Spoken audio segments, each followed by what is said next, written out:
At a very early date, long before 4000 BC, metal began to be used in the form of natural nuggets of gold and copper. These materials were so valuable and so soft that they could not be used for tools, which continued to be, as previously, of stone.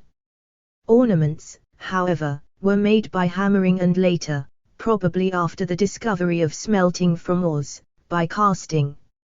Soon weapons, probably ceremonial, were made of copper. Eventually, possibly by natural contamination, it was found that the addition of a small percentage of tin or other metal to copper lowered the melting point and gave a much stronger alloy. By 3000 BC the correct proportions of tin and copper, 1:10, to give strong bronze had been found. As a result, the use of bronze for weapons or tools spread rapidly, and the use of stone decreased. The metallurgical discoveries we have mentioned were not made in Mesopotamia or in any other alluvial valley, since these lacked the necessary raw materials. They were 2-5. Rather products of the highland zone, probably on its southern fringe and fairly close to Lake Van. But the rapidly rising standards of living in the river valleys created a demand able to suck ores and metal products from great distances into the civilized areas. Thus there arose lines of distant trade converging on the Mesopotamian cities. The chief of these lines probably went northward toward Afghanistan, Iran, Armenia, and the Caucasus, but these lines have not been explored in any adequate fashion by archaeologists. Other, better-known, routes, which are of greater significance to our story, went westward across the Syrian saddle toward Anatolia and the seaports of the Levant. The demand for metals from remote areas was supported by the surpluses accumulated in priestly hands in Mesopotamia. As a result of such demand, small quantities of metal had a great value in terms of agricultural produce, and it was worthwhile to carry metallic products great distances. By 2000 BC, as we have indicated, intermediaries, who were originally Semites but were later more mixed in origin, were bringing Spanish copper, Irish gold, Cornish tin, Bohemian copper, as well as Danish amber, to both Mesopotamia and Egypt. Such distant trade would not have been possible without sailing vessels that were developed somewhere in the Near East, probably on the Persian Gulf, before 3000 BC. The introduction of writing and of a system of numbers was undoubtedly made in Mesopotamia, as a consequence of their highly developed sense of private property. Seals with incised designs were being used to indicate ownership by impression on clay labels in the 5th millennium. The agglutinative character of the Sumerian language probably assisted the growth of writing, since symbolic marks could 226 readily come to stand for syllables, and its full development was undoubtedly aided by the needs of large-scale priestly administration of temple wealth. Since tribute was contributed to the god in hope of a favorable flood and good crops, and payment was made for water from the god's irrigation channels, records had to be kept.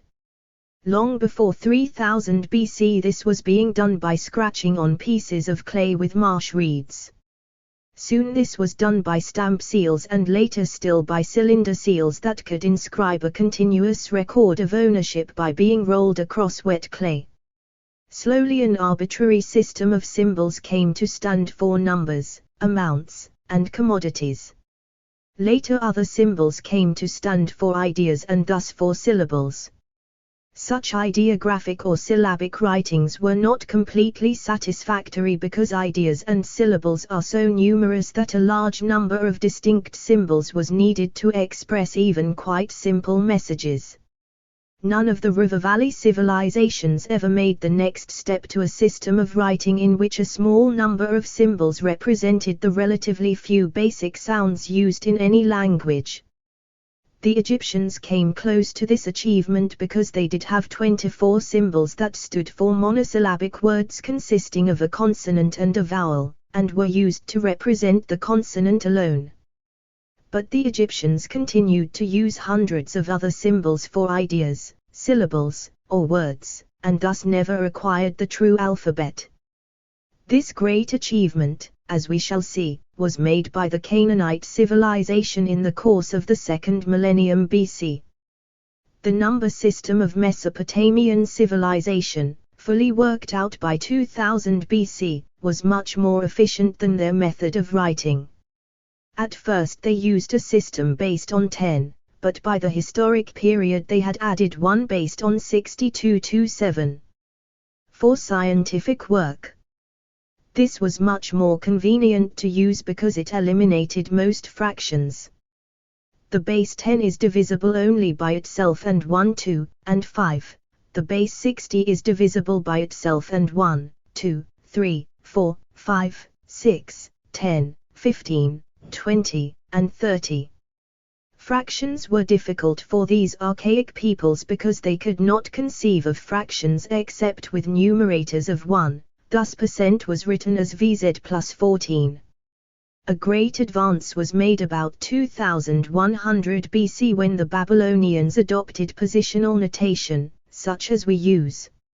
In our decimal system, each place from right to left represents a higher power of 10, the figure in each column indicating how many times that power of 10 is to be taken. For example, the number 256 represents the sum of 2 times 10 caret 5 times 10 backslash and 6 times 10 degrees. In the Babylonian system, where each column represented similar powers of 60, the symbol 256 would refer to the sum of 2 times 60 caret 5 times 60 backslash and 6 times 60 degrees, or 7506 in our decimal system. Positional notation for numbers, even without a symbol for 0, which the Sumerians lacked, is one of the fundamental inventions on which our Western civilization is based. Strangely enough, it was not known to classical antiquity, which used the cumbersome method familiar to us in Roman numerals. With this system, calculations directly with numbers were not possible and had to be performed by some kind of calculating machine such as pebbles in boxes or by the use of the abacus. As a result of studies based on religious motives, great progress was made in the field of astronomy.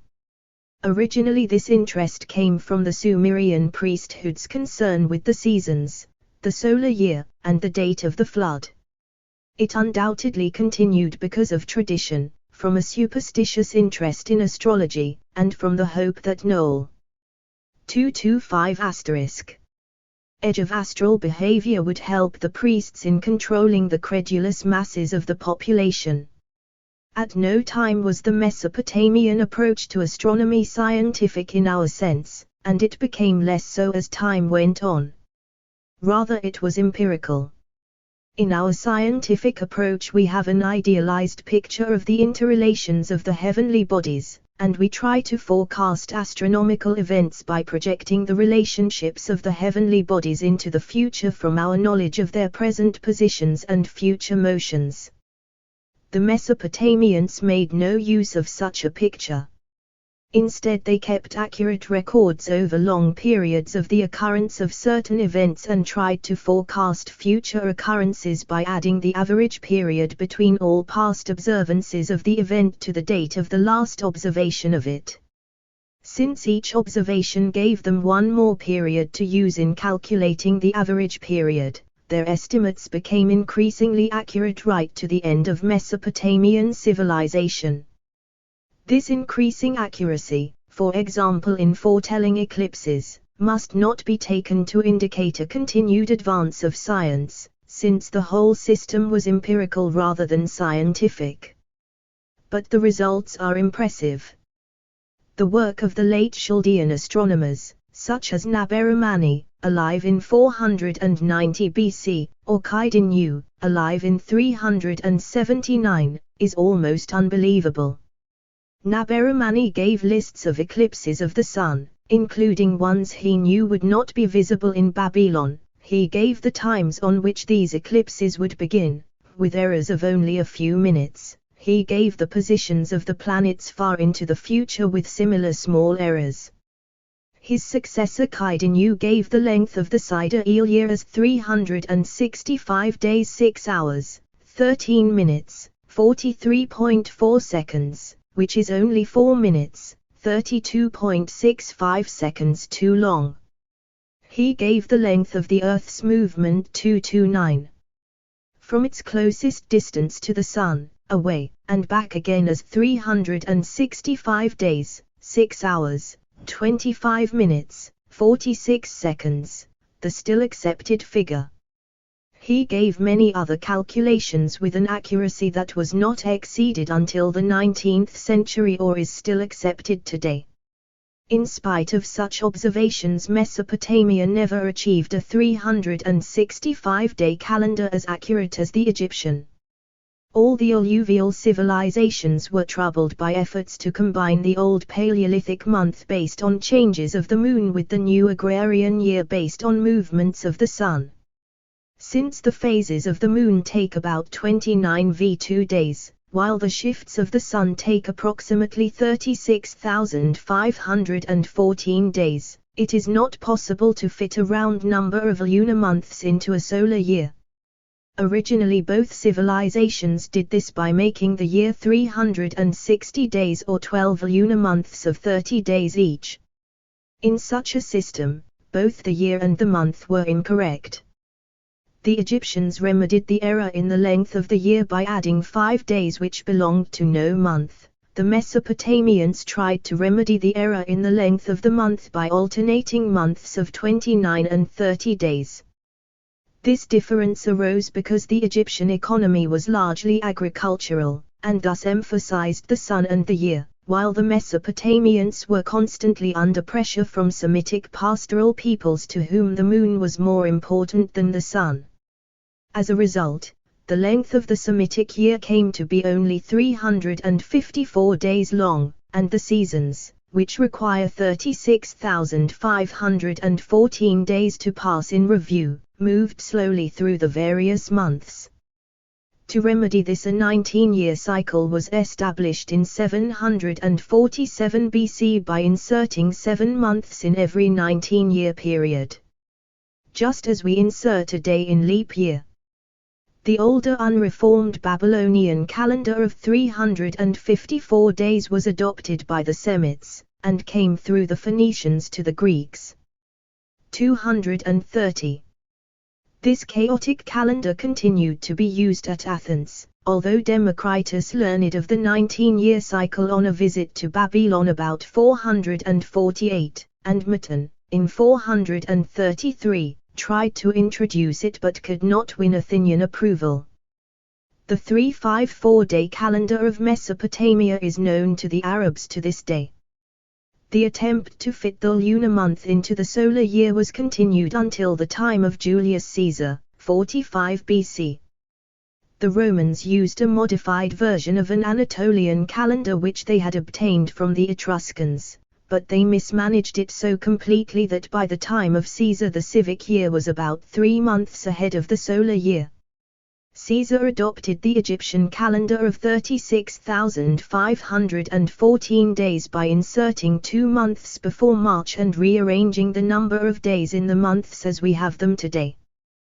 This calendar was made even more accurate when Pope Gregory XIII provided in 1582 that full century years, like 1800, 1900, 2000, and so on, would not be leap years except when they could be divided by 400. The obsession of the archaic civilizations with astronomy and calendars had, originally, a rational and practical explanation, and undoubtedly it was pursued with this end in view in the period 5000 to 2500 BC. By the 3rd millennium, however, both in Mesopotamia and in Egypt, the rate of expansion was beginning to slow down. The priestly or royal surpluses were increasingly being used for non-productive purposes, and social discontents were rising. These priestly surpluses were controlled by such a small group that they could be applied to utilize new and better methods of production only by extending the benefits of such increased production to wider and wider circles of society. The priestly groups already had more of the necessities of life than they 231 could possibly consume, but they were, perhaps unconsciously, reluctant to extend these benefits to such a wide group as to make their clique's existence meaningless or even impossible. Instead of using their surpluses for increased production, which would involve a drastic redistribution of the society's income, they began to apply this income to non-productive purposes. As a result, the age of expansion began to draw to its close about the middle of the 3rd millennium BC. We have said that an age of expansion shows geographic extension of the area of the society's culture, increase in its population, increase in its economic production, growth of factual knowledge, and, probably, certain elements of science and of democracy. The existence of all these seems well established in the period of expansion of Mesopotamian society. Its area filled the Tigris-Euphrates valley and pushed up into the surrounding highlands and across the Syrian saddle into the Levant and Anatolia. It even spread down the Persian Gulf to its lower shores. The growth of population is evident from the great number of tells across the plain and from the debris of thousands of residential houses in the ruined strata of these mounds. The rise in production and in standards of living is clearly established by the same evidence, while the growth of knowledge is recorded in the hundreds of thousands of inscribed clay tablets in these ruins. The advance of science has been mentioned already and is beyond doubt, but the existence of primitive democratic elements in Sumerian life must be based on inference. The arguments to support the existence of democratic influences in the prehistoric period have been given by Thorkild Jacobsen of the University of Chicago. They have not won universal acceptance by other scholars. 232. Because of differences of opinion on how much democracy is necessary to make a society democratic, there seems no doubt about the existence of democratic elements in the earlier period. The position held by at least some members of the ruling groups in Mesopotamia at the very end of the Age of Expansion can be seen in the famous royal graves at Ur about 2500 BC.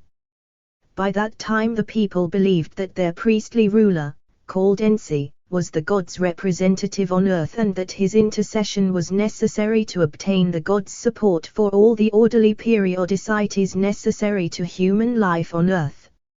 Since they believed in a life after death similar to the life on this earth, these priestly leaders were, in some cases, buried with food, furniture, treasures, and even servants to assist their life in the hereafter. At Ur the tombs, buried in the earth, were full-size rooms constructed of brick and stone, the latter brought from the hills 30 miles distant. When the body of the Ensi was placed in the tomb, his servants and wives were killed at his side, several four-wheeled ox carts were driven in and the oxen and drivers killed, and he was surrounded with rich furnishings. One Ensi's tomb contained the bodies of 60 persons killed with him, another contained the remains of 6 men and 68 women, in another, 25 persons were buried with the wife of the Ensi. Although many of these tombs have been plundered by grave robbers, we possess numerous magnificent objects that were left with the dead. Among these were a 25-inch model ship made of silver, an elaborate headdress containing more than 25 feet of gold band, a helmet of sheet gold hammered to resemble locks of hair and even individual hairs, numerous cups, vases, and bowls of gold and silver, daggers of gold with 233 lapis lazuli handles, magnificently decorated harps, and many statues of animals in precious metals. The increased concentration of wealth, the increased diversion of this wealth from productive to unproductive purposes, and the great growth in superstition, magic, and irrational practices were soon followed. In the late 3rd millennium BC, by a rapid increase in the frequency and intensity of imperialist war. All of these changes mark the shift from the age of expansion to an age of conflict. For the age of conflict, we have defined the age of conflict as extending from the date when the rate of expansion begins to decline to the period when one political unit establishes a universal empire by conquering the entire area of the civilization. In the earlier part of this period, the whole core of the civilization may be conquered by one or more preliminary empires. In Mesopotamian society, we may fix the dates of the age of conflict from about 2700 BC to the Assyrian conquest about 700 BC. The preliminary universal empires would be found in the Akkadian period about 2350 BC and again in the Babylonian period about 1700 BC. We have already listed the chief characteristics of an age of conflict to be 1. Decreasing rate of expansion, 2. Imperialist wars, 3. Class conflicts, and 4. Irrationality. These qualities were generally prevalent in the 2000 years that we have called Mesopotamia's age of conflict. Of these, the second is most obvious. By the latter half of the third millennium, war became the dominant activity of the society, and secular military leaders of the 234 armies rose to a social position so high that they were able to dominate, without ever completely replacing, the religious leaders who had previously dominated the society. War became, in the minds of many people, the only way in which adequate supplies of slaves and metals could be obtained and by which some compensation could be obtained for the slowing up of economic and technical progress. The slowing up of such advance is clearly visible after 2500 BC, although the dissipation of the priestly surplus gave, for a while, a more equitable distribution of the social income and the appearance of a rise in standards of living. This slowing up can be seen by comparing the technical advances of the two millennia 2700 with those of the equally long period 2700 to 700. In the earlier interval we find dozens of significant inventions and discoveries, in the later one we find, according to V. Gordon Childe, only two. These two are positional notation of numbers, in Babylon, about 2000, and the invention of aqueducts by the Assyrians at the end of the 8th century BC. There were a few other minor advances, chiefly in military tactics and governmental administration, but progress, in the old 19th century meaning of that abused word, never again moved Mesopotamian civilization at such a high rate as it did around 3000 BC. Instead of progress, the whole period of 2000 years was filled with wars. In the first part of the period, during the third millennium, these wars were local struggles within the river valleys themselves. For the later and longer portion of the period, covering most of the second and first millennia BC, these wars developed into violent struggles between civilizations. The chief aim of these later conflicts was to control the Syrian saddle and thus to win, at one stroke, an 2-3-5. Important source of timber, control of the link between the eastern and western areas of civilization, and the right to impose tribute, in succession to the Mitanni, on a major part of the commercial activities of the Near East. In these struggles the chief contenders were the Egyptian Empire, the Hittite Empire in Anatolia, and whatever empire was dominant in Mesopotamia. We say whatever empire was dominant in Mesopotamia because there was a sequence of empires in the valley of the two rivers, roughly corresponding to the sequence of dynasties in Egypt. Ultimately the Hittites and Egyptians, who had been struggling violently for Syria in the 13th century, were both eclipsed, and the final victory in the whole Near East, including rule over all these areas, went to the Universal Empire of Mesopotamia. The Hittite civilization was ended by the Iron Age invaders of the 12th century BC, while Egypt, which had a shorter age of conquest but a much longer age of decay than Mesopotamia, suffered the consequence of this phasing by being conquered by Mesopotamian society. If we examine the history of Mesopotamia and Egypt from this point of view, we find an extraordinary parallel. This parallel was distorted by two, relatively minor, differences. Mesopotamia was older than Egypt and thus entered upon its age of conflict somewhat earlier, 2500 BC, as compared to 2200 BC, but, being politically disunited and in an exposed geographic position, had a much longer age of conflict and a very much shorter age of decay. Egypt's protected geographic position, which allowed it to decay without much outside interference for a long time, fell to the Greeks without even a token resistance in 334 BC, while Mesopotamia, which had reached its age of universal 236 empire so much later, had only a brief age of decay and accordingly still had sufficient vitality to put up a vigorous resistance to Alexander's invasion before it also succumbed in 333 BC. The parallelism of the two civilizations may be seen in the following table. Period Egypt Mesopotamia 1. Mixture 5500 to 4000 6000 to 5002. Gestation 4000 to 3500 5000 to 4503. Expansion 3500 to 2200 4500 to 2504. Conflict 2200 to 1550 2500 to 755. Universal Empire 1550 to 1100 750 to 456.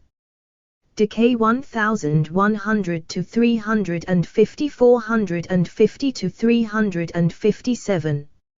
Invasion 350 to 300 350 to 300. In both societies the age of conflict was punctuated by the intrusion of pastoral intruders, the Hyksos in Egypt and the Kassites in Mesopotamia, both shortly after 1700 BC.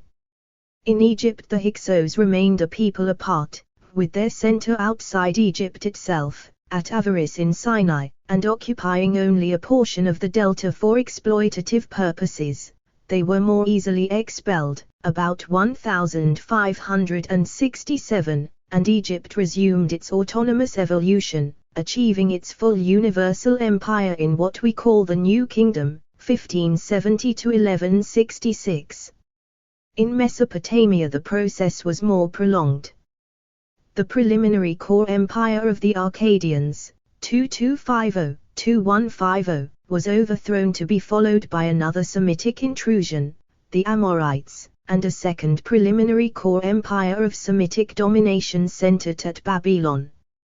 This latter state, whose best-known ruler was the famous Hammurabi, 1728-1686, was never firmly established, and the intrusion of the Kassites, a generation later, broke Mesopotamia up into 237 conflicting political units once more. Only after centuries of interminable struggles did a real universal empire emerge under the Assyrians. Armed with iron weapons and employing a policy of ruthless militarism, peripheral Assyria emerged from the hill country north of the river valley in the 9th century BC. Under Tiglath-Pileser I, 1114–1076, and Ashurnasirpal II, 883–859, they conquered the area between Armenia, the Tigris, and Syria. The methods they used have been recorded by Ashurnasirpal himself in the following inscriptions. I stormed the mountain peaks and took them. In the midst of the mighty mountain I slaughtered them, and, with their blood, dyed the mountain red like wool. I carried off their spoil and their possessions. The heads of their warriors I cut off, and I formed them into a pillar over against their city. Their young men and maidens I burned in the fire. I flayed all the chief men who had revolted, and I covered the pillar with their skins. Some I walled up within the pillar, some I impaled upon the pillar on stakes. Many within the border of my own land I flayed, and I spread their skins upon the walls, and I cut off the limbs of the royal officers who had rebelled. With methods such as these, Assyria conquered most of the Near East and even conquered Egypt for a brief period, 668-652, but was replaced by Chaldea, a state of Aramean Semites, in 612 BC. Chaldea, in turn, yielded to the last Mesopotamian Universal Empire, Persia, in 538. The sequence of universal empires in Mesopotamia helped to keep the society stronger than it would otherwise have been. This is equivalent to saying that its period of decay was postponed. Each state yielded to its successor because its own instruments of governing had become in 238. Institutionalized, but the arrival of new instruments of government at the succession of a new state in supreme control served to revitalize the society. This was especially true of the last of these universal empires, that of the Persians, which assumed control in 538 BC and provided a very vigorous government for so late in the career of a civilization. By 350, of course, the stage of decay had been reached, but even then Mesopotamia, unlike Egypt, was not deep in decay, as Egypt was. From these rather cursory remarks it would seem that both Mesopotamian and Egyptian civilizations followed the pattern of the 7 stages of civilization with only minor distortions. The word minor can, however, hardly be applied to the next civilization we wish to examine, that of the Canaanites, 2200 B.C. BC. 8. Canaanite and Minoan civilizations. TWO civilizations, utterly dissimilar in character, serve as connecting links between Sumerian culture and classical civilization. Of these, Minoan civilization is considerably the older, beginning to form before 3000 BC and dissolving to death about 1000 BC. The younger, Canaanite civilization, followed along at least a millennium later, in the period 2200 B.C. 50 BC.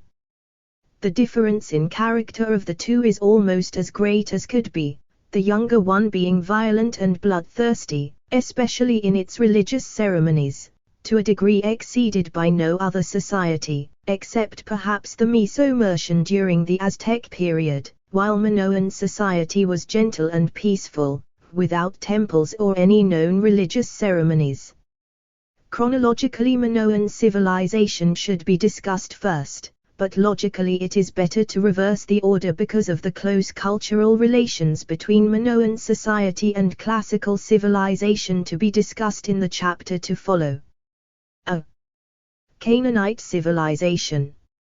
Because of its exposed geographic position, at the crossroads between Egyptian, Mesopotamian, and Hittite civilizations and the frequent incursions of these powerful cultures into its core area, Canaanite society has the most distorted sequence of stages of any civilization we shall discuss. Of its importance there can be no doubt, since it contributed much to later peoples, including the alphabet and 2 great religions. But its basic unity as a single society is frequently missed because of emphasis placed on geographic areas, linguistic groupings, political units, or religious groups. The situation is further complicated by the fact that its universal empire, Carthage, was so distant as to justify to many students a completely isolated treatment from the core area, the Levant, whence it arose. The instrument of expansion of Canaanite society is also a source of difficulty because it is a type of economic organization so familiar to us that it is taken as a matter of course without the emphasis which is placed, for example, on Mesopotamian temple administration or the domination of Egyptian economic life by the pharaonic state. The Canaanite instrument of expansion seems to have been commercial capitalism. Thus it is similar to the instrument of expansion that gave our Western civilization its second age of expansion in 1440 to 1690. Capitalism might be defined, if we wish to be scientific, as a form of economic organization motivated by the pursuit of profit within a price structure. Thus defined, it should be evident that there can be more than one kind of capitalism and that any kind can perform as an instrument or perform with decreasing effectiveness by becoming institutionalized. 241. When profits are pursued by geographic interchange of goods, so that commerce for profit becomes the central mechanism of the system, we usually call it commercial capitalism. In such a system, goods are conveyed from areas where they are more common, and therefore cheaper, to areas where they are less common, and therefore less cheap. This process leads to regional specialization and to division of labor, both in agricultural production and in handicrafts. Both of these, as well as the interlinking commercial groups, become specialized activities within a market nexus. It is extremely likely that Canaanite society developed commercial capitalism as its instrument of expansion because its core area, the Levant, was on the western approaches to the Syrian Saddle at the point where these approaches shifted from waterborne to land transportation. This point was the juncture between the demand for raw materials, especially metals, created by the high standard of living of Mesopotamian civilization to the east and the sources of such raw materials, accessible by water, to the west. These created a powerful mutual attraction that could hardly fail to turn the incipient Canaanite society toward trading for profit. In fact, this attraction was operating even before the Canaanites settled on the western approaches to the Syrian Saddle about 2200 BC. It drew into this activity the Proto-Assyrian peoples on the eastern approaches of the Syrian Saddle, on the upper Tigris drainage, so that these Assyrian speakers were settled as far west as southern Anatolia, Cappadocia, if not farther, in defended trading posts, even before 2200 BC. Commercial capitalism, as an instrument of expansion, has powerful tendencies to become institutionalized, to the 242. Injury of continued economic advance. Such institutionalization arises when pursuit of profit becomes dominant over the real, if remote, goals of any economic system. These real goals include high enjoyment of wealth, and can be analyzed into high production, high distribution, and high consumption of goods. As long as the pursuit of profits serves to assist these goals, any profit organization of the economic system remains an instrument, but this is likely to continue only as long as the trading system is a competitive one. As long as the competitive aspect of the organization continues, each entrepreneur seeks to obtain a larger share of the total trade for himself, and invests his savings, as in ships, wharves, or warehouses, in order to do so. Such investment increases the total volume of trade, which, in turn, increases the total volume of production on one side, and the total volume of consumption on the other side. This increase in wealth has, eventually, an adverse effect on the volume of profits, since profits, meaning a surplus over the total of the costs of production and of distribution, require a scarcity system. Increase in volume, by making goods less scarce, reduces the margin by which retail selling prices exceed costs and thus, in general terms, jeopardizes profits. When this occurs, and the commercial traders are in a position to reduce their mutual competition, they seek to manage the market, by reducing volume in order to raise profits. In this way profits become dominant over wealth as an economic goal, to the jeopardy of volume and high living standards. Means have become ends, or, as we put it, an instrument has become an institution.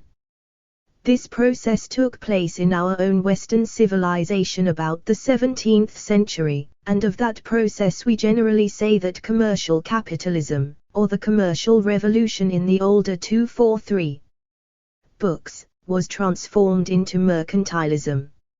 In Canaanite society we speak of the rise of a commercial oligarchy in the later days of Phoenicia or of Carthage. When this occurred, the society ceased to expand by economic means, that is, by increasing volume of wealth, or by intensification of economic activities, and tried to expand by political means, that is, to increase profits by extensification of economic activities by bringing wider geographic areas under the institutionalized economic organization.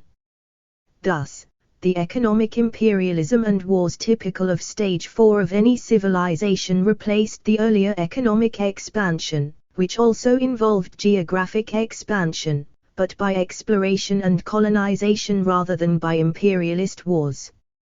1. Mixture. The period of mixture in Canaanite society is clear enough. About 2200 BC, and for several centuries after that, the Amaru were pushing out of the Syrian desert into the Fertile Crescent. Those who moved eastward into Mesopotamia we call Amorites, Babylonians, while those who moved westward into the Levant are generally called Canaanites. Many of these intruders were pastoral peoples with herds of sheep or asses, but it is possible that some of them were tillers of the soil. In any case, they were Semite peoples, warlike and patriarchal, with a multiplicity of gods. Some of these deities were simply animistic spirits found in rocks, trees, or springs. Others were spirits of nature, including deities of storms, the sky, fertility, fire, water, and such. Others were gods of more abstract ideas representing the creator, justice, mercy, or crafts. This variety of deities in 244 itself reflects a mixed culture coming into a situation where further mixture was inevitable.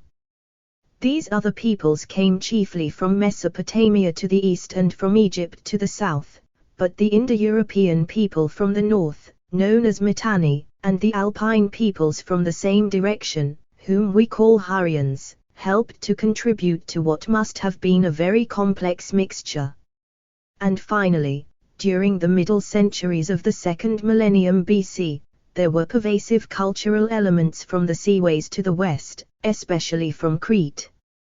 These included Minoan and later Mycenaean influences. Thus it would seem that the period of mixture could be stretched to cover almost a whole millennium, from about 2300 to about 1300 BC.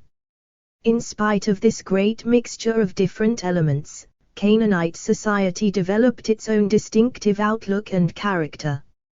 Vigorous, practical, almost crude, grasping, unaesthetic, yet with powerful spiritual impulses, filled with sensual desires and crass superstitions, yet with basic intelligence the equal of any other people in history. Such was the complex nature of these Canaanite peoples, a nature which leaves them, to this day, a constant puzzle and source of interest to students.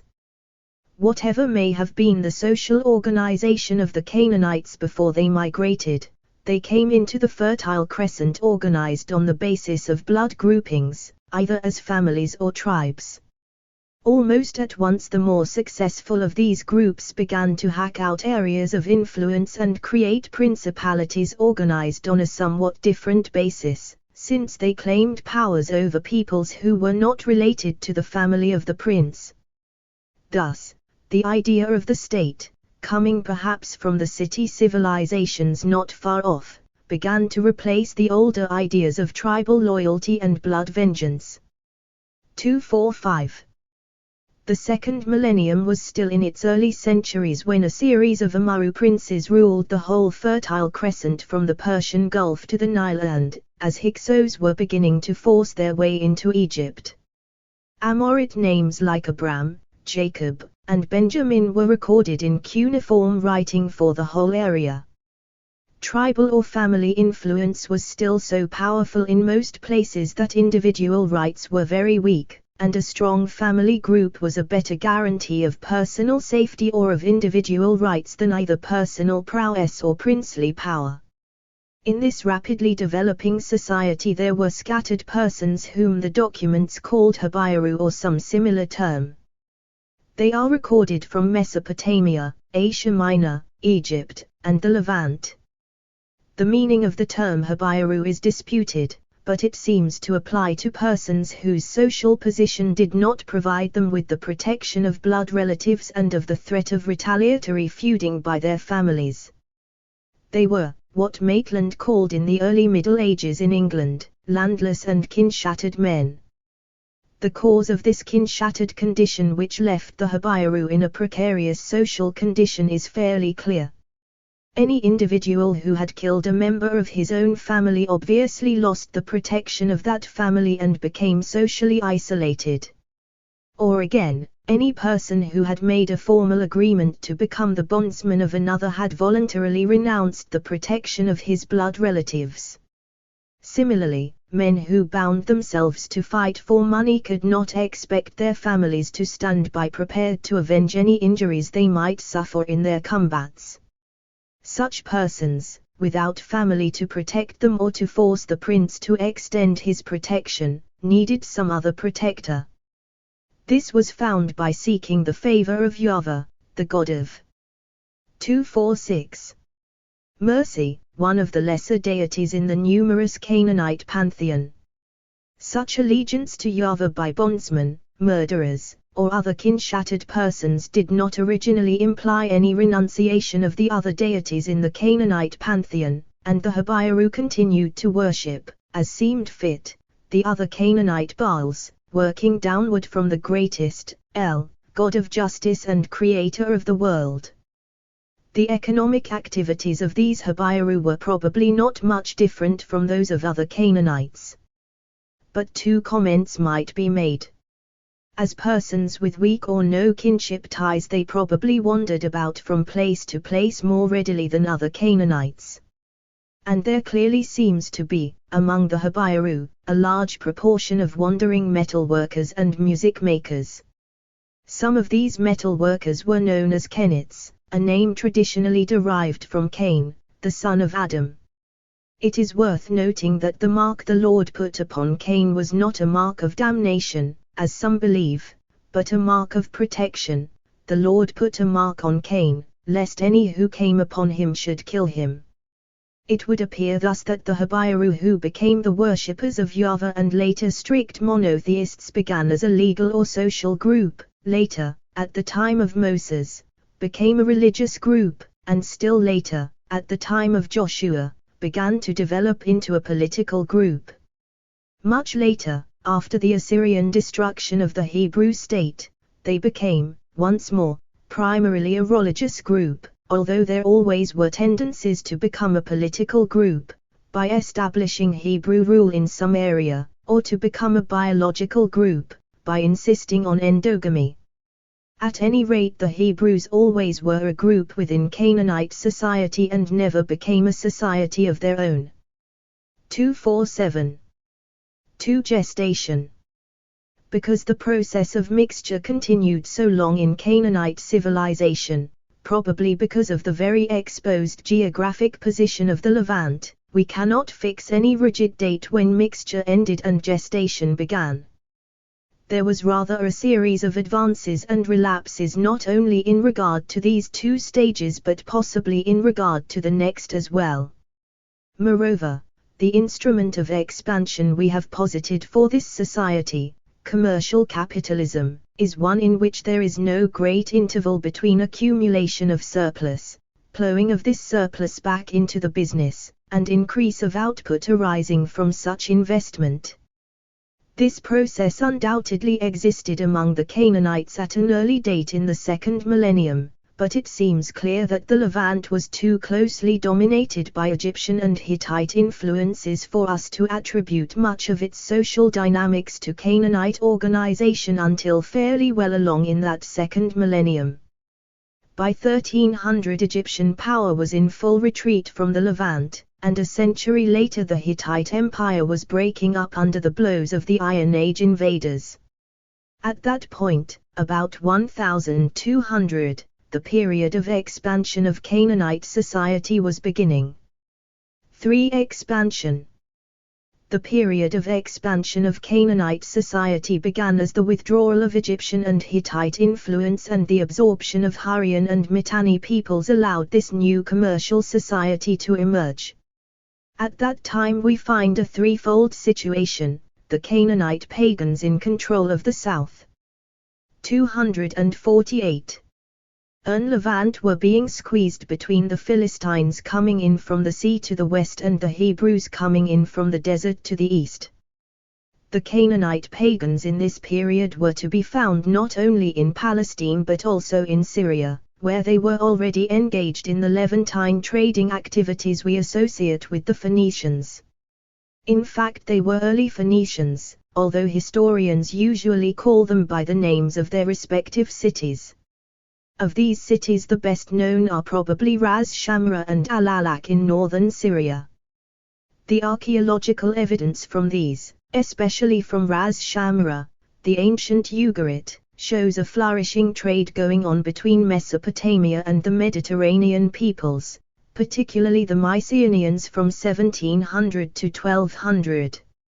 It is clear that the period of expansion, in this area at least, was in full swing before the 14th century BC.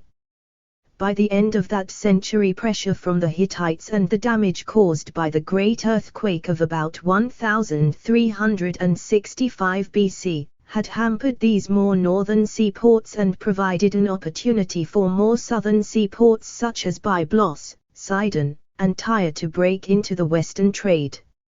It was these Phoenician cities that took Canaanite commerce through the age of expansion.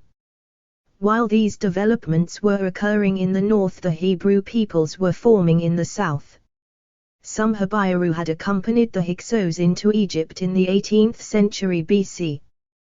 When these shepherd peoples were expelled from Egypt by Ahmose I about 1567, many of the Habiru remained, working as copper miners and coppersmiths in Sinai or as bondsmen and mercenary soldiers in Egypt itself. In time, Egyptian rule over these peoples became increasingly oppressive. About 1300 a man with the Egyptian name 249 of Moses killed an Egyptian and had to flee into the eastern deserts beyond Sinai. There he became acquainted with Yahweh, married the daughter of the Midianite priest of Yahweh, and returned to Egypt to lead the Habiru to safety. Instead of following the regular coast road from Egypt to Canaan, Moses led his followers eastward into the desert. After the revelation on Mount Sinai and the death of Moses, the new leader, Joshua, led the Hebrews into Canaan by making a wide swing into the desert to the east. The invaders sacked the Canaanite city of Jericho, which guarded the approach road from the east, about 1230, but were unable to cross the hills down into the western plains where the Canaanite war chariots were still undefeated. The new invention of lime-plastered cisterns for catching rain made it possible for the Israelites to expand along the hitherto unoccupied hills above the Canaanite-controlled springs and streams. Eventually the Canaanites were absorbed between the Hebrew pressure from the eastern hills and the seaborne invasions of the Philistines from the west, 1200 to 1000, but the basic character of Canaanite culture was not greatly changed. There was a good deal of mutual assimilation and agricultural resettlement, but the chief changes were the acquisition by the Hebrews of agriculture with iron tools and weapons. By 1000 BC the chief distinction between Hebrews and Canaanites was religious, the former slowly abandoning the old, bloodthirsty Canaanite gods in favor of a supreme God of mercy and justice as a result of Moses' covenant from Mount Sinai. Even this was a slow process, and for many centuries persons who called themselves Hebrews, including the well-known kings of Israel, lapsed into polytheistic acts. In Canaan the Hebrews built up 2 kingdoms in the in 250 territory of the country. Judah extended from the northern end of the Dead Sea at Jericho to the northern end of the Red Sea at the Gulf of Aqaba, and Israel extended from Jericho northward to Mount Hermon. Except for a short stretch from the latitude of Jericho north to Mount Carmel, the Hebrews did not control the Mediterranean sea coast, the southern section remaining in the hands of the Philistines while the northern section, Syria, rested in the hands of the Canaanites, Phoenicians. Under David and Solomon, ca. 1010 to 930, the priestly democracy of the earlier Hebrews, known as the period of the Judges, was replaced by an autocratic, militaristic monarchy, patterned after other Oriental kingdoms, with a standing army, a governmental bureaucracy, and annual taxes. Israel and Judah were united into the Kingdom of Israel with its capital at Jerusalem. With the help of Canaanite artisans and architects, a great temple and palace were built at Jerusalem, and a stone stable capable of accommodating over 400 horses was built at Megiddo. Although the Hebrews did not control the port cities of the Levant, they were able to finance this luxury by acting as middlemen in commercial relations between the Arabs of the Red Sea and the Canaanites of the Phoenician coast. Solomon built a great port city, Eziongeber, at the head of the Gulf of Aqaba and made a profitable alliance with Hiram of Tyre in Phoenicia. The Sabaean Arabs of the Red Sea brought spices, myrrh, incense, gold, silver, ivory, apes, and peacocks from India and other areas. The Phoenicians, for their part, began to push westward by 1000 BC, and, within a couple of centuries, had colonies at Carthage, Sardinia, Malaga, and Gades, Cadiz, whence they brought copper, tin, and iron to their cities in the Levant. The over 251 land route from Eziongeber to Phoenicia was controlled by Solomon, who added to the trade iron and copper from his extensive smelteries in the Jordan Valley and horses bred in his great stud farm at Megiddo. In this way the age of expansion of Canaanite civilization continued for about 5 or more centuries. It had the typical characteristics of such a period: increased production, growing population, geographic exploration and colonization, and increased knowledge. The increasing availability of iron weapons and the spread of a money economy undoubtedly helped to advance democracy in this period, although hardly enough to allow it to flourish. The Levant's exposed strategic position made any long-continued democracy unlikely. Nor is there much evidence for the existence of science. And finally, technological inventions, which are so often found in the age of expansion, were very rare. The one invention that must be emphasized is the alphabet, certainly one of the most significant in all of human history. This seems to have started in several forms, among a number of Amhara groups, quite early in the growth of Canaanite society, possibly in its age of gestation. The original idea may well have been based on the 24 monosyllabic symbols in Egyptian hieroglyphics modified to fit the Canaanite tongue during the Hyksos period, or at least in the Sinai area. One of the chief services performed by the Canaanites was the re-establishment of law and order on the high seas after the turmoil of the Iron Age invasions and the movements of the peoples of the sea. This greatly increased Mediterranean trade and introduced certain Eastern factors into classical civilization during its period of mixture. 252. 4. Conflict and empire. The flourishing situation that we have described began to decline, shortly after 800 BC in the Levant, although not until several generations later in the central and western Mediterranean. There was growing social unrest in Palestine, a renewed split between the two Hebrew kingdoms, democratic and puritanical agitations among certain religious leaders, generally inspired, it would seem, by those closer to the pastoral desert peoples. There was also a considerable growth in religious animosities, chiefly because of the survival of Canaanite fertility ideas among agricultural peoples and because of Phoenician influences, as exercised through persons like Queen Jezebel.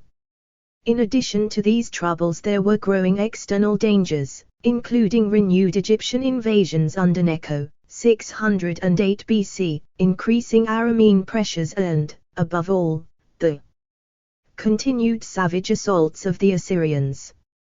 In a series of brutal attacks, the Levantine cities were looted, sacked, made tributary, and their leading citizens deported.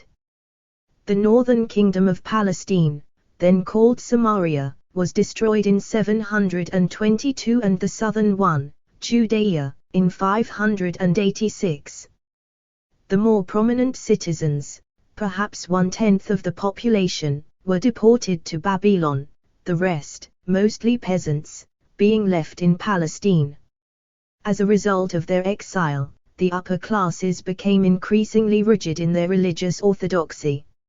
Accordingly, when some of these returned from their Babylonian captivity after the Persian conquest of Assyria in 538, controversy broke out between the more casual Palestinian peasantry and the more rigid Babylonian exiles. The chief disagreements were concerned with methods of Sacri 253, vice, use of images, and permission to marry non-Jews.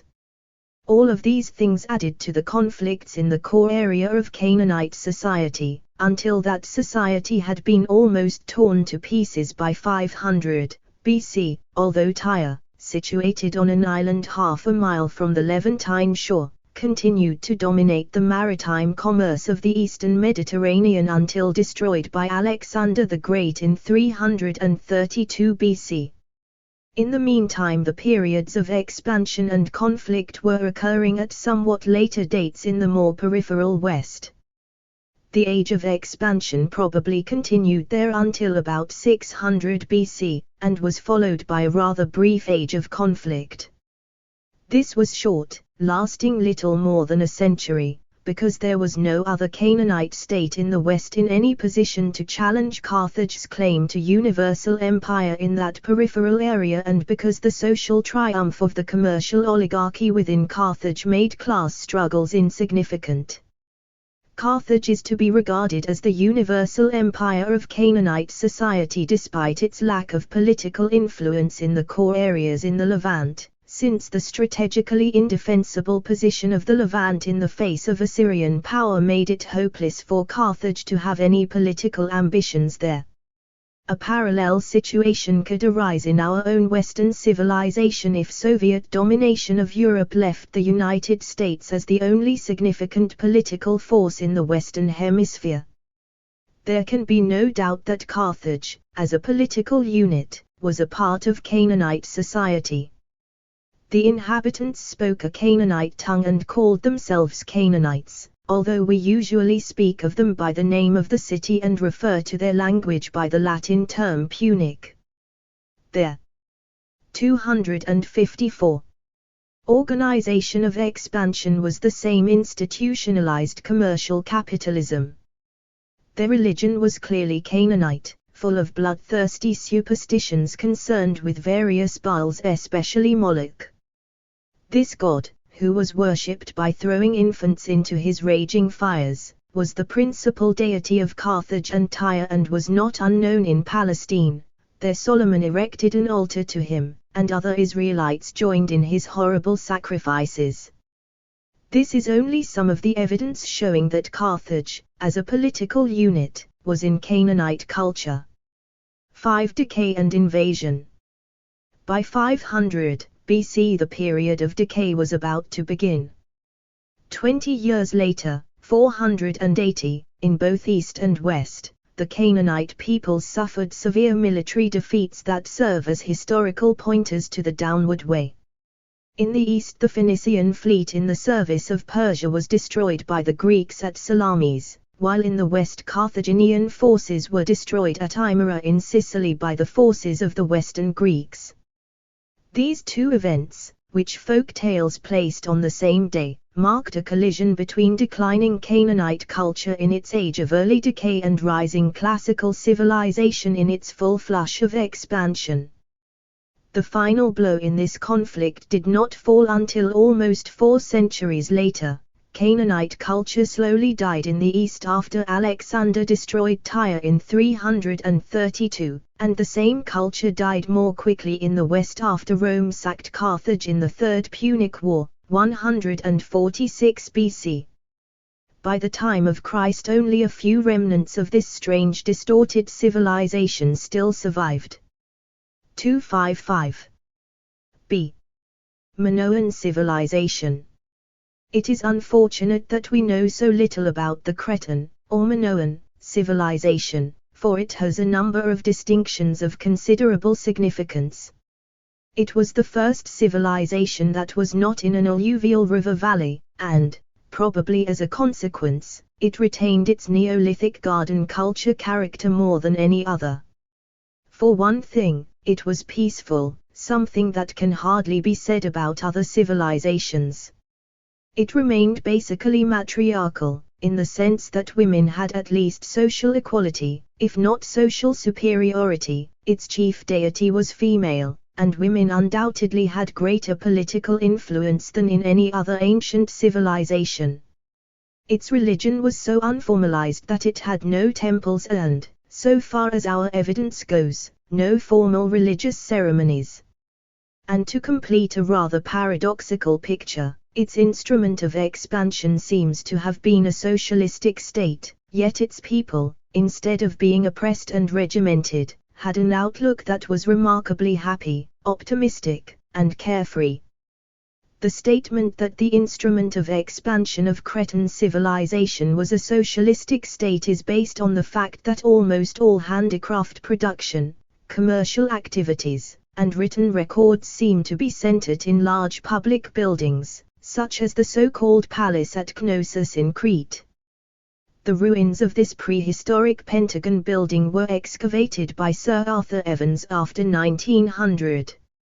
It is traditional among English archaeologists to call every large building that is excavated either a temple or a palace, and, since Sir Arthur found no evidence of religious ceremonies in this large building, it had to be a palace and its resident had to be a 256. King. This king, according to Evans, was the legendary Minos, a Cretan ruler well known in Greek traditions of the historic period. But these traditions seem to indicate that Minos was a title, like pharaoh or president, not a personal name, and that the office was, at least in one period, an elective rather than a hereditary one. Homer tells us quite specifically that Minos served for 9 years, so that he could have been an hereditary magistrate. This is supported by the evidence from the palace itself, since there is little trace of a personal ruler or of any effort to concentrate power, prestige, or honor about any single individual. Sir Arthur Evans called a small room containing a stone chair the throne room, but the small size both of room and chair make it look rather like a place where someone might sit down in the morning to tie his shoelaces. There is a great deal of art in the palace, but none of it could be interpreted as monarchical. In feet, pictures of individuals, especially males, are rather rare. There are some representations of females dressed in what, even today, would be considered daring costumes, but most of the pictures are of nature in its most beautiful moods. The sea, shot through with sparkling sunlight and enlivened with fish, squid, and other forms of marine life, or lake shores with flowers and birds, or wildlife in the countryside. Human figures appear occasionally, especially in connection with athletic events, notably with a rodeo-like scene in where youths and maidens vault over the head of a bull by grasping its horns and somersaulting over its head, to land on its back, facing rearward, and hop off. This latter scene is frequently explained as a religious ceremony, and it may well be, but here, as elsewhere, there is no centralization of personality such as would almost inevitably appear in a monarchical regime and which is so 257 obvious in other socialistic civilizations such as the Egyptian, the Andean, or the Russian. 1. Mixture. The period of mixture of Cretan society goes back almost to the first settlements on the island, and may continue as late as the 3rd millennium. Rough dates could be set from before 3500 BC. Perhaps as early as 4000, to after 3000.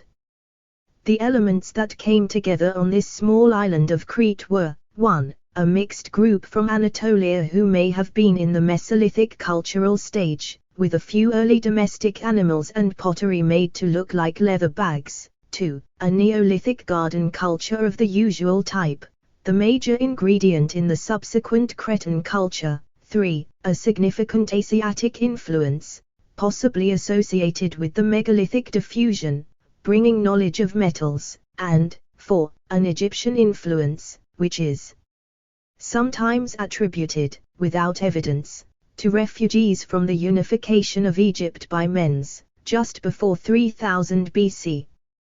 The last two of these influences continued to flow for much of the early portion of Minoan history, so that Cretan art, for example, continued to show Egyptian influences, while Minoan writing, like that of Mesopotamia, was made by impressions on clay tablets.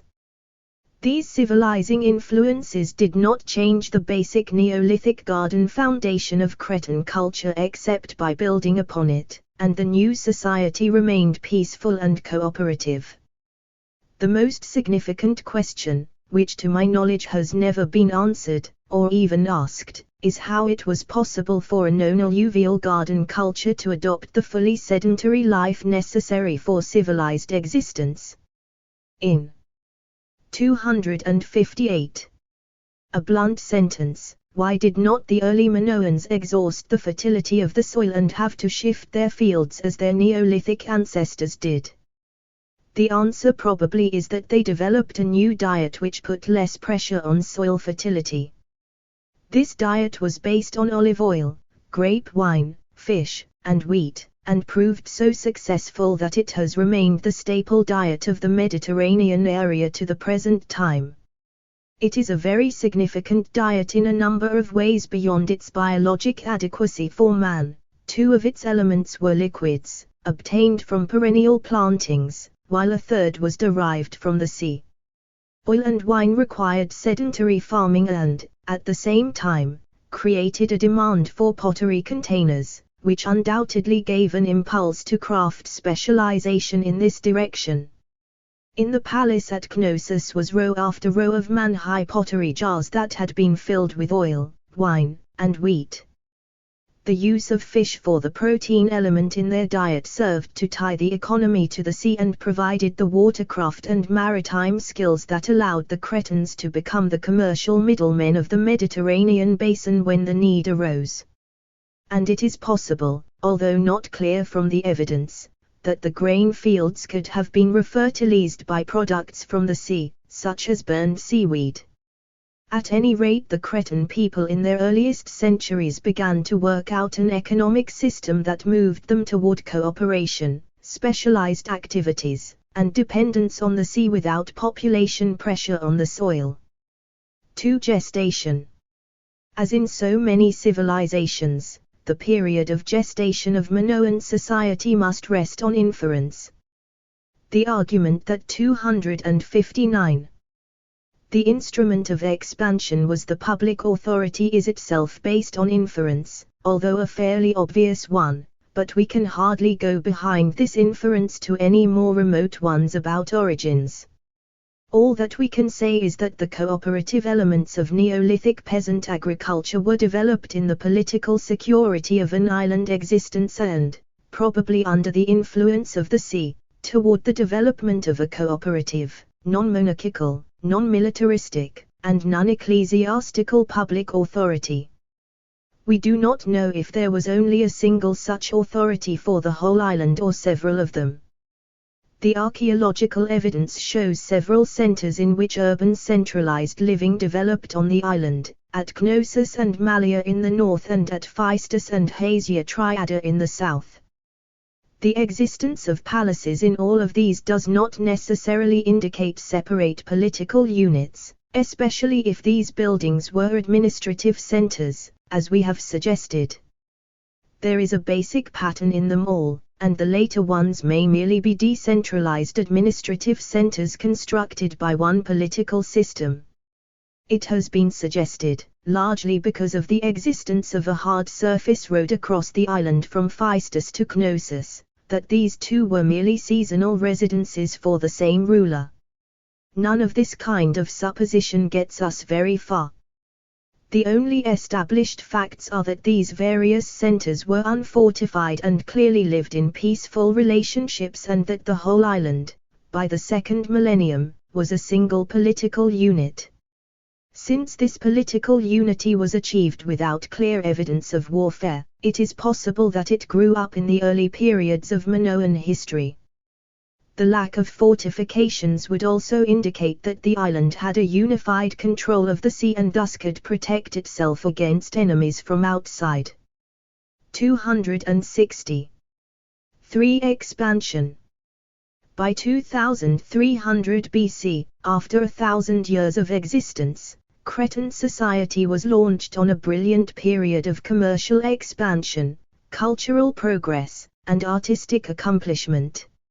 It had a system of numbers and writing that is still beyond our ability to understand and may remain so, especially if the language used was an unknown Asian language, as seems possible.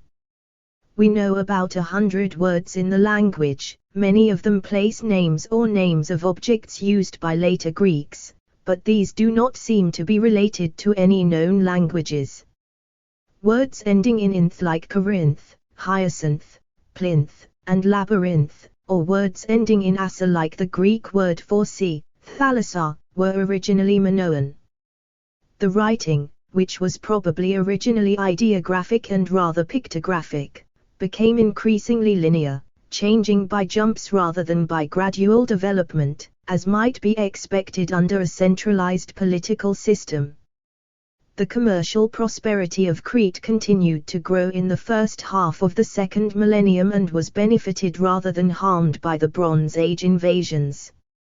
These intrusions did not reach Crete itself, and the disturbances of the Hurrians in the Levant and the Hyksos in Egypt made it possible for Crete to expand its economic life by adding craft activities to its commercial functions. Its products, including such objects as pottery, bronze weapons, engraved gems, and jewelry, were in great demand. The prosperity of the Bohemian Bronze Age and the growing trade of the Canaanite cities of Syria created new opportunities for Cretan traders. The palaces at various points were rebuilt on a more elaborate scale, especially at Knossos and Phaistos. These two cities, 40 miles apart, were joined 261 by a highway of paved cobblestones provided with bridges. At the Knossos end of this road stood an elaborate building, probably a hotel, offering all the conveniences necessary to the weary traveler, including baths and dinner in a beautiful large hall decorated with realistic frescoes of game birds. At Knossos itself the palace was a low, flat-topped structure covering about 5 acres. It had a system of baths and drains, flushed with water from rain tanks on the roofs. The naturalistic mural paintings were infused with nature, the open air, sunshine, and happiness. None showed warfare or death, religion, darkness, power, or majesty as were commonly shown on the paintings of the other early civilizations. The fertility goddess was still worshipped, but the idea of her was quite changed. Gone was the pregnant Earth Mother, replaced by a glamorous female, slim and straight, attired in a modish dress with a low-cut neckline, a tight bodice, and a long, full skirt with many flounces. Her hair, piled in curls on her head, was fastened by gold pins. Even serious French books call her La Parisienne. This Cretan goddess was associated with snakes, birds, pillars, sacred trees, and the symbols of a double axe. These symbols came from Asia but were given an additional lightness and elegance in Crete. The double axe symbol was marked plentifully on the walls of the palace. The building itself was called labyrinth in the Minoan language, an expression which meant house of the double axe. With its numerous rooms and long corridors on various levels, this building seemed like a maze to the naive Greek-speaking barbarians when they first saw it, since they were probably familiar with no house of more than 2 rooms. They took the word labyrinth to mean a maze where one became lost. We still use the word in this sense today. 262. Beyond the labyrinth was the city, a center of 2- and 3-story rectangular houses, providing every evidence of a prosperous, happy, secular free society. This society, in the course of the second millennium, found its growth arrested by the slowing up of its rate of expansion. 4. Conflict and universal empire.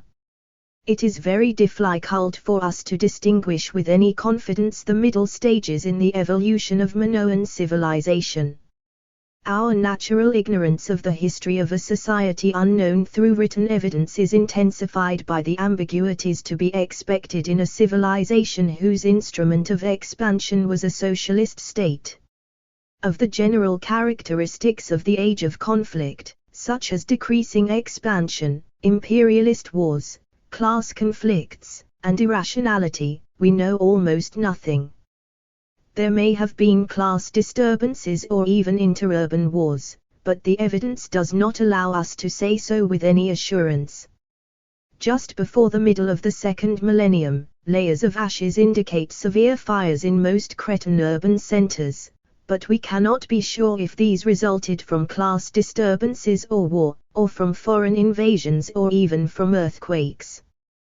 The possibility of these fires coming from earthquakes seems to be reduced by the fact that fortifications and a sharp rise in the occurrence of weapons seems to have appeared briefly in the Middle Minoan period. Moreover, a couple of centuries later, the style of writing made one of its periodic changes in Gnosis, adopting a form known as lineal B, which we now know was used to write the Greek language. As Gnosis was not sacked at that time, although it was somewhat later, about 1430 BC, we do not believe that these Greek speakers 263 came in as invaders, but rather that they migrated in peacefully, perhaps by serving as workers or mercenary marines for the Cretan state. A reconstruction of the history of the Aegean area during the second millennium from the archaeological evidence on the island of Crete and also on the mainland of Greece, especially in Argos, can be made with a certain degree of confidence. The Bronze Age invaders who came down into the Balkans from the north during the first half of the second millennium were the first Greek-speaking persons to enter the area. We call them the Achaeans. On the whole, they probably came in small bands or even as isolated warriors in a peaceful way, with no desire to destroy the growing trade over the routes from Crete to the Central European Bronze Age. By military prowess and by marriage with the daughters of the matrilineal natives and Cretan colonists, these Greeks gradually established control over the area and over the commercial routes. Although the trade continued, the Achaeans extorted tribute from it and were able to use this wealth to build a barbaric, semi-civilized Cretan-Achaean society. This mixed culture is generally known as Mycenaean, after its chief city at the head of the Gulf of Argos. Elsewhere, as at Athens to the northeast, the Cretans either retained or re-established control and were themselves in a position to demand tribute. In any case, for some time a modus vivendi existed in which both peoples could enjoy the expanding commerce. In this process the Achaeans became Cretanized and are called Mycenaeans. They seem to have gradually adopted the Cretan diet by replacing meat and animal products with the fruit of the vine, the olive tree, and the sea. They adopted the use of stone buildings and more naturalistic paintings, but the buildings were fortresses and the pictures were of 264. War, hunting, races, or other violent scenes. They largely shifted from cremation to burial of the dead, but they kept their beards, their patriarchal social patterns, and the loose, pinned clothing of flatland pastoralists, rather than the fitted, buttoned clothing of Crete. By 1450 this mixed Mycenaean culture covered much of Greece and had become, at least socially, the dominant element in Knossos. The political structure seems to have been one of autonomous feudal princes surrounded by their war-loving retainers, the whole under the nominal overlordship of Mycenae and supporting a life of luxury, idleness, and warlike adventure by the tribute imposed on Cretan commerce. The political relationship of Mycenae with Crete and the role of Knossos are ambiguous. The mainland city may have functioned as an undependable ally, or it may have already taken over political power in Knossos by peaceful means, either through slow immigration or by marriage into the commercial oligarchy of the country. By 1430 some Mycenaeans were no longer satisfied with their role. Taking advantage of political difficulties that Minos encountered in Sicily, and using their recently acquired knowledge of seafaring, some of the Greek speakers arose in revolt, sacked Knossos, and permanently moved the center of Minoan civilization to the mainland. The next period is accordingly known as the Mycenaean Age, 1430 to 1150 BC, and represents the age of decay of Minoan society. 5. Decay and invasion. The Mycenaean peoples could sack and destroy, but they could not organize or control the complicated Minoan economic structure. This structure, based on commerce, 265, required security and order along its trade routes or it could not function. Such security had been provided on the sea by the Minoan fleet, but now the unruly Mycenaean warriors began to seize rather than to nurture commerce. As piracy rose, trade declined. On land the long trade route from Argos to Central Europe had been maintained because of recognition of mutual benefits and, above all, by realization that small demands for tribute would provide income for an indefinite period, while total seizure of goods would kill the activities once for all. Although Cretan craftsmen continued for a long time to turn out work of high quality, the themes of this art became increasingly violent, turning from sun-drenched nature to scenes of war and the hunt. In time, artistic techniques declined, realism being replaced by heraldic beasts and geometric designs. The system was increasingly supported by piracy, plunder, and imposed tribute. Having crippled one great trade route to the north by the destruction of Knossos about 1430, the Mycenaeans could hardly permit the rival route to continue, and about 1184 they captured and sacked the second great commercial city of the Aegean, Troy. This city, of Anatolian rather than Aegean culture, existed from early in the 3rd millennium, and its many levels of occupation give the archaeologist a dramatic picture of its tumultuous history. Its greatest city, the second on the site, had been destroyed by the Hittite invaders about 1900. Its sixth city, a relatively prosperous town, was destroyed by an earthquake about 1365. It was rebuilt almost immediately but was sacked, as described in Homer's Iliad, by the Greeks in the 12th century. This event marked the end of the Great Bronze Age archaic cultures everywhere in the West. Shortly afterward the Iron Age invaders, the Dorians, Phrygians, Carians, and Lydians, poured out from the upper 266 Balkans and wiped out the Trojan, Hittite, and Mycenaean cultures together. A Dark Ages descended on the whole area west of the Levant for almost 2 centuries, 1100 to 900 BC. The process by which civilization, as an abstract entity distinct from the societies in which it is embodied, dies or is reborn is a very significant one. There are at least 5 steps in the process. Civilizations die as 1. Decreasing political security and the ending of law and order make property precarious and make personal violence an increasingly significant element in life. Accordingly, 2. Long-distance trade decreases. As a result, 3. Town life becomes precarious and there is a general exodus from the towns as people try to find a place in which they can be attached in some stable social and economic relationship to the food-producing earth. Obviously, 4. There is a decline and even a disappearance of the middle classes, the property-owning, commercial, literate, city-dwelling group, and 5. Illiteracy rises rapidly.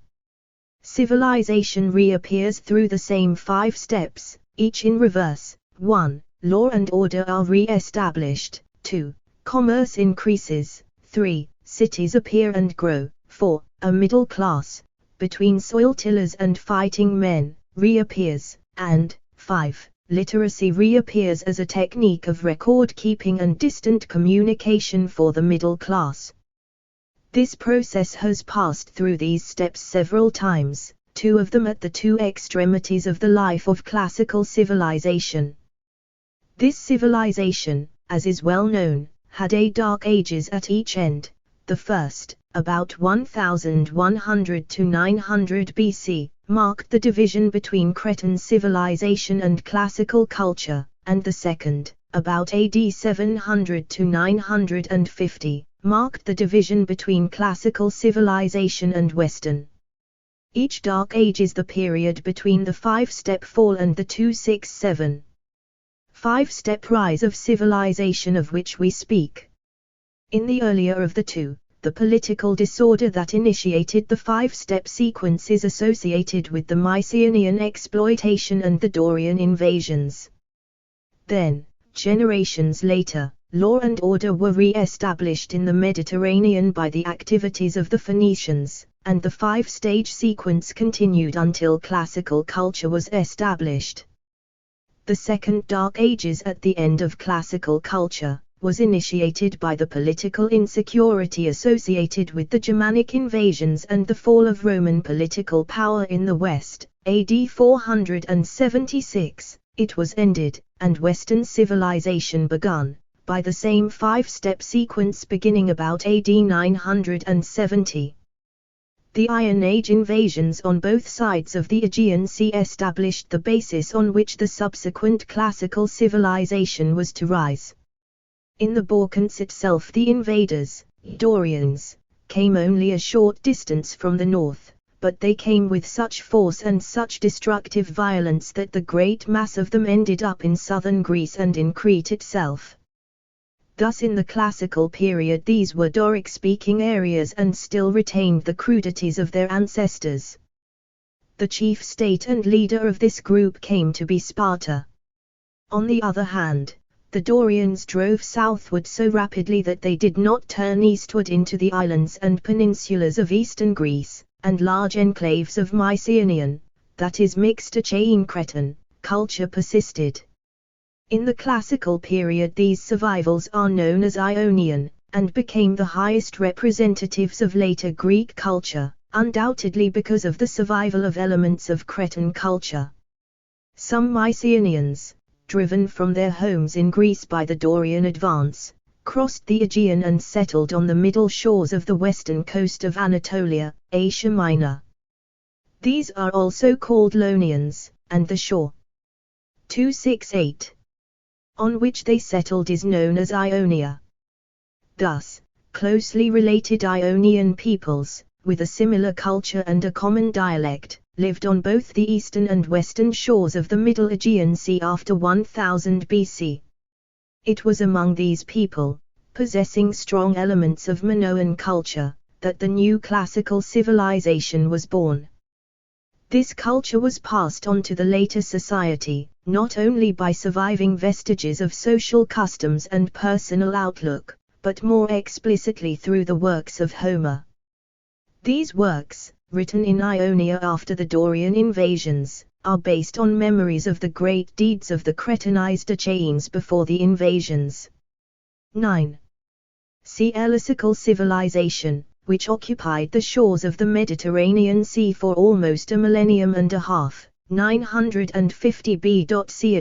550, follows the pattern of 7 stages fairly closely, with no major distortions of the process.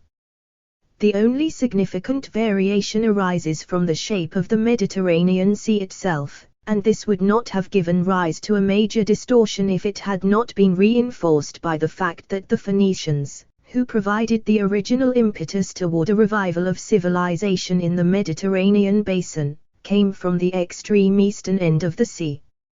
A glance at any map of the Mediterranean shows that it consists of 2 great basins divided by the line Calabria-Sicily-Tunis. This geographic schism was strengthened in the historic period by the fact that the eastern basin became Greek-speaking while the western basin became Latin.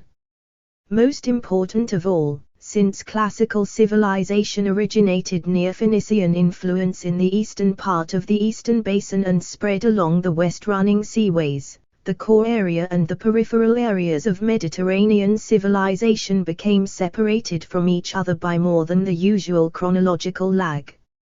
Cultural distinctions as well as chrono. 270. Logical ones are characteristic of these 2 portions of any civilization, but usually the periphery tends to surround the core, and such extreme geographic separation does not arise. This fact was, of course, also important in Canaanite civilization, where the core was in the Levant while the universal empire arose in the west. In classical civilization the tendency for the society to split into eastern and western parts was always strong. It was counterbalanced, until the society was in its final stage, by the relative superiority of water transportation over land transportation.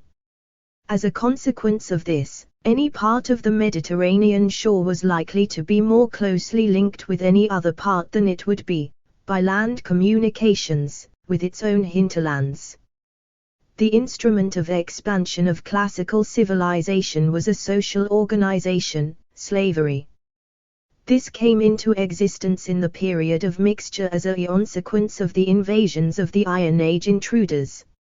It remained an instrument so long as the slave owners worked closely with their slaves, often in the fields themselves, as Cincinnatus was doing when appointed dictator, because then the surplus from the slave labor which accumulated to the owner from his legal rights over his slaves could be used for some productive use, since the owner's personal knowledge of the agricultural process permitted him to judge where such investment could best be made. But in the later period, when the slaves were operated in gangs in charge of a steward, usually a freed slave, with the owner absent from the estate for long periods, output suffered, investment decreased or was improperly applied, and expansion slowed up. After several centuries of this, the slave system became a highly inefficient method of agricultural production, with output, expressed either in terms of unit areas or in terms of labor expended, consider 271. Ably below that of neighboring farms operated by their owners on a family basis. Pliny tells us that output per area was much greater on family farms than it was on latifundia. Slave owners, whose prestige, economic independence, and leisure for political activity depended on their slaves, were determined to resist any efforts to free their slaves or to divide up their estates into family-size farms. The argument for greater production would have left them unmoved even if it had been made. Even if the landlords had obtained compensation for loss of their lands and slaves, there was no other practical way in which they could have invested their funds because of the great technological backwardness of the classical economy.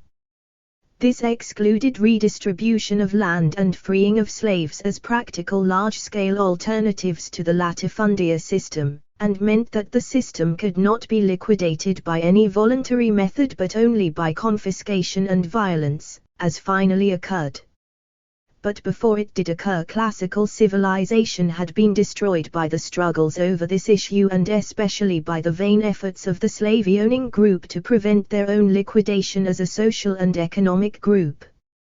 Moreover, replacement of the latifundia by peasant farms would have been no real solution, because it would have resulted in a more equitable distribution of the society's income and ended most accumulation of capital. The only good solution was replacement of the slave institution by another instrument of expansion, but that meant the replacement of classical civilization by another civilization. It has sometimes been argued that slavery could not possibly have played the central role in classical civilization which we are attributing to it, because the number of slaves in the society was relatively small and many of them were 272. Well treated or were used in essentially non-productive activities, such as household tasks. These objections are quite beside the point, and are unconvincing even when they are supported by elaborate statistical studies. Such statistical studies are based on the available written evidence, mostly Athenian, and do show that the slaves were only a minority of the Athenian population, about 1/4, and were often household servants. Such studies overlook less specific evidence tending to show that the percentage of slaves was probably higher in many rural areas, especially in Dorian states. In Sparta, for example, the number of helots was certainly several times the number of Spartan citizens, even in the early period, and the proportion increased in the later period as the number of Spartan citizens decreased. And in Roman Italy there is good evidence that the countryside lost much of its peasant population and increased its number of slaves during several centuries following the end of the Second Punic War, 201 BC. Moreover, even if the most moderate estimates produced by the later-day apologists for classical slavery are taken as correct, this in no way would reduce the significance of slavery as the instrument of expansion of classical civilization. All that we require of such an instrument is that it be an important, or perhaps the most important, mechanism in accumulating and investing savings in the society. Such a role, I believe, cannot be withheld from classical slavery. Other organizations performed similar functions in Mediterranean civilization, as they do in all societies, but the important role played by slavery in the organizational dynamics of classical antiquity can hardly be denied. The attempts to deny it, which are frequently quite emotional, even when they are made by classicists who pride 273 themselves on their objectivity, are but one class of examples of a notable weakness in classical studies. This weakness arises from the failure, by the average classicist, to seek a complete and rounded view of classical society.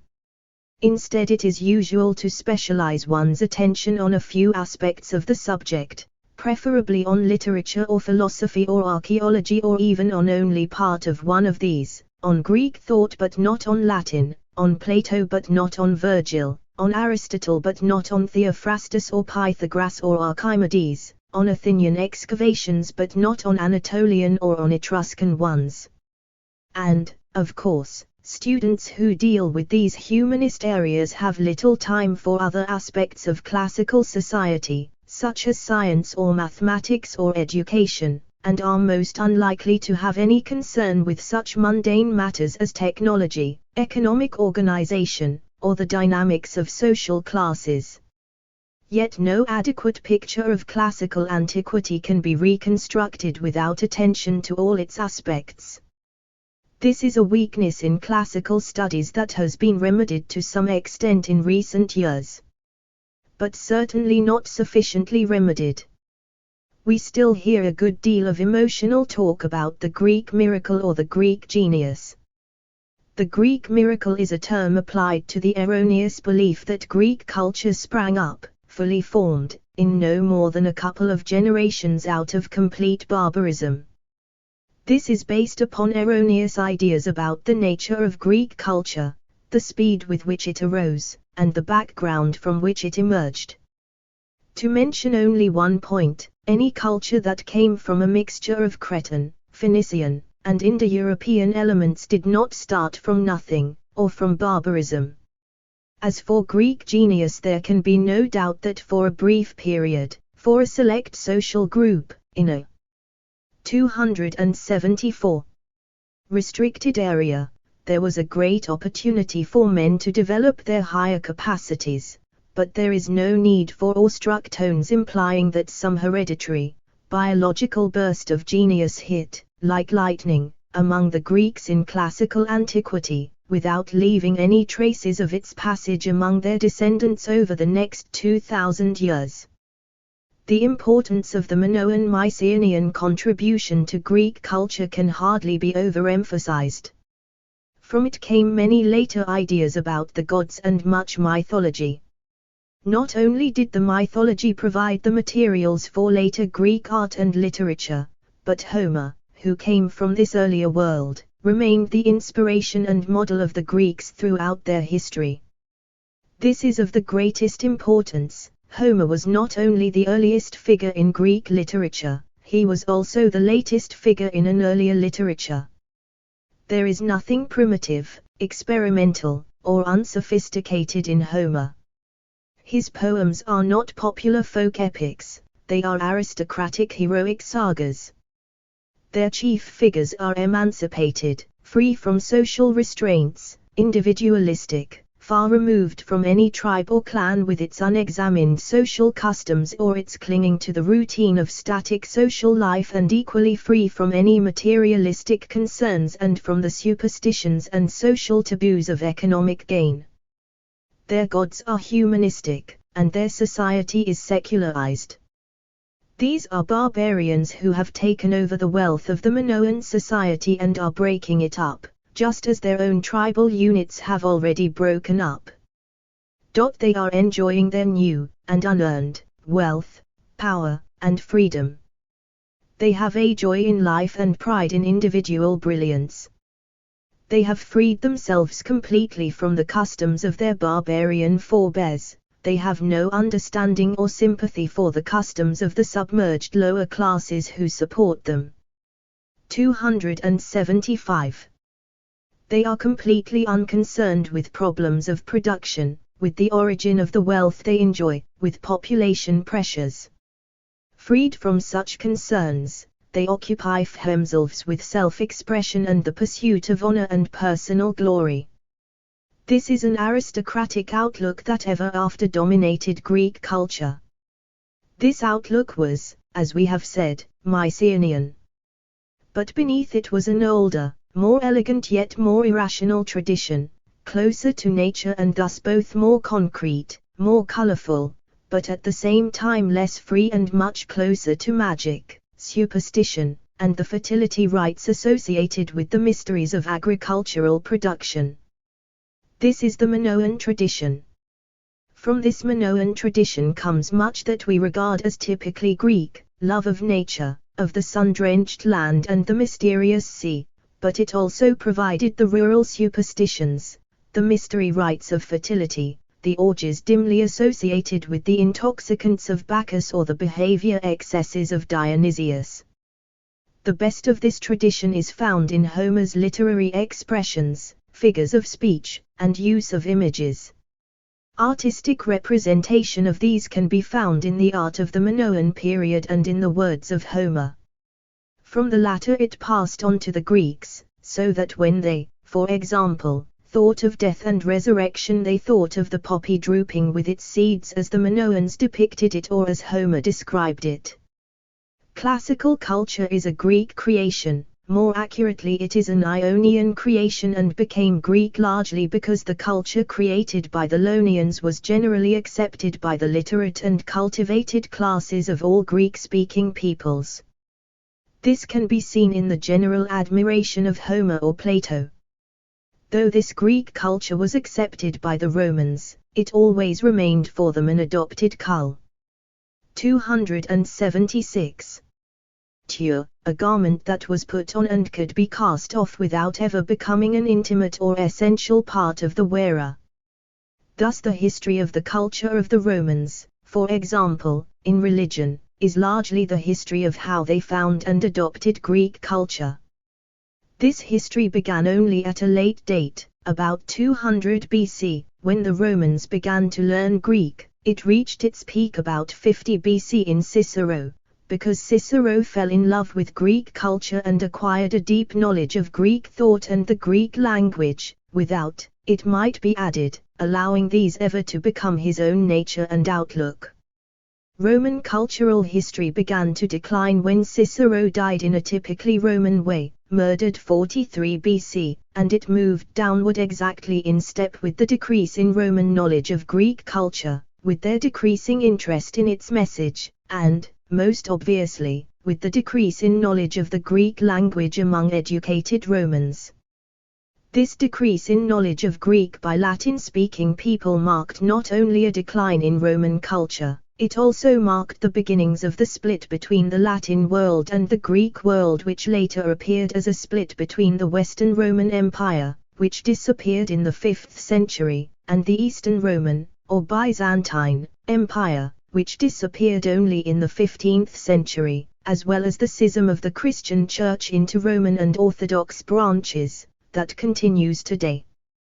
The Ionian culture that was adopted as their own by the Greek-speaking world, and put on like a garment by the Latin-speaking world, was never the culture of the whole Mediterranean basin because it was the culture of the literate upper classes only.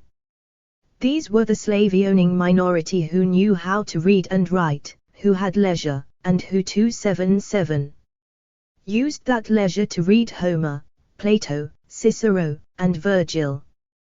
The great mass of the inhabitants of the Mediterranean world did not share this culture.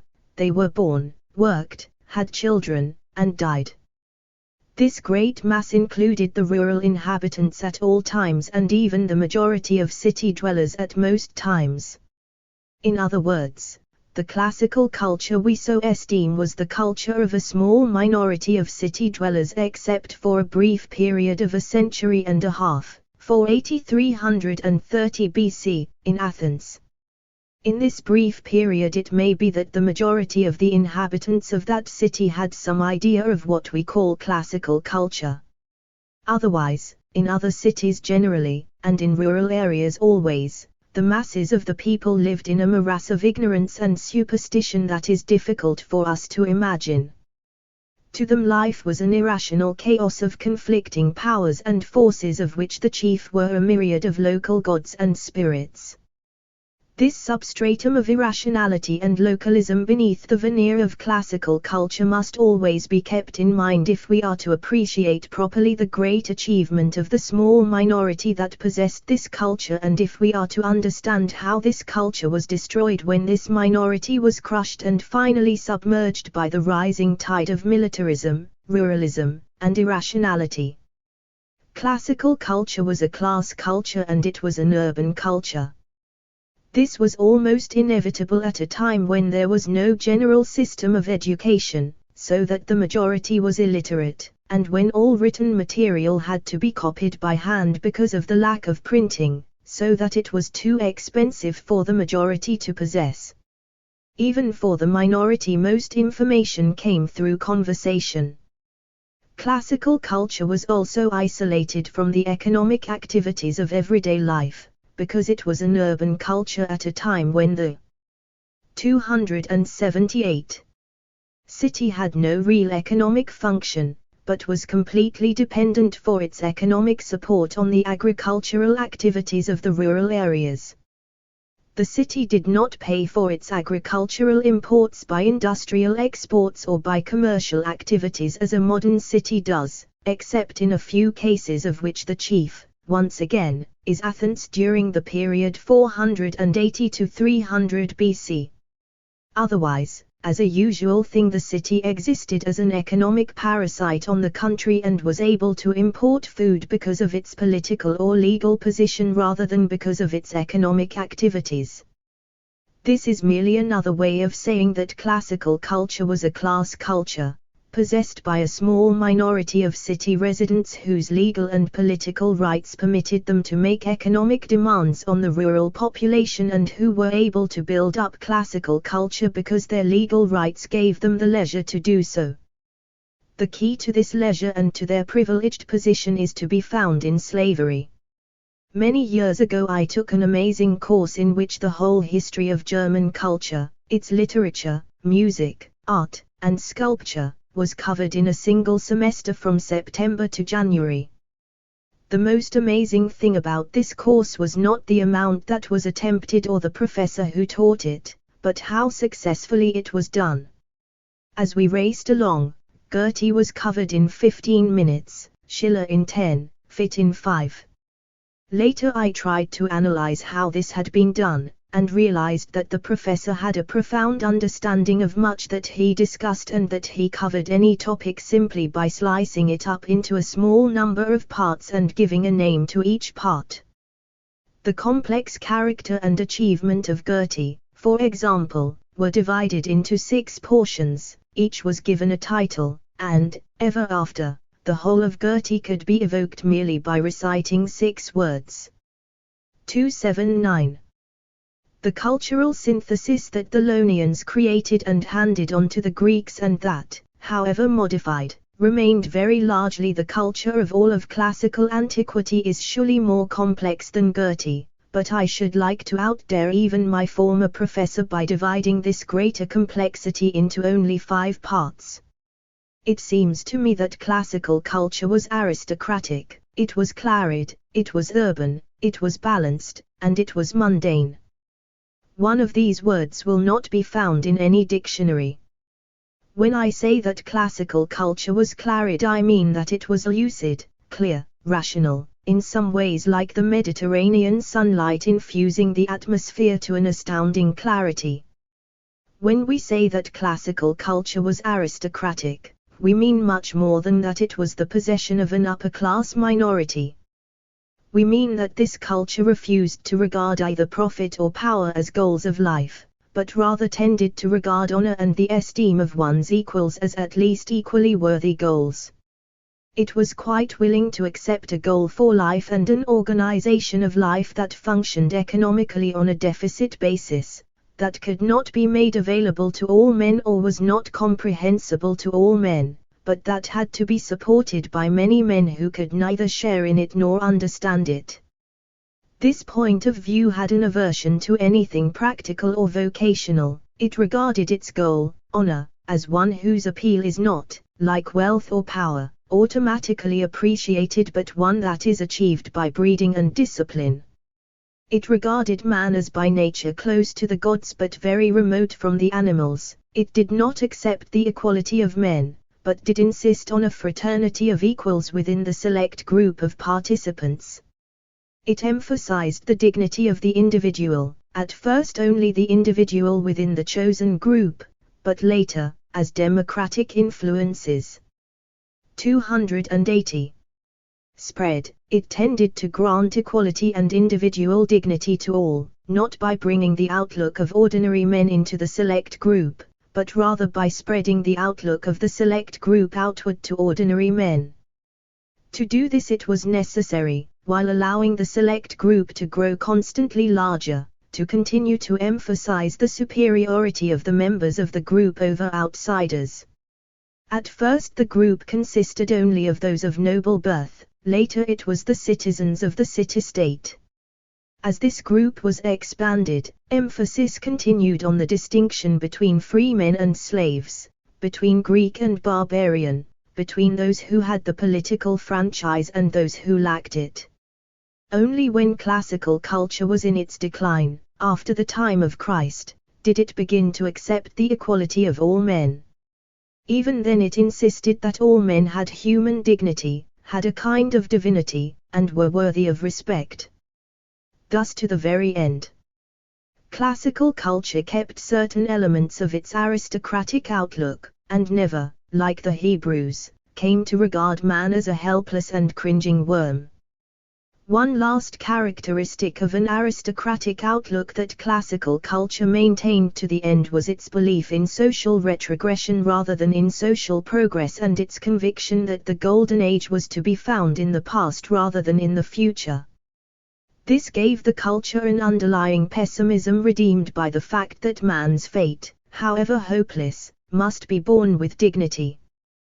This belief in a past golden age and the refusal to accept the idea of progress is to be found in Homer and Hesiod in a most explicit fashion, and undoubtedly is the result of some dim social memory of the Cretan civilization or of Mycenaean culture. In saying that classical culture was clarid, we mean that it possessed the qualities of rationality, lucidity, and clarity. 281. This culture sought explanations rather than sensations. These explanations were regarded as satisfactory if they led to some concept that could be grasped by man's conscious mind. Thus, for example, the immortality of the gods was explained on the grounds that gods ate a special food, ambrosia, that would also give immortality to men, if they could obtain it. When we say that this culture was urban, we mean that it was possessed by a city-dwelling group who knew one another personally, saw one another frequently, exchanged views by conversation or letter, rather than by media of mass communication, were remote from the productive system, either agriculture or commerce, and regarded loyalty to the state and to its gods as the chief duty and chief privilege of existence. When we say that this culture was balanced, we mean that it held the golden mean in high esteem, that it regarded excess or extremes with distaste and felt that such excess could lead only to disaster and to retribution. The expression golden mean, the motto nothing too much, the idea that excess leads to retribution, nemesis, these are all derived from classical culture. This ideal of balance appeared in their ethics as nemesis, in their politics in the idea that justice was a balance of different elements, in their art as the principle of proportion, in their literature, especially the drama, as the idea that nemesis is always the consequence of hybris, excess of personal pride and self-exaltation, in their social outlook in the belief that society was a balance of different groups or classes. When we say that this culture was mundane, we mean that it was humanistic, anthropocentric, and this worldly. It regarded man as the center of everything, it interpreted 282. Everything in terms of human aims. It had no real concern with life after death or with the gods, and had no real idea of eternity or of reward or punishment in the afterlife. It had no real idea of the nature of divinity until very late, and then achieved this idea as a consequence of an aristocratic pursuit of truth, a rationalistic pursuit by men with leisure and with no real regard for wealth or power.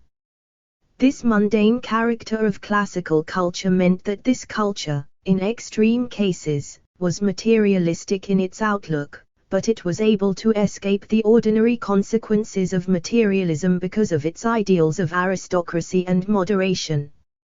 The creation of this synthesis from past elements, some of which, like Minoan or Mesopotamian, had a long history, explains why there were so few primitive elements in Greek culture and why, when these elements did occasionally emerge from the submerged or rural masses, as in the mystery religions, they were immediately modified or rejected. This also explains why the oldest surviving Greek writer, Homer, was neither primitive nor unsophisticated, but had a simplicity, a gravity, a balance, a dignity, a subtlety, that made him appear as the culmination of a long epic tradition and the last example of a sophisticated culture. This indeed he was, a kind of post-mortem manifestation of the Mycenaean age, looking back on it as a golden age, but nonetheless writing in Greek and thus capable of becoming, as he did become, the model for the future classical culture. 1. Mixture. The period of mixture of classical civilization covers the Iron Age invasions which destroyed Cretan civilization and 283. continues onward into the period when the Phoenicians began to bring back the basic necessities of civilized living. In our usual arbitrary fashion we might say that the period of mixture lasted from 1200 to 900 and that the following age of gestation covered the next 100 years to about 800 BC. We have already said that classical culture was Ionian. This means that the mixture that created it took place on the shores of the Aegean Sea, chiefly among people who spoke the Ionic dialect of Greek. This means that it was a synthesis from the activities of a relatively small number of persons in a relatively small area. It also means, as is generally true when one civilization descends from a predecessor, that the peripheral area of Cretan civilization became the core area of classical civilization. The elements that mixed to form classical society were at least four: 1. Minoan, 2. Indo-European, 3. Mesopotamian, and 4. Semitic. None of these, except perhaps the last, was a direct influence, the others were indirect, filtered through intermediaries. The Minoan influence came through the Mycenaean age, that is, in the Greek language and with heroic and warlike elements replacing the feminist and pacifist elements of Minoan. The Indo-European was also diluted by coming through the Mycenaean age rather than as the direct influence of a warrior people such as we find in the Dorian Greeks. This means that the rationalist and individualist tendencies found in the Indo-Europeans were intensified by the weakening of the social and tribal beliefs usual among a more primitive people. This influence was passed on to the Greeks, largely through Homer. The Mesopotamian contribution came across Anatolia, where it picked up all kinds of dark superstitions and irrational 284 rites, as well as through the Phoenicians. The Semitic influence also came by way of the Phoenicians, which means that it came through a practical, hard-headed, unimaginative, and business-like people. It would be a difficult task to enumerate what Greek culture owed to each of these four. It would also be misleading, because the Ionians took each element, modified it, and merged it into a new synthesis.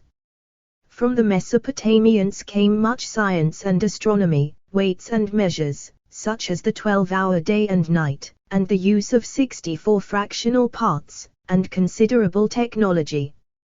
From the Indo-European came many pastoral elements, including the religious dominance of a sky god, Deus equals Zeus, a patriarchal and masculine-dominated social system, extreme emphasis on honor, competitiveness, heroism, and war, and above all, rationalism. The last of these is so important that it deserves more detailed consideration. There can be little doubt that the rationalism of the Greeks, which became one of the general qualities of classical culture, was derived from their Indo-European heritage. The same quality is found among the early Persians, for example, in the Zoroastrian religion, in an even more definite way, and the Persians are the only Indo-European group, on whom we have adequate information, that was less culturally mixed than the Greeks. Of the other Indo-European groups, the Mitanni were more purely Indo-European, but we know very little about them. The Hittites and Aryans were subjected to great cultural mixture, and we have inadequate information on them. The early Romans were much less clearly Indo-European than the Greeks, were much less rational, and our information is much less satisfactory. The correlation, so far as our knowledge goes. 285. Between degree of Indo-European influence in a culture and the rationalism in the culture seems fairly close. We may concede, then, that Greek rationalism was Indo-European in origin, but this does not explain why the Indo-Europeans had this tendency. A somewhat similar inclination is to be found among the Semites, and there too its degree seems to be correlated with the degree of purity of the Semite culture. The closer any Semite people were to their original flatland pastoralism, the more pronounced the degree of rationalism in their culture. The Arabs, who were the most pastoral of all the Semites of which we have adequate knowledge, seem to have been the most rationalist of the Semite migrants out of the Arabian flatland into the vision of history. Similarly, the Hebrews, who were more pastoral than the other Canaanites, were considerably more rational than these others.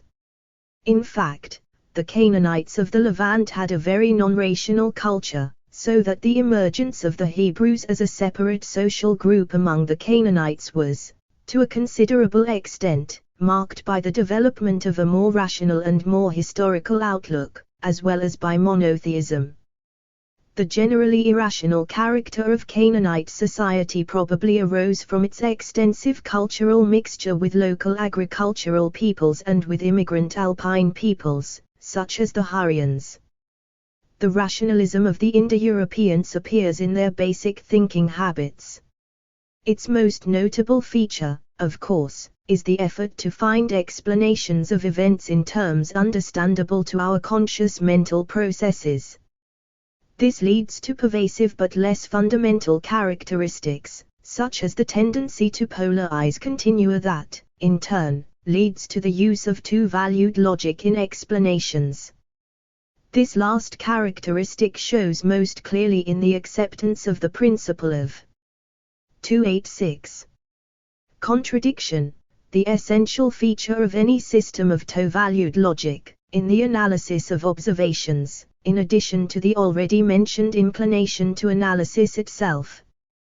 The earlier civilizations, such as Mesopotamian and Egyptian, were not analytical and had no tendency to seek logical explanation. It would be incorrect to say that they were illogical, for this might indicate that they violated a logical system of which they were aware. Rather, we should say that they were mythological. This means that they did not seek explanation by analysis in order to obtain logical sequence back to a cause, rather they found explanation in a story, as we still do in children's tales, like how the elephant got his trunk. In our own development toward logical explanation, we find contributions from both the Hebrews and the Indo-Europeans. The Hebrews took the first great step toward the creation of our modern intellectual processes by turning from a mythological to a logical attitude toward the universe. They insisted on a rigid distinction between God and man, between past and future, between life and death, between male and female, especially in regard to deity, between man and nature, between the individual and the group, and between the righteous and the unrighteous. These logical distinctions were not made by earlier peoples, as they are not made, for example, by the Hindus. They were largely destroyed among the other Canaanites because of the powerful influences these received from the Mesopotamian, Hurrian, and Neolithic garden cultures. Similar rationalism is found among the Indo-Europeans. We might explain this quality as one of the attributes of flatland pastoralism. Or we might attribute it to the grammatical structure of Indo-European languages and, in 287, that way, trace it back to the common linguistic ancestor of Indo-European and Semite. For Indo-European grammar, with its categories of gender, its sharp distinction of person and number, and its great emphasis on chronological tense, must impress upon any child who learns it a certain amount of logical attitude toward experience. This would be quite different from the experience of the Japanese child, whose language emphasizes in its grammar relative class levels, or of the young Bantu speaker, who has little time emphasis, lacking any future tense, but divides everything in the universe into a score or so of basic qualitative classes. Of course, we might abandon this rather Platonic effort to explain the logical quality of Greek thought by adopting, instead, the sophist argument that there is nothing really logical about Greek thinking or Indo-European languages, but that we simply call them logical because it is what we are used to in our own culture derived from them. If we do this, it will still be permissible to say that these qualities came into the Greek mixture from the Indo-European element in that mixture. It is obvious that the Indo-European element also contributed to classical culture a large number of material traits. These included horses and war chariots, the use of flowing garments fastened by pins, the toga, iron weapons, from the Hittites by way of the Dorians, the wearing of beards, the Megaron-style house, the social inferiority of women, and other features. We have already indicated what the Minoan element contributed to this mixture. It included such very practical things as the Mediterranean diet, as well as less tangible traits such as much of the foundations of Greek aesthetics, the sense of beauty and of proportion, the inclination toward naturalism in art, the love of nature, and the strong sense of 288.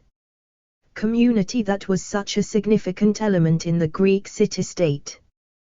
The development of naturalism out of earlier geometric art about the 7th century is usually regarded as a manifestation of the Greek genius but might better be regarded as a re-emergence of Minoan tendencies after their submergence by Iron Age invaders.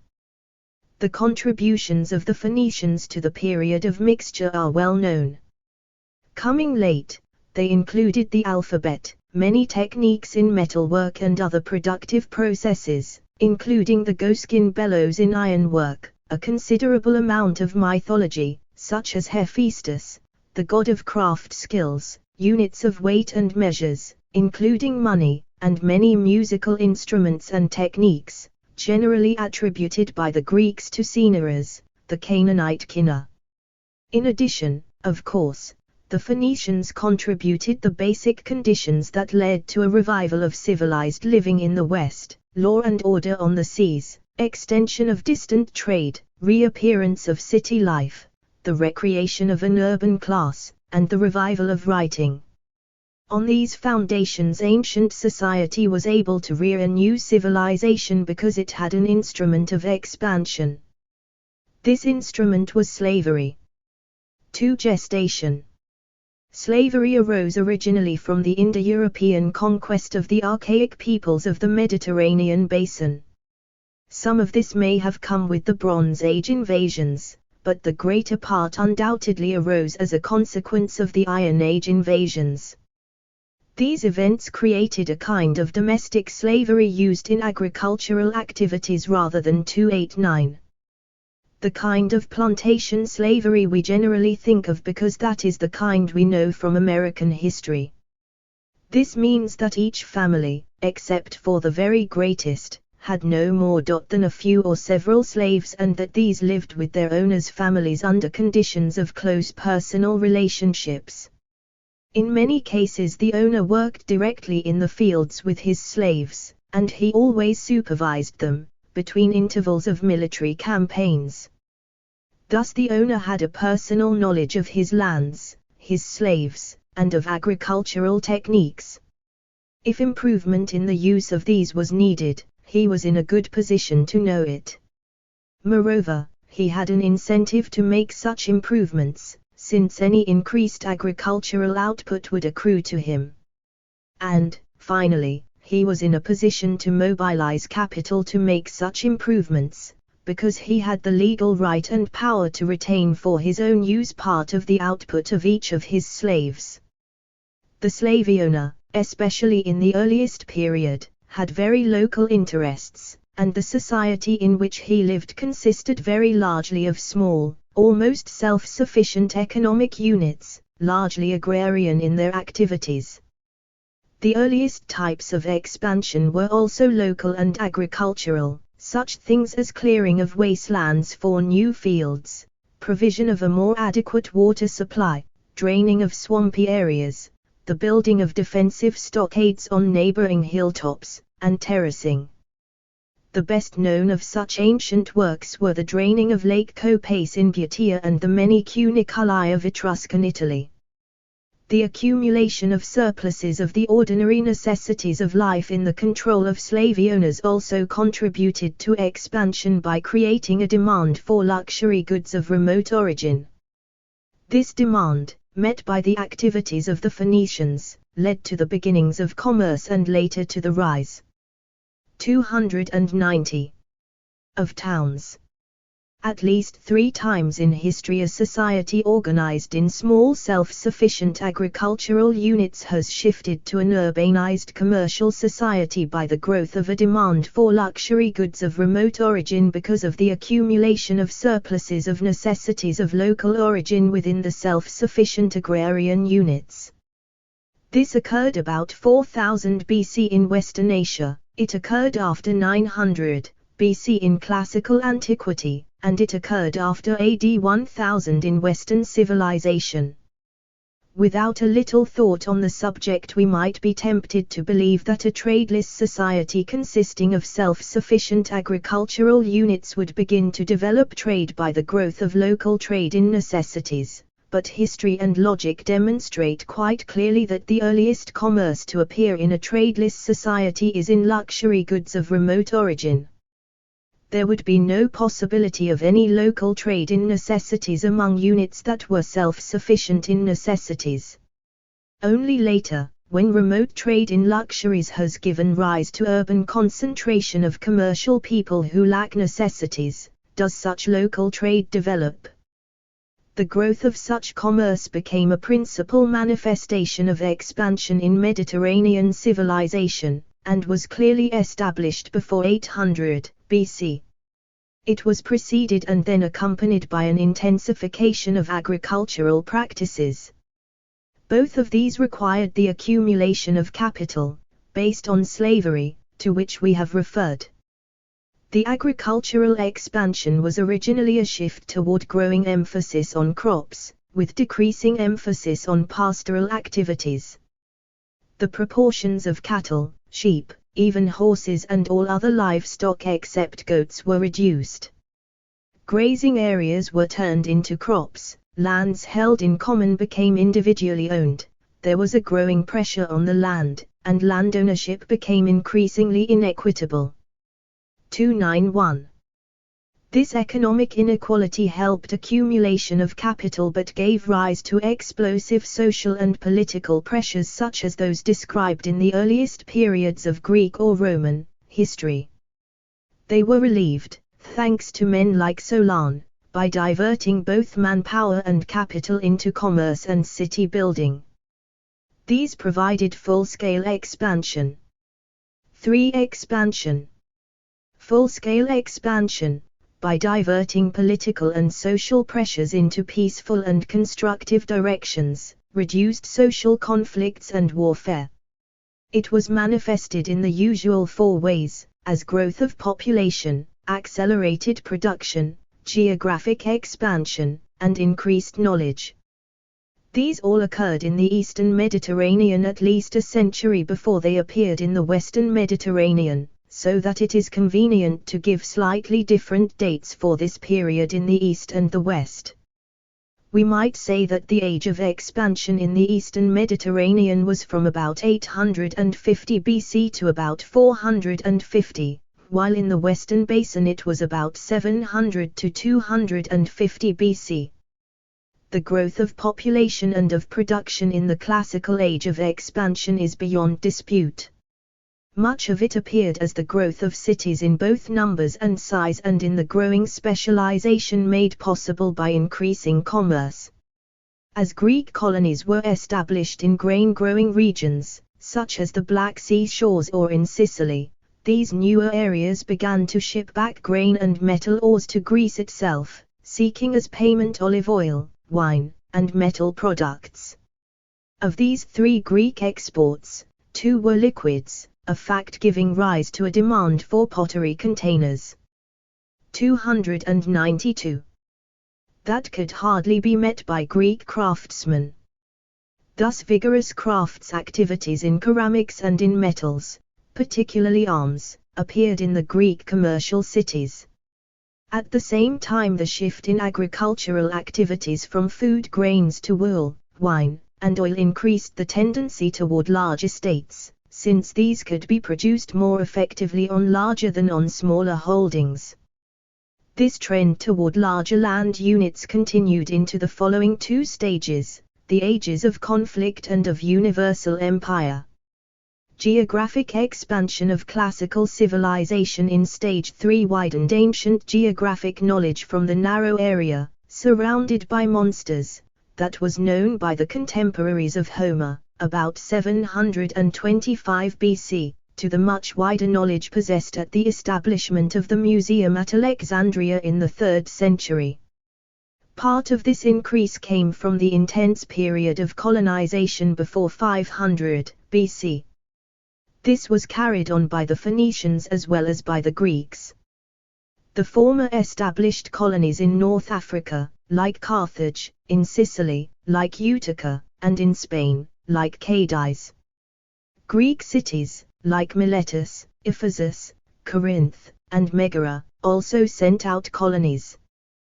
The chief colonized areas were the northern shores of the Aegean Sea, the Black Sea, eastern Sicily, and southern Italy, but there were others outside these limits, such as Naucratis in Egypt and Marseilles in Gaul.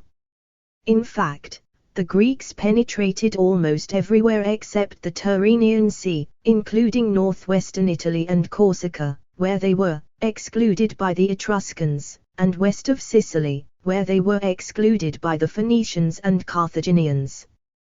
The conquest of Phoenicia by Persia in 538 BC made these great seafaring people a satellite state of Persia, and squeezed the Greeks into the central Mediterranean between 293.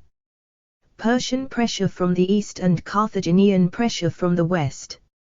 Since the Persian fleet was largely Phoenician, this pressure on classical civilization, from both east and west, was pressure from Canaanite culture. This pressure was greatly relieved in 480 BC when the Western Greeks, led by Syracuse, defeated the Carthaginians at Imera in Sicily, and the Eastern Greeks, led by Athens, defeated the Persian fleet at Salamis. As a result of these battles, classical civilization was free to determine its own fate until later it finally destroyed the Persian Phoenician system, 333 BC, and the Carthaginian Canaanite system, 146 BC. We have indicated that an age of expansion frequently is a period of science and of democracy. This was certainly true of classical civilization. The rise and fall of Greek and, later, of Roman democracy is a familiar story. Science, on the other hand, had two peaks, both in the Greek period and in no way associated with the shape of the Mediterranean basin or the relationship between core and peripheral areas. These two peaks are generally known as Ionian science, from about 600 BC to about 400 BC, and Hellenistic science, from about 350 to 150 BC. A link between the two was provided by Aristotle's Lyceum. Any age of expansion has strong trends toward rationalism because of the need to make decisions between alternative actions in a period when status is being disrupted and social atomism is prevalent because of expansion. Nevertheless, science, which is, of course, entirely different from rationalism because of its faith in observation, usually flourishes in an age of expansion and is killed off by irrationalism in the following age of conflict. In classical antiquity this pattern was not followed.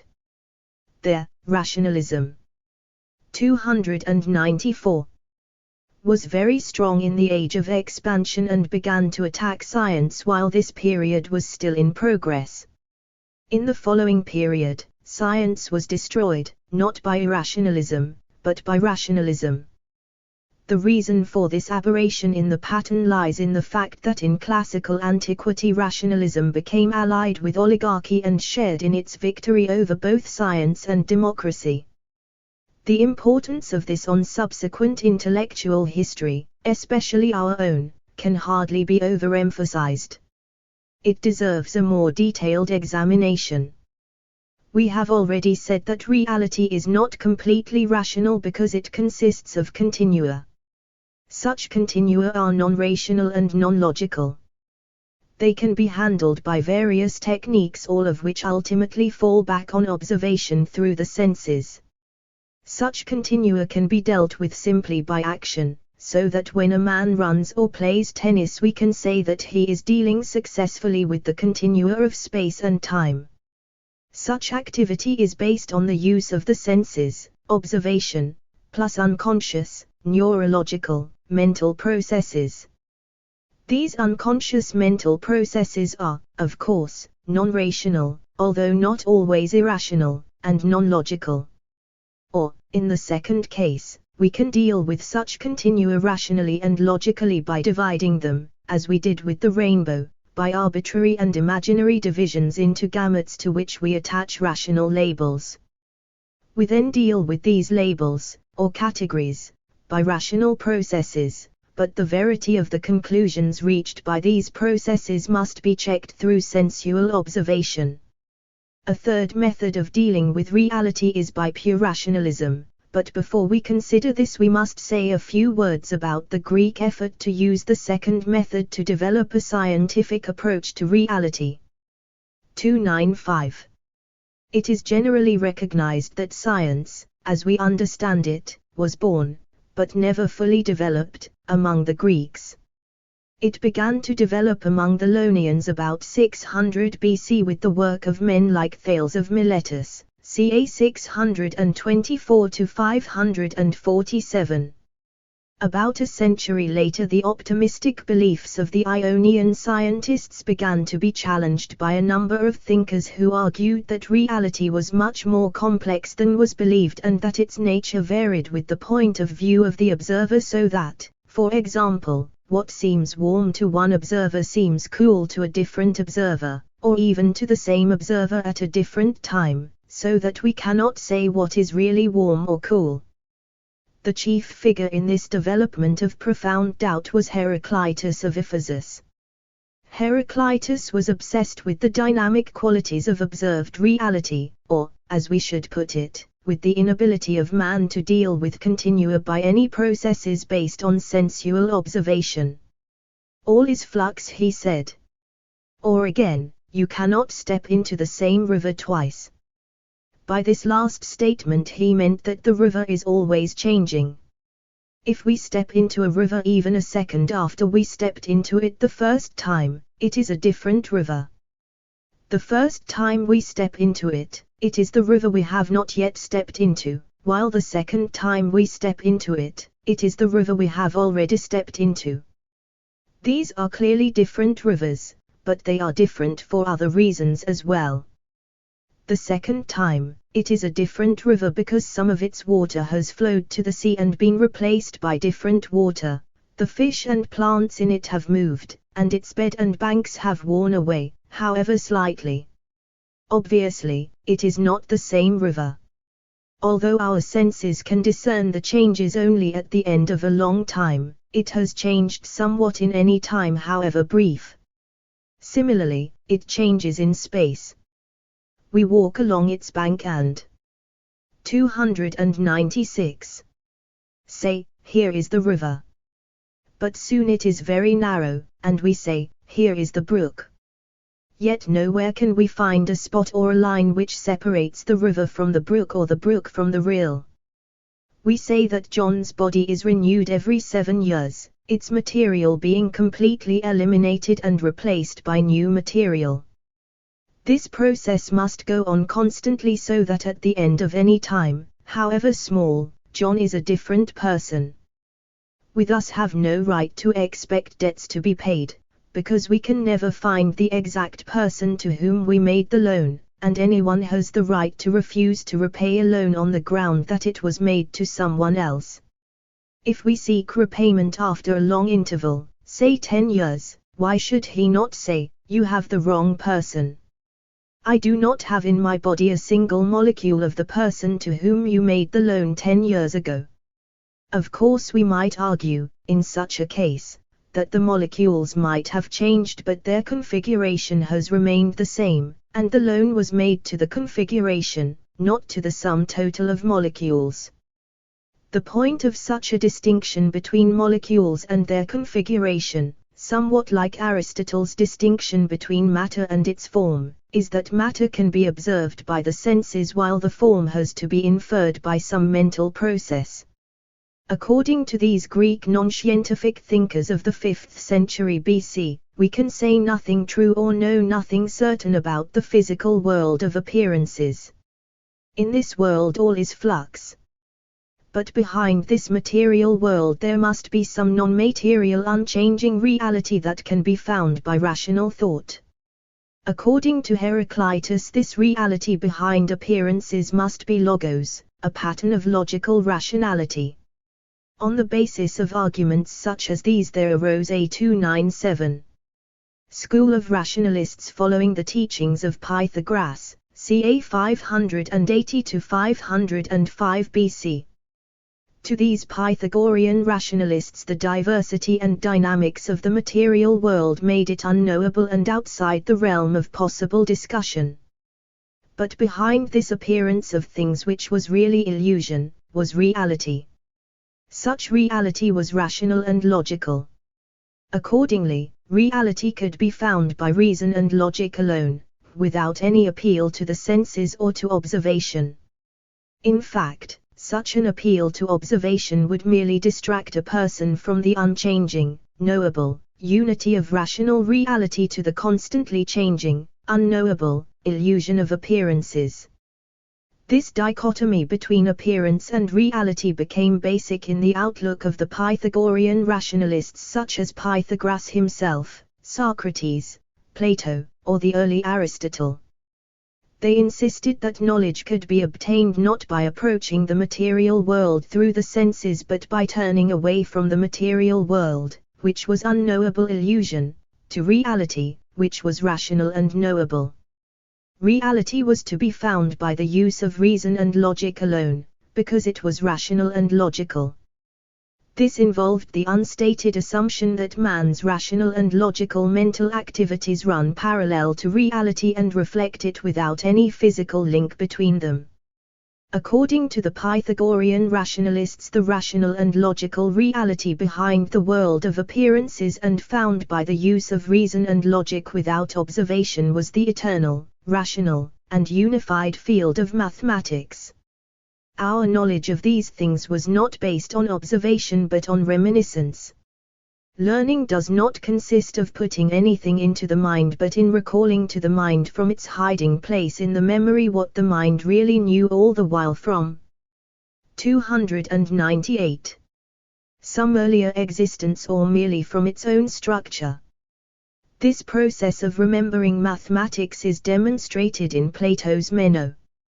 The best-known case of an individual starting out as a follower of the Ionian sciences and then becoming a Pythagorean rationalist is to be found in the autobiographical remarks which Plato put into Socrates' mouth in the Phaedo. In earlier years, he said, he had been a follower of the natural philosophers, that is, the scientists, and even for a while had accepted the teachings of Anaxagoras, but he soon discovered that the senses were not dependable and that the views of scientists were never in agreement and were always changing. Accordingly he had abandoned dependence on the body and discovered that truth could be found by reason alone. The real philosopher, he felt, should be glad to die, because this would free him from the confusion of the body and the senses. The knowledge of the essence of things must be sought with the mind alone, not introducing or intruding into the act of thought the sight or any other sense along with reason. He who has got rid, as far as he can, of eyes and ears and, so to speak, of the whole body, these being in his opinion distracting elements which, when they infect the mind, hinder it from acquiring truth and knowledge. I decided, he said, to take refuge from the confusion of the senses in argument and by means of argument alone to determine the truth of reality. The truth thus revealed is recollection, recalled from a previous existence, and its truth is not to be tested, as a scientist would do, by observation but simply by the mathematical rule that all inferences deduced from it are mutually consistent. We have already mentioned that these Pythagorean ideas 299, held and propagated by Socrates, Plato, Xenophon, and others were not tenable because long before, while Pythagoras was yet alive, one of his disciples had used the master's own Pythagorean theorem to prove that space was irrational, because it was a continuum. This means that it was possible to prove the irrationality of reality by purely rational, mathematical, arguments, and that, accordingly, the fundamental assumption of this school about the rationality and logic of reality was false. Such a discovery should have led any honest seekers after truth to abandon this fundamental assumption about reality and to fall back on some other assumption, such as the scientist's assumption that the senses do give us information about reality. The continued adherence by the rationalist school to beliefs they knew were false can only be explained on the ground that they had an interest in these beliefs beyond their devotion to truth. Naturally, this interest was not stated by these people publicly. At least, no such statement appears in the ancient evidence, so once again we must rely on inference. The key to the thinking of the Pythagorean rationalists lies in their fear of change and hatred of change. Beyond the ordinary change of the physical world, they saw the social change that, for centuries, had been spreading political power and economic benefits wider and wider. There can be no doubt that the Pythagorean rationalists resented these political and social changes and wished to deny the possibility and reality of change. Pythagoras himself was the founder of an international oligarchic conspiracy, the Pythagorean Brotherhood, which operated out of Croton, in southern Italy, until it was forced to flee from that city by a democratic uprising about 510 BC. Thereafter this organization centered in Thebes in Bactria. In international affairs. 300. It operated in support of the oligarchic states and in opposition to the democratic states, like Athens. In intellectual matters it attacked Ionian science, the sophists, the philosophic nominalists, and the upholders of democracy and of human equality. The latter groups had become allied and, in some cases, identified for logical and historical reasons. Until the end of the 7th century, the Greeks lived in a fairly static society in which each individual's position was based on status rather than on choice or conscious decision, and in which it was rare to meet any person with different customs or ideas than oneself. Accordingly, it was but natural for the Greeks to assume that the ideas and customs that they practiced themselves represented intrinsic and innate human nature and absolute truth in a system of absolute and universal values. The growth of commerce and of colonial expansion gave a rude shock to these ideas by showing the Greeks people with ideas and customs different from their own and often antithetical to theirs. The culmination of this educational process is to be seen in Herodotus, who is almost gullible in his readiness to believe that non-Greeks can practice almost any social customs. Experiences such as these could hardly fail to make a thoughtful people begin to examine the basis of their own customs. Can customs be based on essential human nature when different peoples act so differently? Or can there be any absolute value systems or social standards when different peoples have such diverse convictions? From these discussions there emerged, by the 5th century, two quite opposed points of view. On the one hand, the conservatives insisted that there was an absolute system of values and of social behavior, and that in this system the customary Greek behavior was the natural inborn behavior of those beings 301. Who were fully human. Any persons who acted or thought otherwise were at a lower level of this same absolute standard because their natures were not fully human.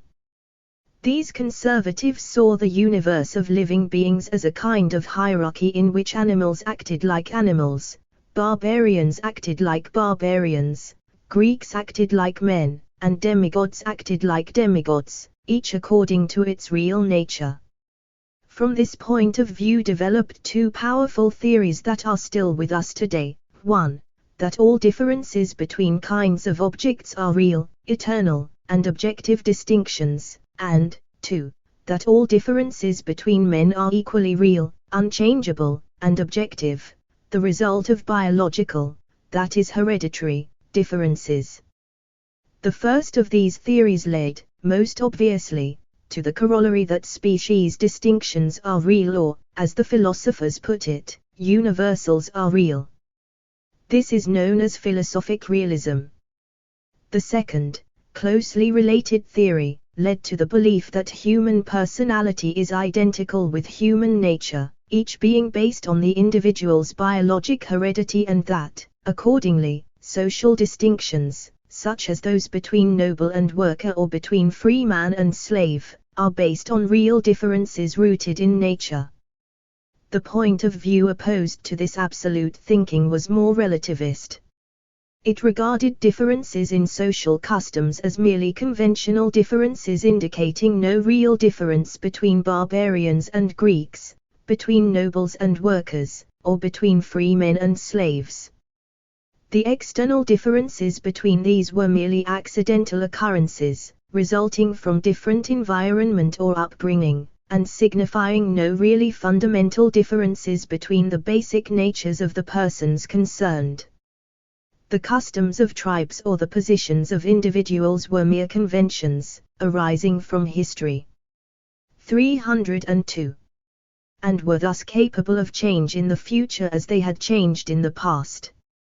In this point of view there was a distinction between nature and personality, the former being presumably the same for all men, while the latter was different merely because each person's history was different. Distinctions were not based on nature but on convention. Moreover, if Heraclitus was correct about the dynamic nature of all the universe, then no distinctions between kinds of things were real, but were all equally conventional, drawn by a local consensus and indicated by verbal differences. This point of view led to philosophic nominalism and social, if not ethical, relativism. The chief distinction between noble and worker or between freeman and slave is not any absolute or real distinction but only a verbal distinction based, at most, on superficial and conventional distinctions such as exist between all individuals. For reasons that should be evident, the absolute point of view based on philosophic realism had considerable appeal to the conservatives and the defenders of oligarchy. It denied the possibility of real change and justified the existing social and economic inequalities as being based on real, eternal distinctions. Furthermore, by insisting on the reality of group differences it reduced the appeal of individualism and justified the domination of the group over the individual. Parallel reasons made the nominalist and relativist point of view appealing to the egalitarian, individualistic progressives. Nominalism, which recognized the existence of individuals, denied the real existence of groups and thus denied that economic and social inequalities were anything more than accidental and changeable features. This point of view justified individualism as the only reality, insisting that groups or universal were merely conventional codec 303 of individuals to which a common name was given. Such a name was arbitrary and temporary, capable of change and even of complete reversal so that, for example, slavery could be called freedom and tyranny could be called justice, if men merely agreed on the convention to do so. Thus the sophist Hippias, according to Plato, questioned the reality of the group, the state, by saying, I believe all of you are kinsmen, friends, and fellow citizens, not by law but by nature. For by nature like is akin to like but law is the tyrant of mankind and often makes us do many things which are against nature. And again the sophist Lycophron questioned class distinctions with the statement, the superiority of noble birth is imaginary, and its prerogatives are based merely upon a word. The real existence of a slavish nature in conventional slaves was challenged by thinkers like Alcidamas who said, God made all men free. No man is a slave by nature, and Euripides who wrote, the name alone brings shame upon a slave, who can be excellent in every way and truly equal to the freeborn man. Another sophist, Antiphon, questioned the real distinction between Greek and non-Greek, saying, as to our natural gifts, we are all equal, whether we be Greeks or barbarians. According to Plato, Thrasymachus, a sophist, upheld the conventional, arbitrary, and nominalist character of justice by saying that this was merely a word which we apply to whatever the strong impose on the weak. The nominalist outlook of the sophists was congenial and acceptable to the Ionian scientists, to the Democrats, and to most progressive and reforming persons. In many instances, such as Anaxagoras, these popular roles were combined in one person. In any case, they were closely allied. This alliance, for a generation, 461 to 429 BC, was under the 304 leadership and patronage of Pericles, in whose kitchen cabinet Anaxagoras was a prominent member. 4 Age of conflict. The period of expansion continued until the middle of the 3rd century BC in the western half of classical antiquity, but ended 2 centuries earlier in the eastern half. We can fix these dates with a good deal of confidence, but the mechanism that caused the change is considerably clearer in one case than it is in the other. The dubious instance is the earlier one, in the mid-5th century in the Greek-speaking world. In this earlier case we can see quite clearly that there was a change from a period of expansion to a period of conflict. Before 450 BC the 4 usual kinds of expansion, in production, population, geographic extent, and knowledge, are evident, but after that date they are much less so. On the other hand, 3 of the 4 characteristics of an age of conflict, decreasing rate of economic expansion, increasing class conflicts, imperialist wars, irrationality, seem to be increasingly evident after 450 BC. If we move further away from this demarcation date, to compare, for example, 500 BC with 400 BC or 550 BC with 350 BC, it becomes even clearer that the culture has passed from expansion to conflict. Underscore to be sure there are difficulties, but in some cases, at least, these can be explained away. We must remember that the point at which a civilization, or an area in a civilization, turns from stage 3 to stage 4 is the point at which the rate of expansion ceases to rise and begins to decline. It is not 305. The much later point at which expansion itself ceases and is replaced by contraction. There is thus a considerable length of time between these 2 points during which expansion continues, but with a decreasing rate. In the case of a core area, such as Greece, the difficulty in determining the date is increased by the fact that the rate of expansion itself is still continuing to rise in more peripheral areas, such as the Western Mediterranean, and the helpful influence of prosperity there can serve to conceal the less optimistic picture in the older area. Other sources of ambiguity in demarking the 2 stages from each other arise from closely related conditions. The ending of geographic expansion and of the growth of knowledge is difficult to establish in the core of any civilization as long as that civilization is continuing to expand in its peripheral areas. In fact, the expression geographic expansion can apply only to the society as a whole and could never be established for some limited portion of it. On the other hand, it does seem likely, although the evidence is not available, that the growth of knowledge, for the ordinary Greek, ceased to increase in the 4th century. The wars, insecurity, and general confusion that became endemic in Greek life after 430 BC must have made it increasingly difficult for the ordinary Greek, that is, the one who lacked the leisure provided by slave ownership, to obtain information. The established methods by which information was diffused in Greek society, through conversation rather than by reading and thus through such periodic gatherings as the Olympic Games, the Panathenaic Festival, and visits to the local agora, as well as the more irregular intercourse provided by visits from foreign celebrities or journeys to places like the Delphic Oracle, all these weak 306. Aimed as methods of communication for the ordinary non-slave-owning Greek after 430 BC. The possibility of becoming literate or of obtaining information from written works may also have decreased about this time, or a little later, for the non-slave owner.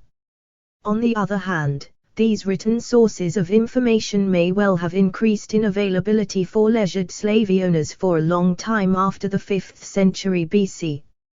If the cessation of the four aspects of an age of expansion is difficult to establish for Greece in the 5th century, the advent of at least three of the four aspects of an age of conflict is easy to demonstrate. There clearly was a decreasing rate of economic expansion, at least after 400 BC, for the economic troubles of Greece in the 4th century and later are notorious. The growth of class conflicts seems equally evident.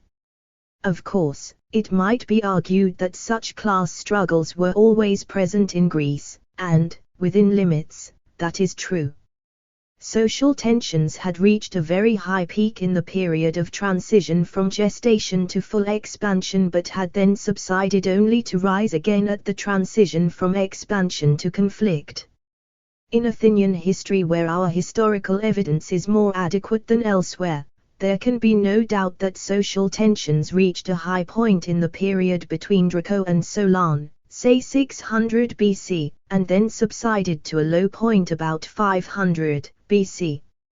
Just before the Persian Wars, only to rise again about 400 BC.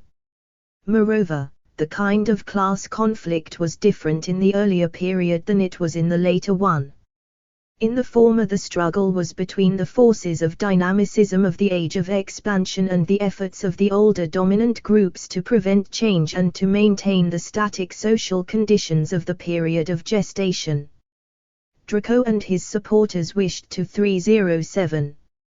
Maintain the noble-dominated, self-sufficient, largely pastoral economic units of the earlier period, and sought to resist the growth of such innovations as the expanding money economy, the growth of commerce, the development of city life, the rise of a middle class founded on commerce, the shift to a more democratic military force based on infantry from the older system based on the use of chariots by a hereditary nobility, and the resulting modifications of law and justice inevitable with increased social change. This kind of conflict was based on tensions of development in which older ways of providing for human needs resisted the innovation of new methods for providing for these needs. Such tension is endemic in any dynamic society, and, from it, social conflicts can arise at any time. The increased social conflicts that arose after 450 BC were quite different, being caused by tensions of evolution rather than by tensions of development. They did not arise from resistance to change, and even less from unsuccessful resistance to change, but from growing desperation because expansion was slowing up. Of even greater significance, perhaps, is the fact that in this newer evolutionary crisis the victory was falling more and more to the groups who hated change. This triumph of the reactionaries had occurred occasionally in the earlier period of acute developmental tensions, most notably in Sparta. There the legislation associated with the name of Lycurgus had stopped the development from an agrarian to a commercial economy and had retained local control of political and social life in the hands of the noble landlord class at the price of a renunciation of all commercial expansion. But this local reaction had been overcome in the Greek world as a whole by increased expansion elsewhere, as in 308. Corinth or Athens. This is, of course, a clear case of geographic circumvention to a local reactionary triumph. But in the period after 400 BC in the Greek world there was a general triumph of the forces of reaction.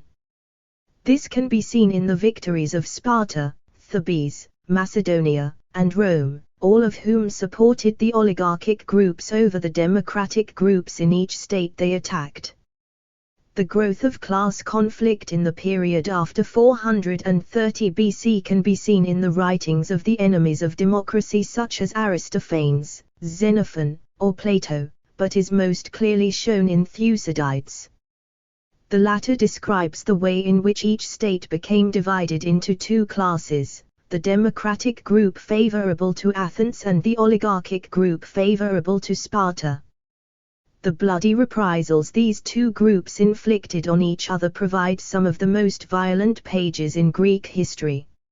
In Corcyra, where this schism appeared in one of its earliest and most unhappy examples, the popular party obtained support from the rural slaves by offering them emancipation, while the oligarchic group hired mercenary fighters from neighboring areas, and each group set out, generally successfully, to massacre the other. Closely related to these growing class conflicts was the increasing evidence of imperialist wars. In the earlier periods there had been political conflicts, but the economic expansion of each state, either intensively, as a shift from agriculture to commerce and handicrafts, or extensively, as colonial expansion, had usually taken place without head-on collisions. But by 450 BC expansion was increasingly extensive rather than intensive and was more and more likely to seek political support for its extension because more than one group, each backed by its own state, was trying to expand into the same area, or into an area already OC309. Occupied by a third group. These two modifications in the nature of expansion are characteristic of the shift from a period of expansion to a period of conflict. When an organization becomes institutionalized, it resists structural changes and thus decreases the amount of intensive expansion, which can be achieved only by structural changes, but still seeks to expand extensively by spreading its institutionalized structure over wider areas of exploitation. When numerous groups seek to do this, the limited number of such wider areas makes conflicts arise. Each group seeks to support its extensive expansion by political force, and the result is imperialist war. Indeed, one of the most notable characteristics of any age of conflict is the effort to achieve economic expansion by political rather than by economic means. Here again Thucydides provides our most reliable evidence. The growing rivalry of diverse economic imperialisms is well shown in his writings, and culminated in the clash between Corinth and Athens in the Adriatic. Athens had come to dominate the commerce of the Aegean in the first half of the 5th century as Corinth dominated that of the Adriatic. When Athens tried to push into the Adriatic, allying with Corcyra to do so, Corinth called upon its ally, Sparta, and the fierce struggle began.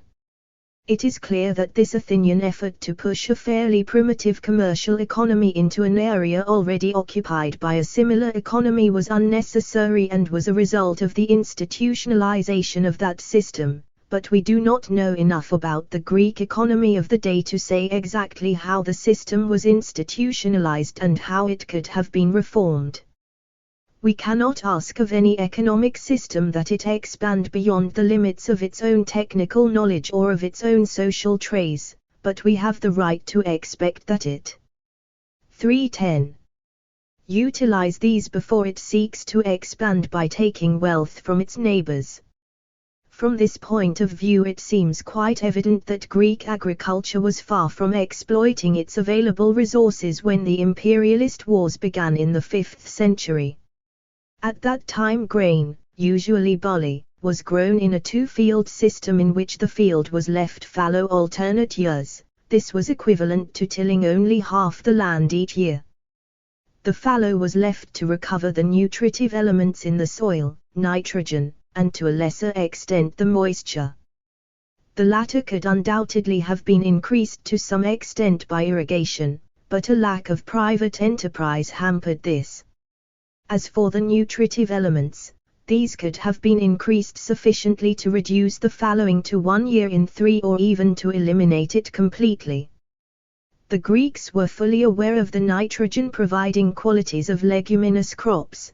Clover is mentioned in the Odyssey, and alfalfa came from Persia about 480 BC. Other legumes were known, and their function as green manures was fully known to Xenophon and Theophrastus, yet were rarely used. The use of lime, marls, and various volcanic soils as inorganic fertilizers was also known, above all to Theophrastus.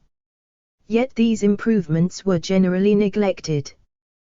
The causes of this neglect are to be attributed to a general lack of enterprise associated with a long-established slave system and the growing idea that agricultural labor was a menial activity beneath the dignity of free men.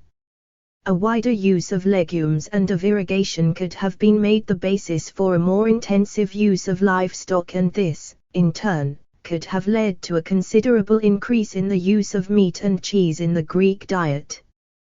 But, as long as so much of agricultural labor was slaves, and these could be fed on barley and fish, there was little incentive to seek improvements in 311. Diet. To some extent such improvements in living were hampered by poor transportation, especially by inadequate harnessing that made it hardly worthwhile to use draft animals, so that heavy work had to be done by slaves. Here again the existence of slavery undoubtedly discouraged innovation. The slaves had to be fed 365 days in the year and had to be kept busy, so there was no real profit in any inventions that would reduce the work of slaves, since their field work in agriculture kept them busy only a small part of the year. Fields were plowed 4 or 5 times in a year, and each time were plowed over and over again in many directions until it was no longer possible to see in which direction the plow went last. The clods were broken up with mattocks. Although this used enormous labor, it was recognized that any increase in efficiency would merely have served to increase the periods in which the slaves were idle. It was difficult to turn slaves to other activities such as vine dressing or olive trimming because these required too much skill for ordinary slaves. In a similar way, deep plowing and drill planting of seed were known to produce superior crops but were not used for lack of enterprise. On none of these matters can we be very certain of our interpretations, because the facts are rather scanty, but it does seem that the Greek economic system, especially in agriculture, ceased to improve after 400 BC even though the knowledge that could have made improvements possible was available. Undoubtedly this had a considerable influence on the growth of imperialist wars, and seems to indicate that slavery had become an institution. The fourth aspect of any age of conflict, increase in irrationality, is lacking in the Greek world after 450 BC and was generally rare in classical antiquity, even when this 312 society was clearly deep in its age of conflict. One reason probably lies in the general tendency toward rationality that existed among the Greeks and that we have tried to attribute to their Indo-European heritage. Of even greater significance was the alliance, already mentioned, between rationalism and the triumphant oligarchy. The critics and enemies of democracy and of the whole Athenian way of life with its emphasis on change, commerce, and social equality formed a motley block made up of the philosophic realists, the conservatives and rationalists, especially the Pythagoreans, the defenders of nobility, of oligarchy, and of the state's authority, the admirers of Sparta, and the enemies of science. These groups were broken and disorganized for almost a century after the revolt at Croton, 510 BC, and were kept off balance by the long series of political and economic successes of the Athenian democracy. But when these successes were followed by a longer series of disasters after 431 BC, the oligarchic bloc began to organize. It is extremely likely that the nucleus of this revived oligarchic movement came from the Pythagorean refugees in Thebes. In any case, it brought together the diverse groups we have mentioned. The greatest figure in this group was Plato, who, like Anaxagoras a century earlier in the opposing bloc, combined many diverse trends. The writings of Plato remain as the most successful statement of the oligarchic rationalist position, although it is frequently stated even more explicitly elsewhere, as in some of the early works of Aristotle, when he was still a Platonic rationalist, especially the first book of the Politics.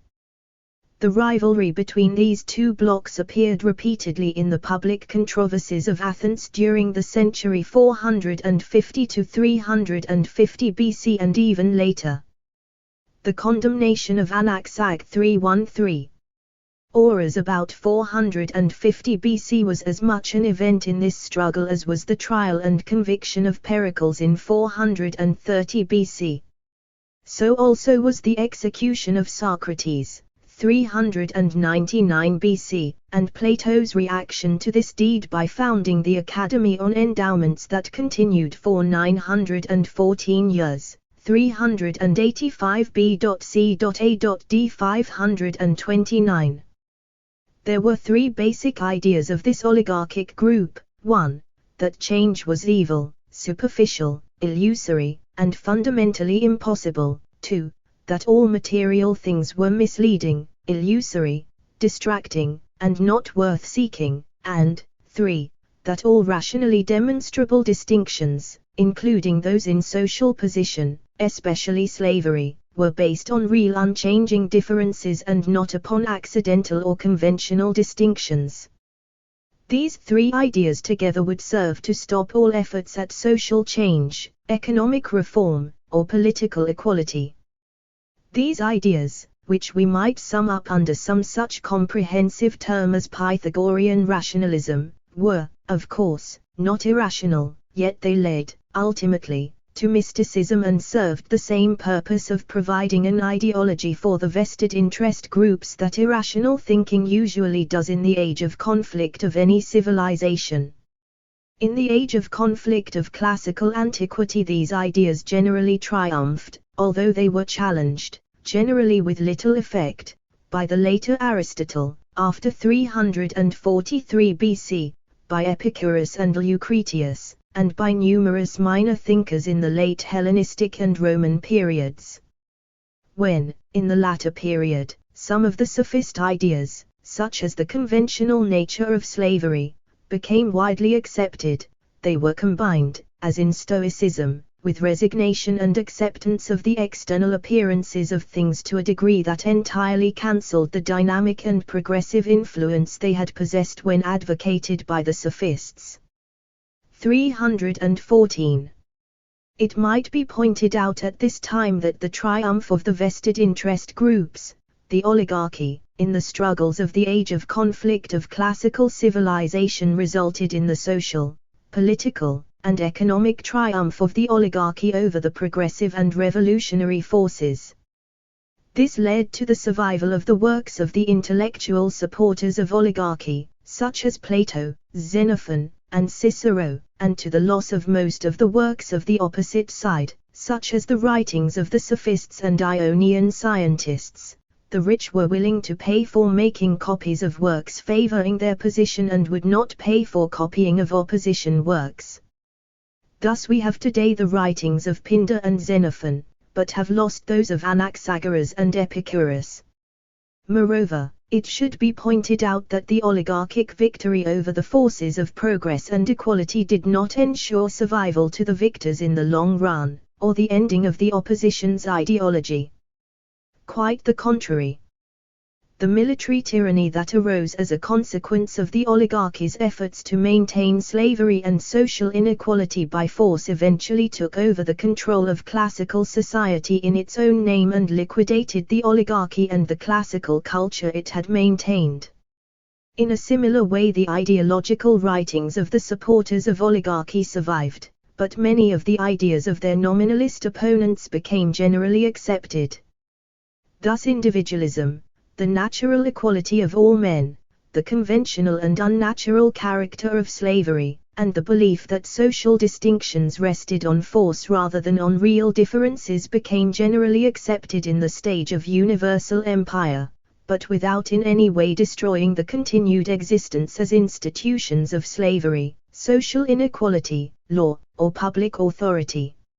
Of course, in the very long run, with the disappearance of these institutions at 315, might be argued that the ideas that challenged them won out, but this occurred only with the death of classical society as a whole.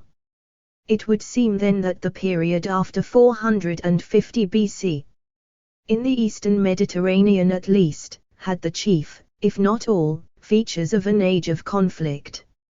Similarly, the following period in the Eastern Mediterranean had many of the features of an age of universal empire. These latter features continued from the establishment of Macedonian supremacy in the 7th decade of the 4th century until the disruption of Alexander's empire and the growing power of Rome through the Eastern Mediterranean back into the belated age of conflict still continuing in the Western Mediterranean, until 146 BC. The imperialist wars of the Eastern Mediterranean's local age of conflict continued almost without interruption from the outbreak of the Peloponnesian War in 431 BC to the conquests of Alexander the Great a century later.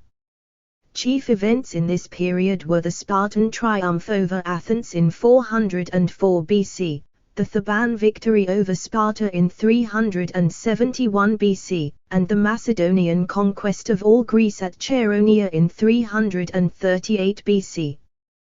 The conquests of Alexander the Great during the following 15 years established a core or preliminary universal empire, and some of the features of this fifth stage in the evolution of civilization continued, in spite of the subsequent breakup of that empire among the Diadochi.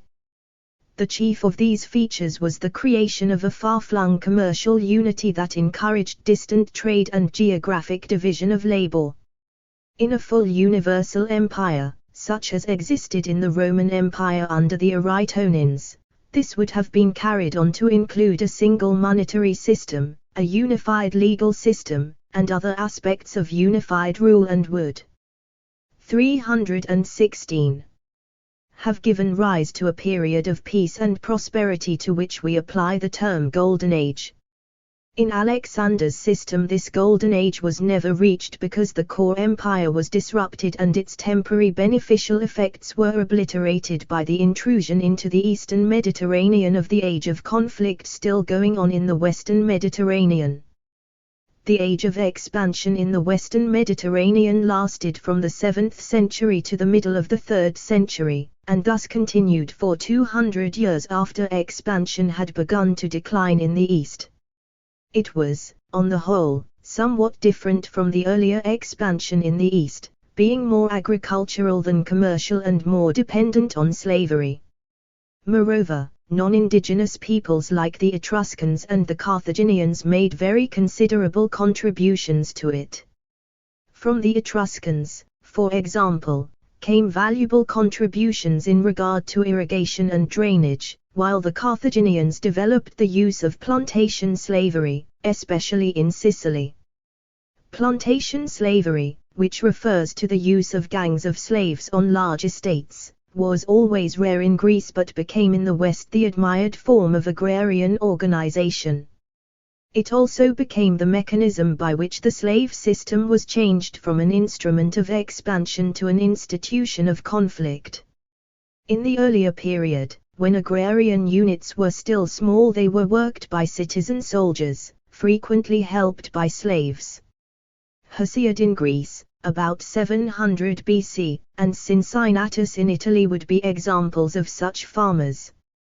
The story of how Cincinnatus was summoned from his plough to be dictator of Rome when it was attacked by the Achaea in 458 BC and how he returned to his work after a victorious 16-day campaign is significant on two counts.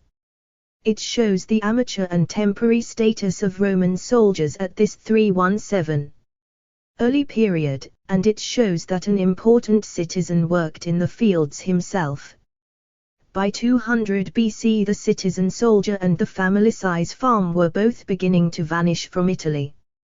The ravages of Hannibal in his invasion of Italy during the Second Punic War, 218 to 201 BC, had destroyed buildings, equipment, and livestock beyond the ability of the ordinary peasant to replace them. Moreover, these peasants had been away from their farms for years and had difficulty returning to the onerous routine of peasant life.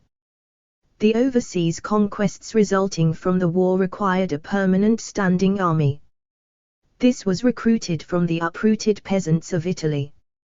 The farms of these displaced peasants were purchased by war profiteers or larger landlords who had made money from war contracts or war booty and were in a position to buy the ravaged Italian farms, combine them into large estates, and equip them with buildings and livestock from their wartime profits. The captives taken in the war provided slaves with which these new estates could be worked. This process was encouraged by a number of other factors. In Sicily, which had been annexed from Carthage in 240, and in Africa, which was acquired 40 years later, the Romans found a functioning agrarian system based on large estates. These were copied in Italy and, later, in Spain in accordance with the methods of the Carthaginian agricultural writer Mago, whose works were translated into Latin in the 2nd century BC.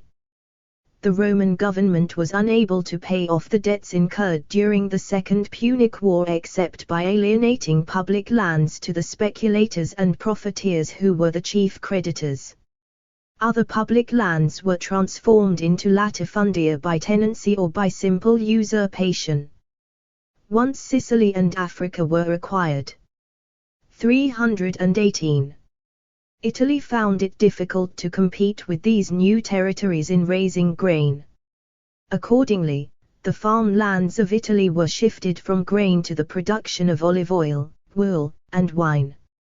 Grain could be raised on both large and small farms and by persons who had large or small amounts of capital. Olives and wool could be raised only on large holdings and only by persons with considerable capital. Thus the shift from family farms to great estates was encouraged in Italy by the shift from grain to olives and wool.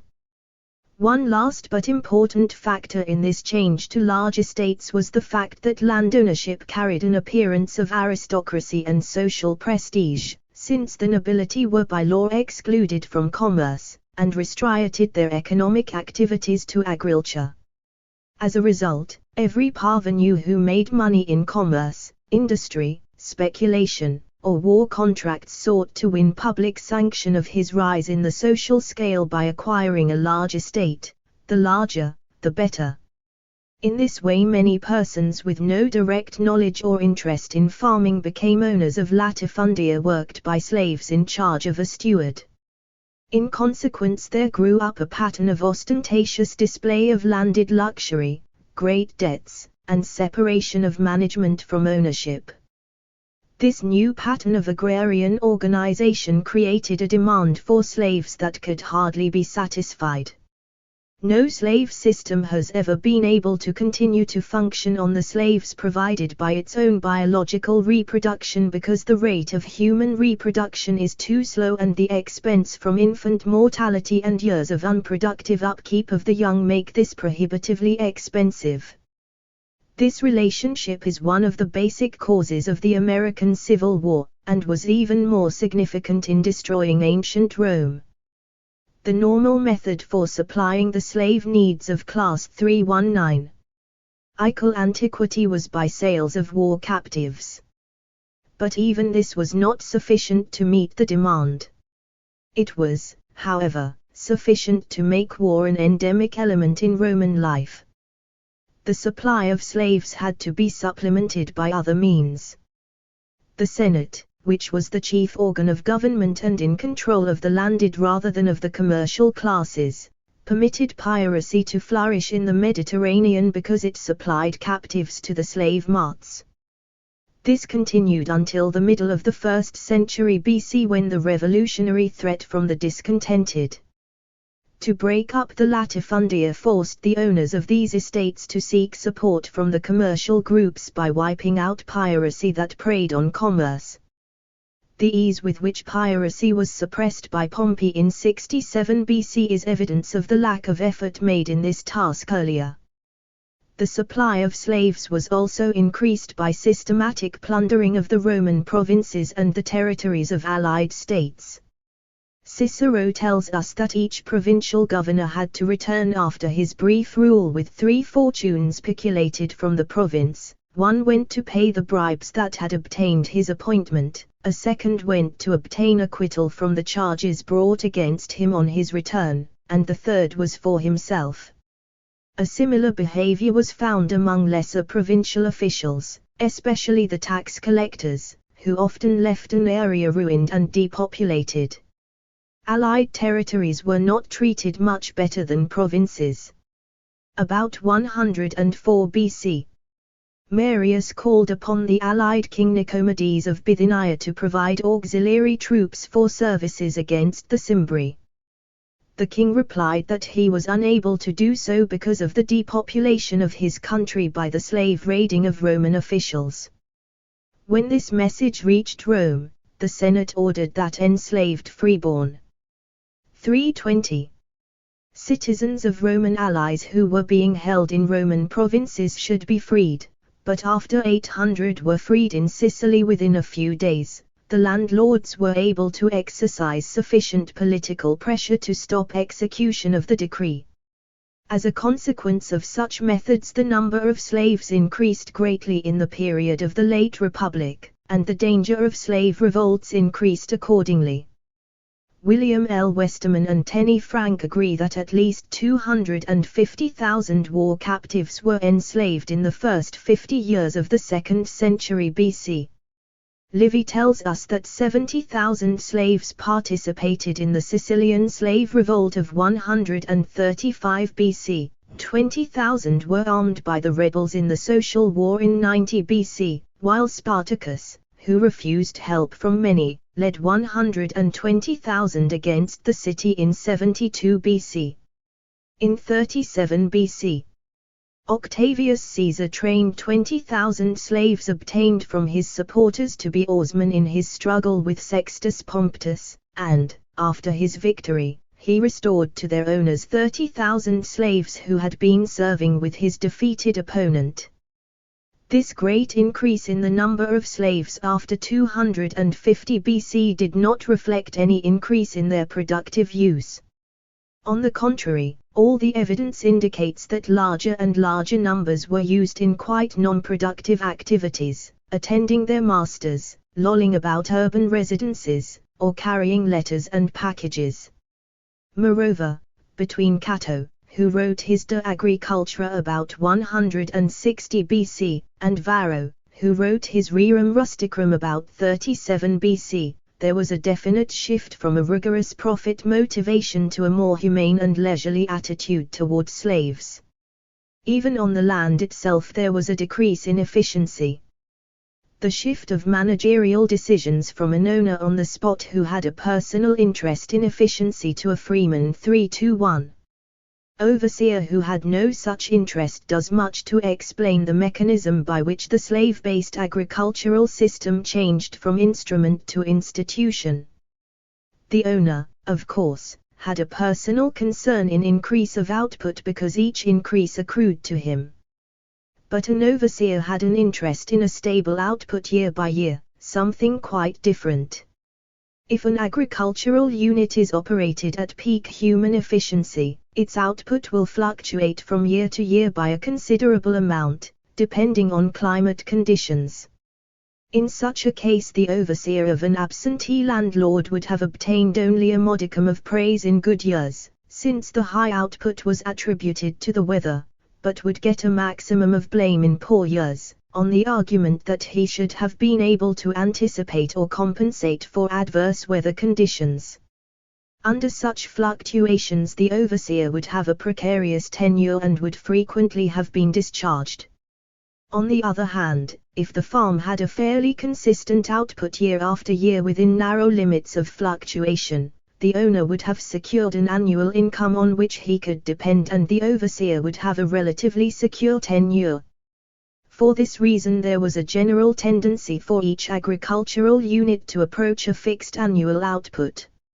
Such a steady output could be obtained only by stabilizing around the output of the poorer years, since it could not be done around the output of the better years.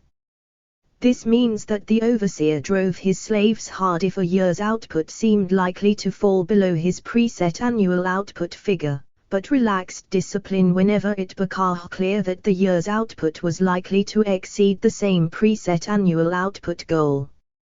The amount of output lost in the latter years, the 322 meteorologically better ones, was always more than the amount of output gained by driving hard in the years when output would be naturally lower, since the preset annual figure was closer to the lower output years than to the higher output years of the farm under efficient management.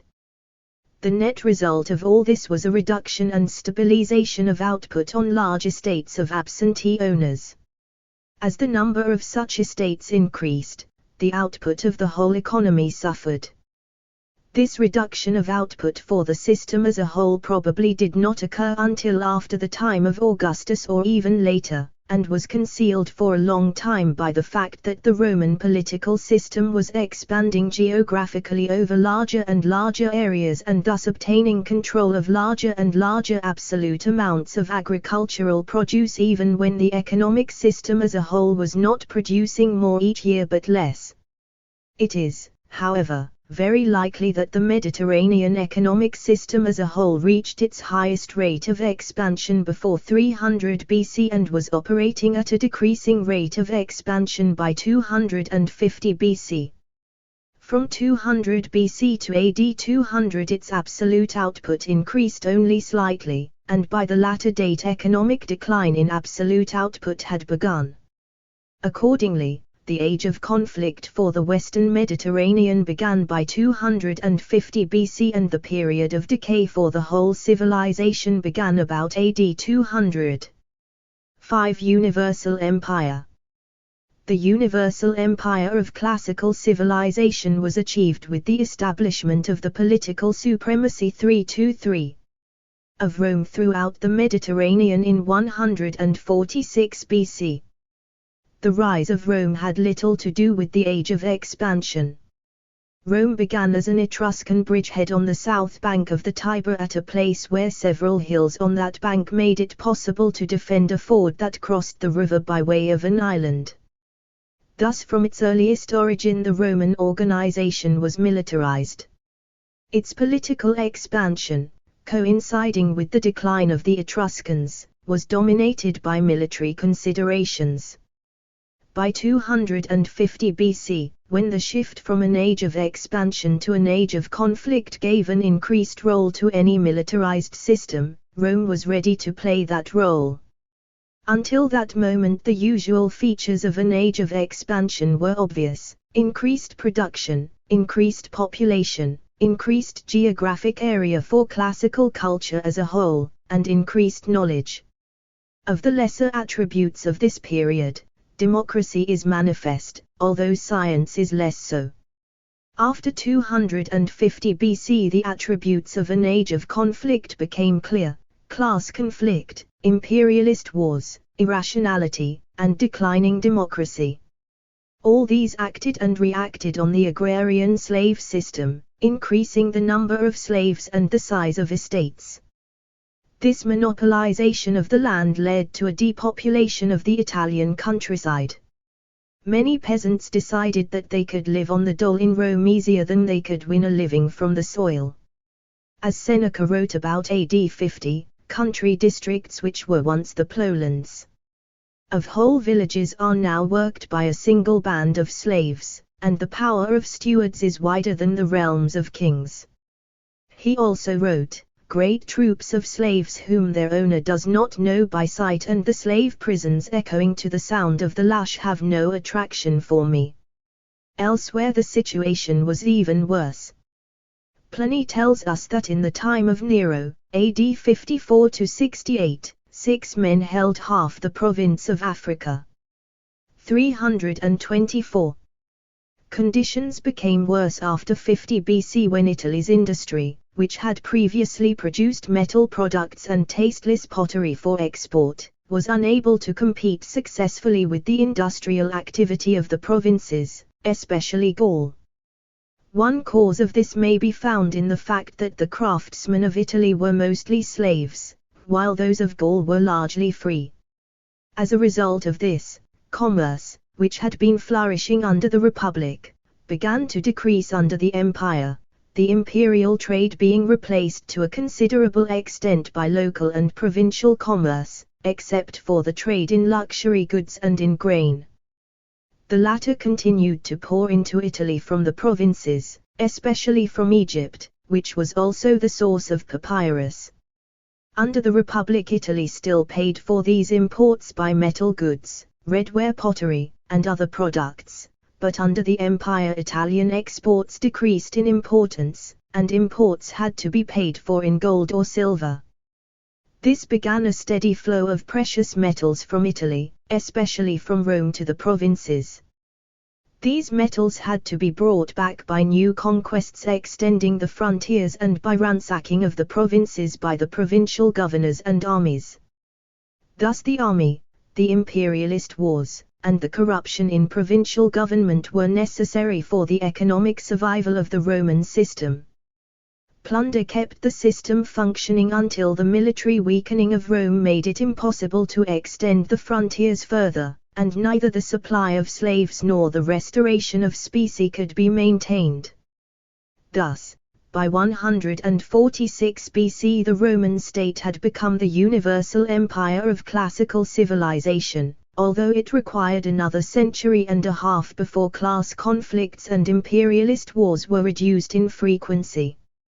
The class conflicts led to the so-called civil wars that ended with the triumph of 325 Augustus Caesar in 31 BC. The imperialist wars continued as Roman attacks on outside peoples, and led to the conquest of Gaul, of Egypt, and of Britain.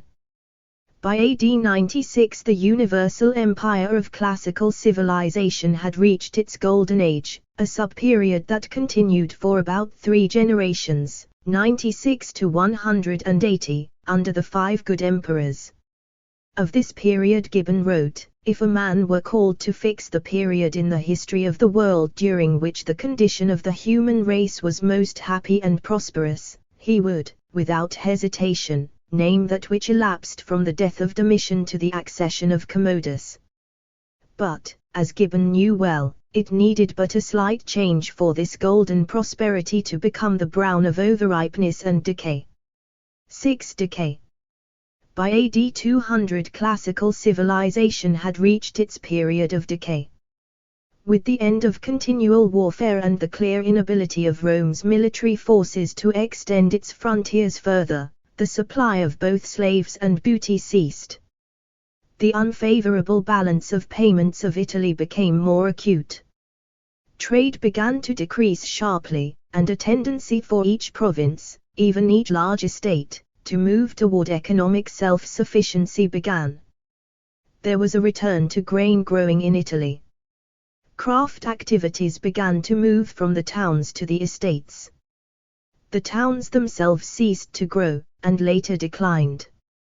The decreasing supply of slaves and the exodus of free persons from the town to the countryside gradually brought about an agrarian reorganization in which the landlords began to work their estates with tenants.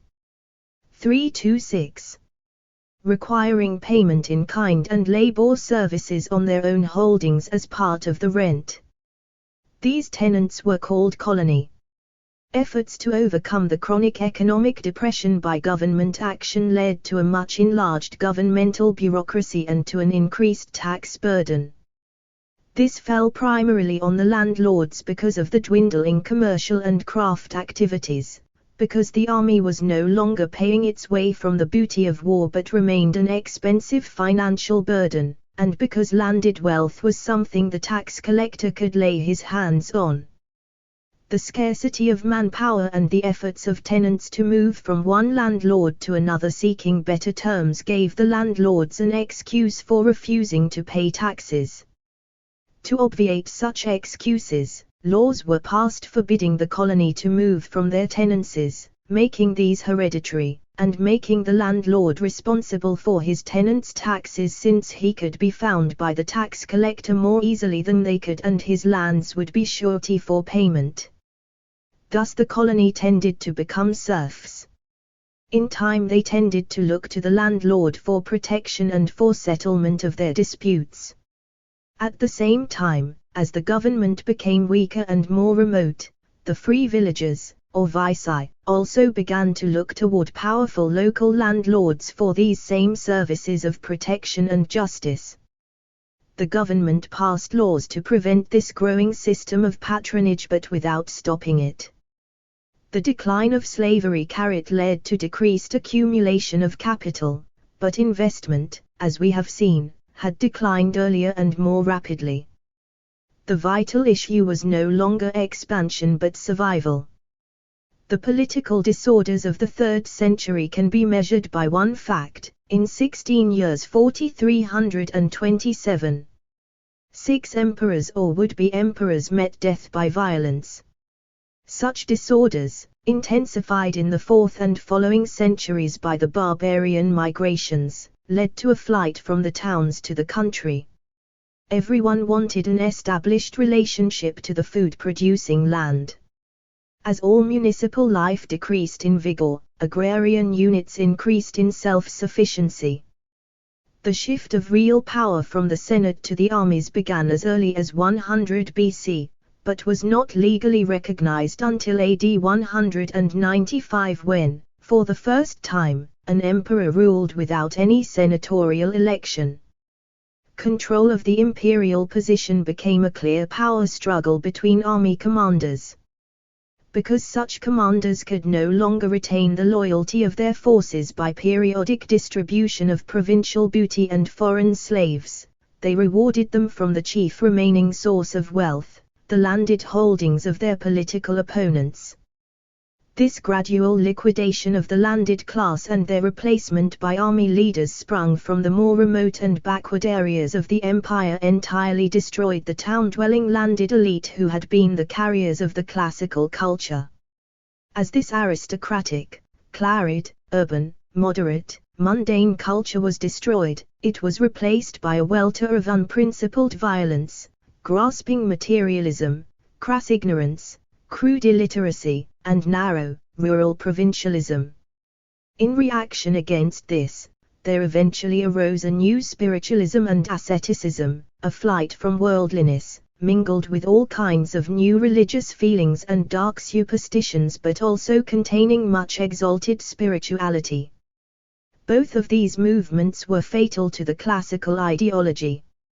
In fact, it became increasingly difficult to find anyone with allegiance to the classical idea, and certainly 328. No one was willing to sacrifice or die for it. Yet without its ideology no culture can survive. 7. Invasion. As the classical civilization grew weaker, its ability to maintain its integrity by defending its frontiers decreased. After these frontiers were established along the Rhine, the Danube, the Euphrates, the Red Sea, and the northern edge of the Sahara, they could not be expanded outward. This stopped the supply of slaves and booty that kept the whole economic system functioning. Efforts were made to push Roman rule across the Rhine, or as far as the Tigris, or across the Red Sea, or even across the Sahara, but all such efforts ultimately failed. As a matter of fact, Rome had increasing difficulty defending these long-established frontiers themselves. This difficulty arose from a number of factors. Rome itself was getting weaker.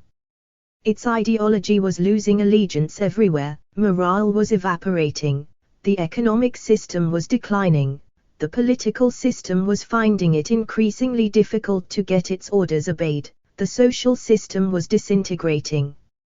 Even the army was becoming completely institutionalized, consisting largely of permanent garrisons, recruited from barbarians, with only local interests, and surely no interest in seeking death for the classical idea or even for the Roman state. At the same time, military problems were changing. Originally, Roman infantry was pushing into barbarian territory. Later, barbarian horsemen were raiding into imperial territory. Ultimately, whole barbarian tribes were migrating into the empire itself. The inability of 329. The famous Roman legion to withstand charging horsemen made Rome indefensible. Rome had not had to face this problem earlier because adequate rain on the northern grasslands, century after century, reduced the tendency for barbarians to move. But decreased rainfall after AD 200 created a pressure of moving pastoral peoples that became irresistible. The final blow here was the pressure of the Huns out of the Asiatic steppes and onto the horse-riding Germans along the Roman Danubian frontier. The Gothic victory over the Roman army at Adrianople in 378 showed clearly that the final crisis had been reached. What could be done? The situation both of the Roman state and of classical culture was hopeless unless the defensive forces could be shifted quickly from infantry to cavalry. This was impossible, not only for the lack of experience in the techniques of cavalry warfare but equally because the weakened classical economic system could not support a large number of horses. Horses, as grain-eating animals, compete for food directly with men. The inefficiency of the classical Mediterranean economy, based on an institutionalized slave system, could not produce such a surplus. Yet without cavalry the society could not resist the intruding barbarians. In fact, the crisis was more fundamental than the simple fact of military defense. No one any longer had faith in the classical ideology or in the classical gods. A new ideology and a new religion were needed. Though they were already at hand in Christianity, they could not be fitted into the classical culture with which they were fundamentally incompatible. A new technology was needed and was also available. It would be based on deep plowing with properly harnessed 330 draft animals by persons who would have an interest in doing a good job because any additional output arising from increased care would accrue to themselves. But such a technology was much better adapted to the well-watered, heavy soils north of the Alps in the zones of summer crops than it was to the thin, seasonally watered light soils of the winter-growing Mediterranean. A new military technique was also available. Based on heavy cavalry, armed with impact weapons, and equipped with strong horses, stirrups, and hoary shoes, this technique was extremely expensive, in terms of grain consumption, so that one fighting man had to be supported by 100 or more tillers of the soil. Here again, the areas north of the Alps, with their more productive grain fields and more adequate grasslands, were far better able to support the new system than was the older Mediterranean area.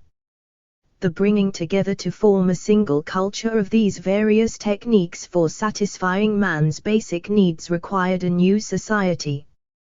Classical society could not do it. When these came together north of the Alps, in the peripheral zone of classical society, there appeared the core area of a new Western culture. But at the same time, in the old core area of classical society, in the Aegean, sufficiently profound changes occurred in classical culture to permit a variant of it to survive for another 1,000 years. This gives rise to one of the greatest puzzles of analytic history. Was Byzantine culture a new society or was it merely a revived classical culture? Or is it possible that Byzantine culture is an earlier phase of Orthodox, Russian, civilization? In view of the fact that Byzantine culture had a different religion, ideology, social organization, military and economic technology, and almost certainly a different organization of 331 expansion, it seems difficult to regard it as simply a reformed classical culture. Its relative continuity in politics and law is not that significant. On the other hand, it hardly seems feasible to regard Byzantium as a wholly new civilization. Its brief life of about 1,000 years would make it a rival with Hittite society for the position of the shortest-lived of all civilizations. Whatever decision is made in this difficult problem is bound to be unsatisfactory from many points of view, just as a mass of quartz at the junction of two or more crystals cannot be attributed to one or another with any assurance. On the other hand, the fissure in the West between classical culture and Western civilization is quite clear.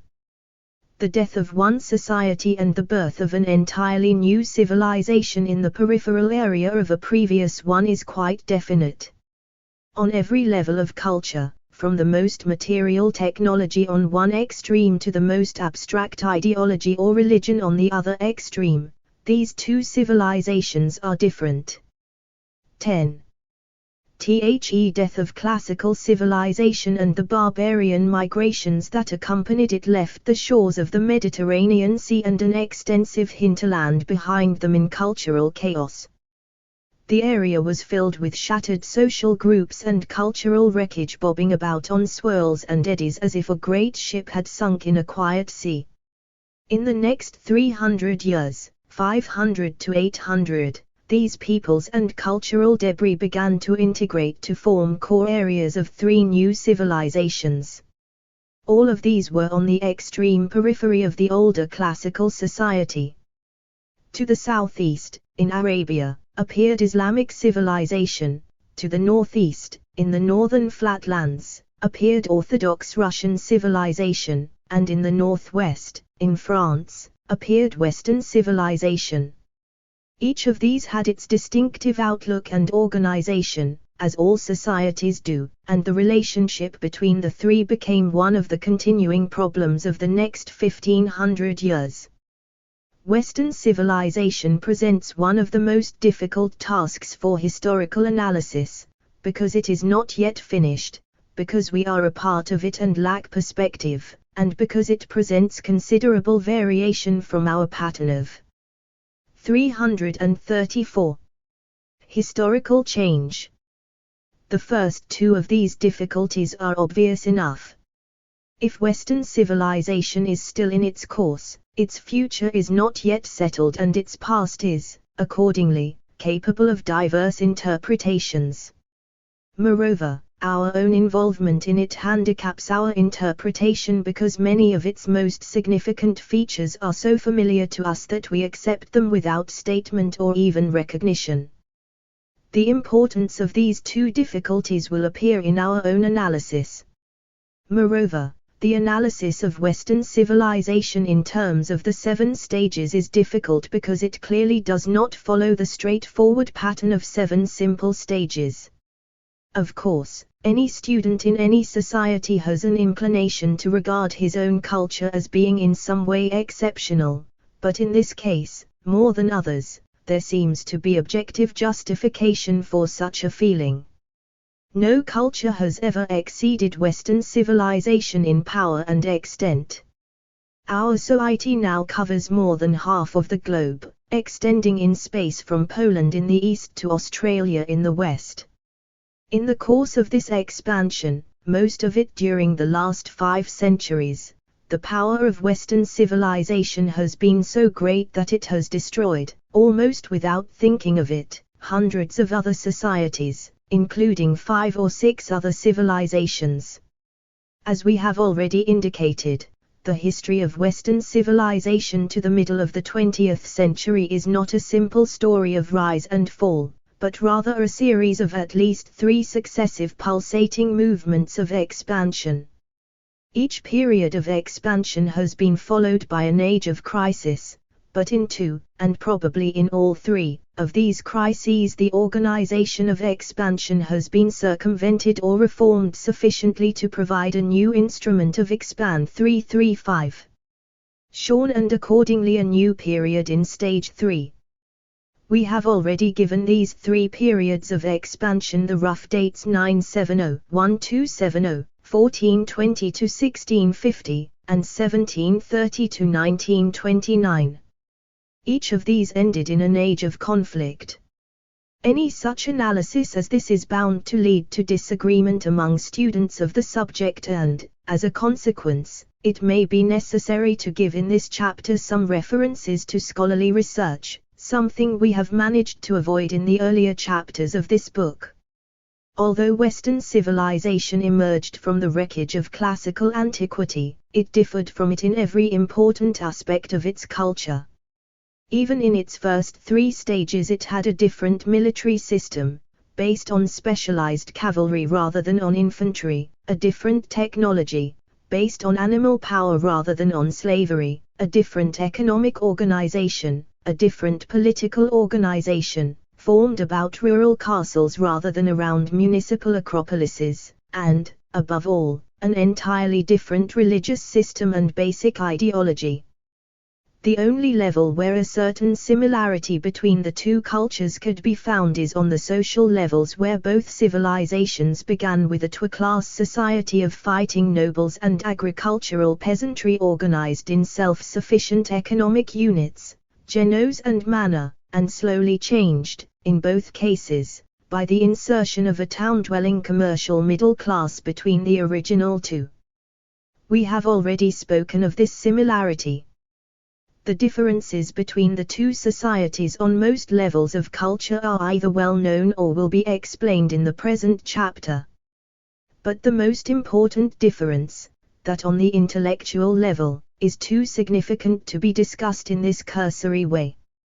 In any society, the non-material culture is the most significant feature of the whole society, because it 336 is the least capable of being exported and because it is pervasive in all the other levels as well.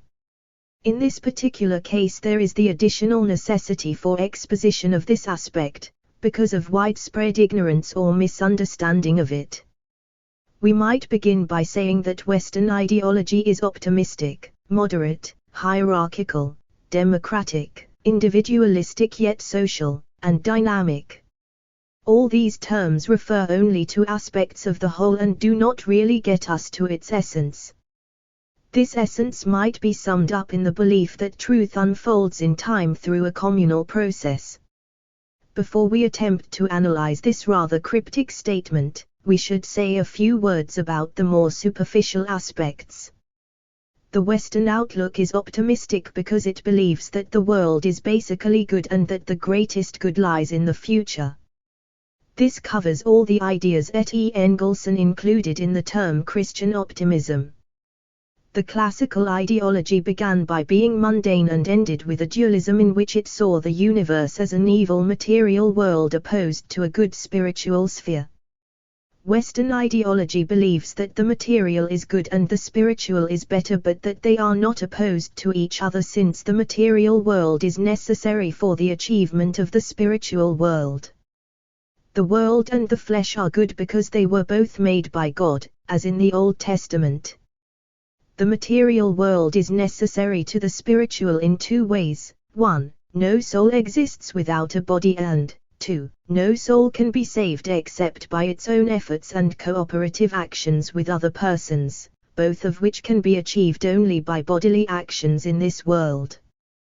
These ideas appeared clearly in the Christian religion, although they had a very difficult time getting accepted because the dualistic late classical ideology regarded the world and the flesh as evil and felt that the spirit 337 could achieve full spirituality only by freeing itself from the body, from the world, and from contact with one's fellow man, and that such spiritual achievement was a consequence of the individual's own activity alone, without cooperation with his fellow men.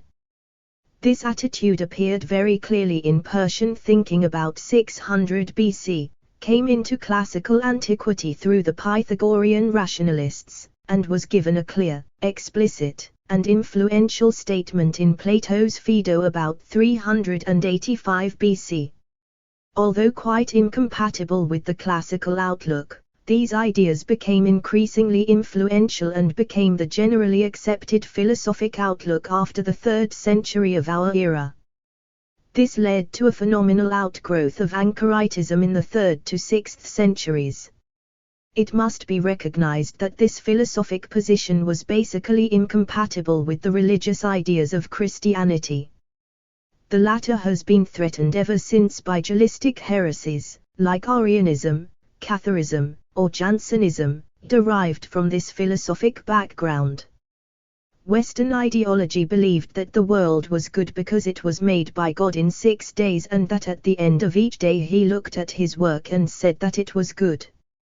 This meant that the world was a comprehensible place, one of the basic ideas of Western science, and that its existence unfolded in time, not by instantaneous creation or through eternal existence. The body was also good, being made by God in his own image. Man needed others in order to develop his capacities in time, and he needed his body, his fellow men, and God's help, as well as his own efforts to achieve, over time, salvation in the future. This salvation included the body as well as the soul, resurrection of the body and life everlasting, and could be achieved by good works, requiring a body and one's fellow men, and God's. 338. Grace, granted by God himself taking a human body and living in time in this world. All of these things were clearly stated in the New Testament, and the objections to them arising from classical dualism were firmly rejected at the First Church Council held at Nicaea in 325. The full implications of the injunction to love thy neighbor were not completely unfolded in these 2 steps but continue to be so through the present and into the future.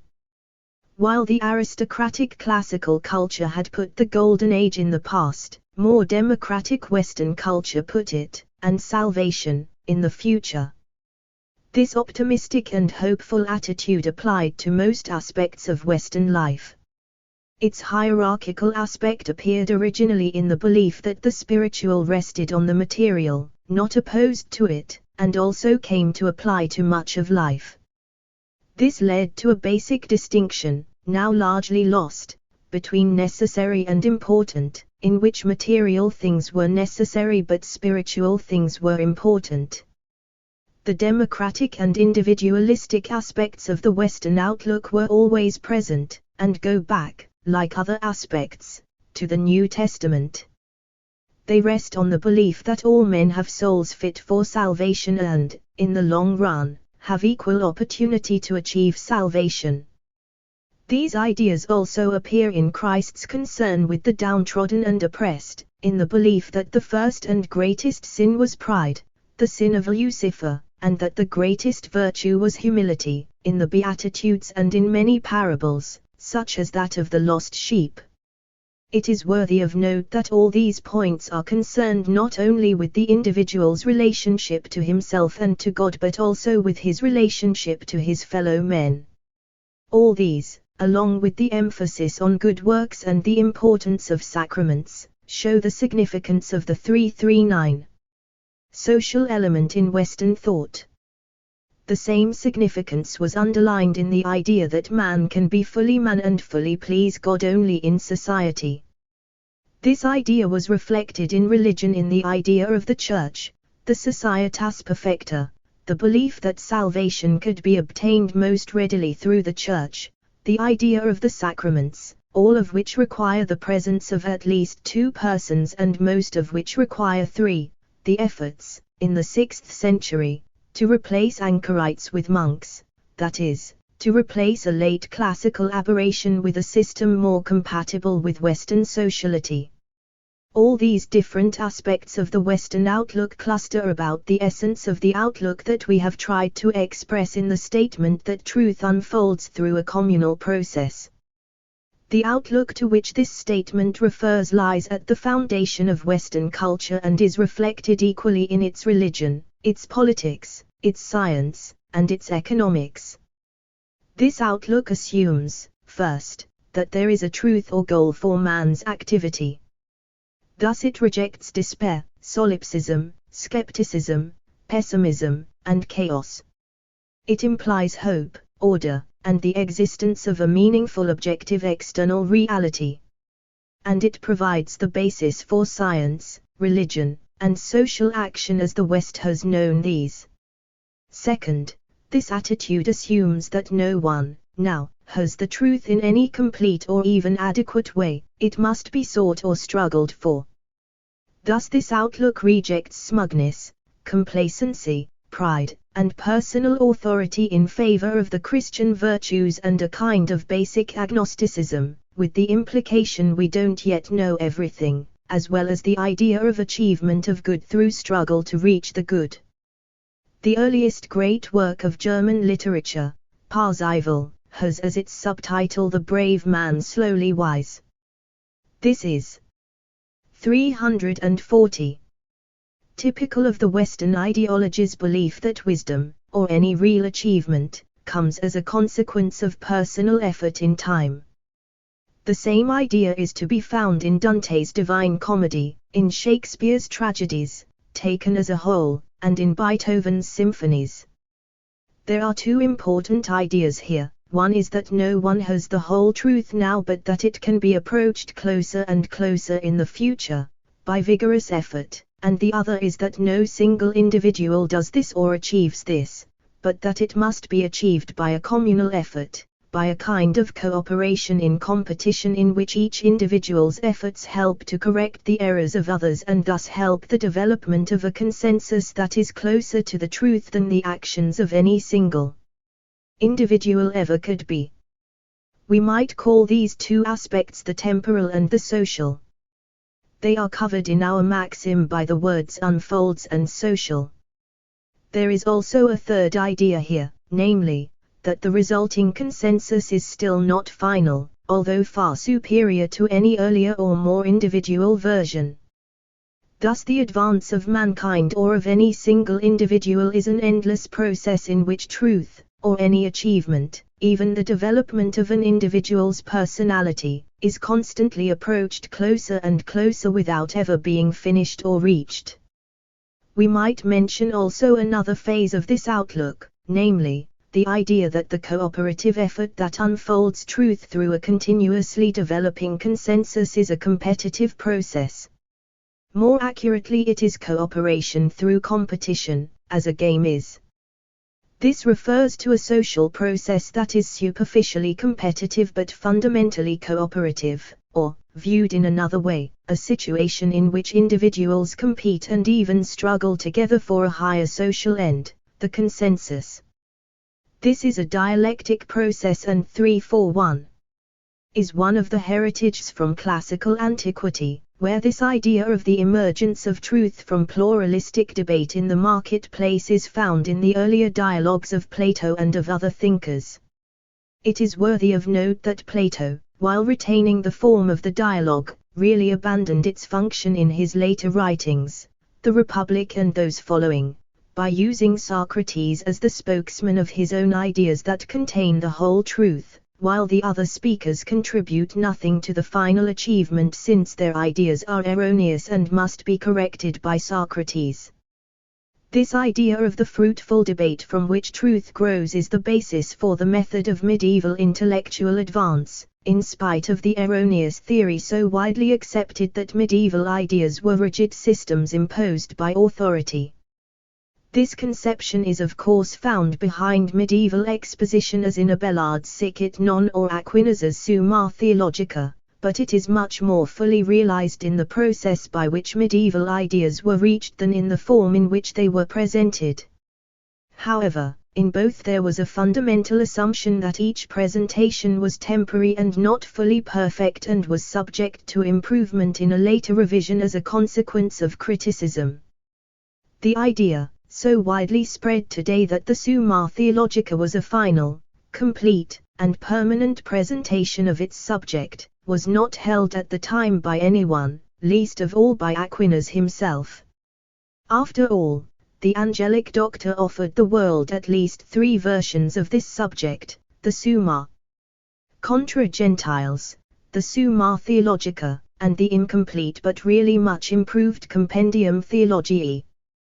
This attitude, to which I have referred by the maxim about the social unfolding of truth, is the basis of the Western religious outlook.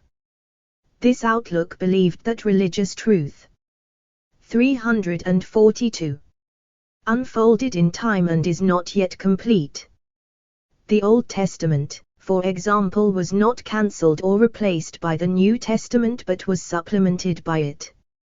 And the New Testament was never, in most of the life of Western civilization, regarded as a literal, explicit, and final statement of the truth. Rather, recognition of its truths have to be developed in time, by social action, from basically symbolic statements. Thus the doctrine of the Christian Church was unfolded through church councils, like that at Nicaea, and by conferences of learned doctors and clerics, without ever any feeling that the process was finished. The fundamentalist position on biblical interpretation, with its emphasis on the explicit, complete, final, and authoritarian nature of Scripture, is a very late, minority view quite out of step with the Western tradition. Closely related to this idea of the unfolding of doctrine through the Church is the idea of the development of the individual, both in life and in death, toward the beatific vision. The same idea about the social, and dialectic, unfolding of truth is at the foundation of Western science. It assumes that science is never static or fully achieved, but pursues a constantly receding goal to which we approach closer and closer from the competition cooperation of individual scientists, each of whom offers his experiments and theories to be critically re-examined and debated by his fellow scientists in a joint effort to reach a higher, and temporary, consensus. The same outlook appears in the basic political ideas of the West.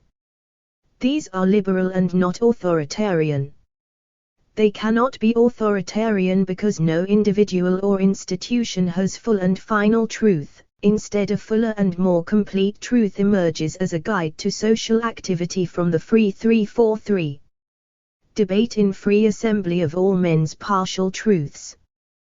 Thus liberalism in this sense is basic in the outlook of the West and goes back, as we indicated earlier, to the dissociation of state and society in the Dark Ages when the former vanished and the latter continued. In its narrowest version, this idea appeared as the theory that all men with different outlooks or contributions cooperate together to form something greater than the partial opinions of any of them. This kind of pluralism is assumed by the Pholicraticus of John of Salisbury in the 12th century as much as it is assumed by the United States Constitution in the 18th century. The same kind of pluralist outlook is the real justification of capitalism and of all laissez-faire or pluralist economic systems so typical of the West even in its early period when economic development was taking its first steps. It is the outlook behind the 19th century community of interests that has been exposed to such critical onslaughts in the 20th century but yet remains as the unstated assumption behind our economic attitudes as they operate in actions. Thus we see the basic ideology of the West reflected in all aspects of the society, and continuing to influence ideas and actions even after it has been explicitly rejected. It is, for example, behind the theories of such late and unconventional thinkers as Darwin or Marx, both of whom believed that the better emerged from the good by the superficial struggles of the many to achieve what could never have been reached by any single individual alone. In fact, of these two, Marxist dialectic materialism is rather closer to the Western tradition than Darwin's struggle for existence is. Marx, like his mentor Hegel, was Western in his belief that progress is achieved through struggle, but, like Hegel, he committed 344. The Western sin of pride, the sin of Lucifer, in the intellectual arrogance which expected achievement of a final goal in the material world and in the near future. Part of the difficulty to be found in analysis of the history of Western civilization arises from the vicissitudes of the Western tradition. These difficulties were present throughout Western history. In the early period, say up to 1150, the difficulty arose from the fact that the religious outlook and practices of our society were incompatible with the intellectual outlook and philosophy derived from the dualistic ideas of the Platonic and Neoplatonic tradition. Thus, in a figure like Augustine, we find a Christian religious outlook combined with a Platonic philosophic outlook with which it is really not compatible. One consequence of this situation was a great prevalence of dualistic heresies. These were condemned as part of the religious settlement at Nicaea in 325, but they were not really overcome in philosophy until the 12th century. At this latter time the triumph of moderate realism, as represented by Abelard, Albertus Magnus, or Thomas Aquinas, over exaggerated realism, as represented by Saint Anselm or William of Champio, represented the achievement, within Christian society, of a philosophy that was compatible with its religious outlook. The official acceptance by the papacy in the early 14th century of Thomism, in spite of the attacks of the exaggerated realists, sealed this victory. Such a victory, in accordance with the tradition of the West, was not a victory of one extreme view over another but rather a moderate synthesis of the extremes in a higher unity. Thus the exaggerated realist extremists said that the universal was real and that the individual was an illusion, a position totally incompatible with Christianity and therefore never held, in this extreme 3-4-5 form, by any Orthodox Christian. At the other end of the spectrum, the nominalists said that the individual was real and that the universal was only a word, or a subjective concept. The Thomistic compromise, which was compatible with Christianity and the Western tradition, said that both the individual and the universal were real. This synthesis disrupted very soon into two extremist positions, represented in philosophy by Scottist realism and Ockhamite nominalism. The same scission into two extremes was found in religion during the late Middle Ages between these who advocated salvation through good works, like Saint Francis of Assisi and Thomas à Kempis, and those who advocated salvation through God's grace, the new ascetics, mystics, and ultimately the Protestants, each group tending to place such emphasis on its own path to salvation as almost to deny the other extreme. Or again, within the Church appeared a split between those who emphasized it as a temporal organization, and thus corrupted it, and those who emphasized it as a spiritual group, and thus, like Savonarola, Huss, and Luther, tended to deny its organization. From this it can be seen that the ideology of the Christian West was essentially a moderate one. It was constantly threatened, as moderates always are, by extremism. When these extremists argued for either or, the Western tradition answered both. But this answer was no sooner given than new appeals by extremists sought to reopen the debate, to destroy the moderates, and to disrupt the synthesis. The extremists from one side, the left, if you will, based their appeals on individualism, the senses, and materialism, and thus on the Christian insistence on the need of the world and the body. The extremists from the other side, the right, we might say, based their appeal on society, rationalism, and 3-4-6 spirituality, and thus on the Christian emphasis on the soul, God's grace, and the perfect rationality of God. Ultimately, in the history of ideas, the former extreme goes back to the Hebrews and to the Ionian atomists, while the latter extreme goes back to Persian Zoroastrianism and to the Pythagorean rationalists, above all, to Plato. Within Western religious history, and the history of the Church, which is both temporal and spiritual, these two extremes have been represented by corruption and by dualistic heresy. It is easy for us to see how corruption, that is, too great emphasis on the material and temporal aspect, destroys religion, but it is not so easy for many to see how too great spirituality, that is, too great emphasis on the non-material and eternal aspect, can destroy religion.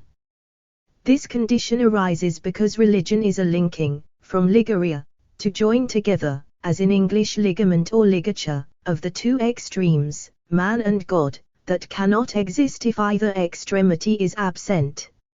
In the history of Western non-material culture, including religion and philosophy, the threat to the synthesized moderate middle ground from the right has come from dualistic rationalism and especially from the influence of Plato. This influence has worked historically through Augustine of Hippo, who was a Platonist in philosophy although a Christian in religion.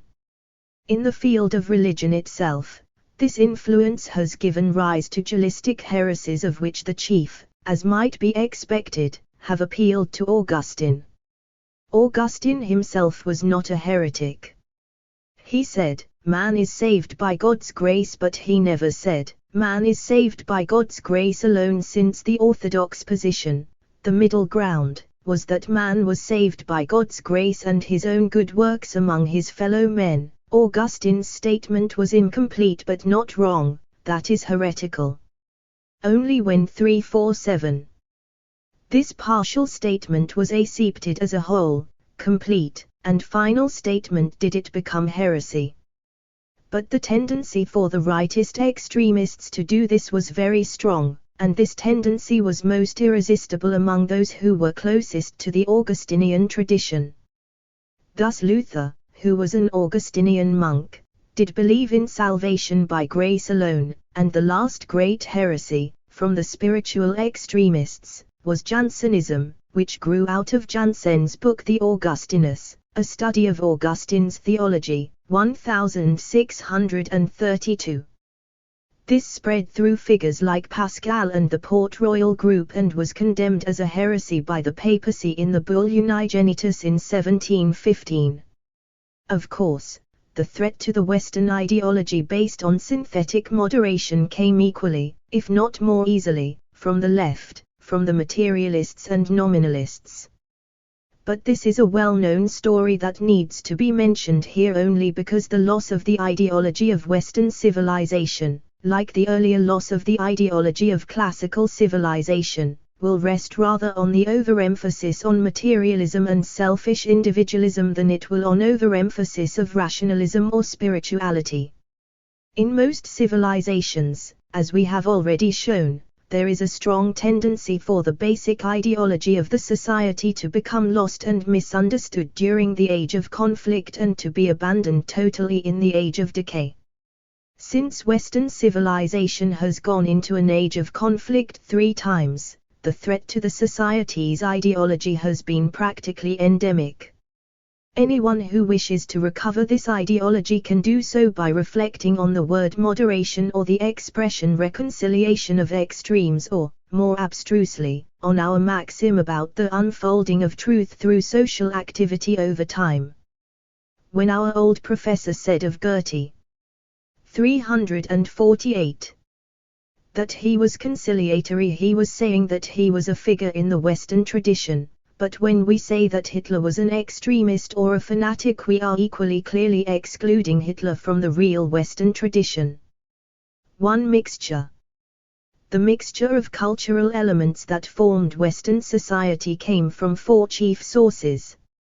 One of these was classical culture, whose greatest influence was in law, government, philosophy, and science. Another was the Semitic influence, which came largely through Christianity and the Jewish people and thus spread its effects largely in the field of religion and morality.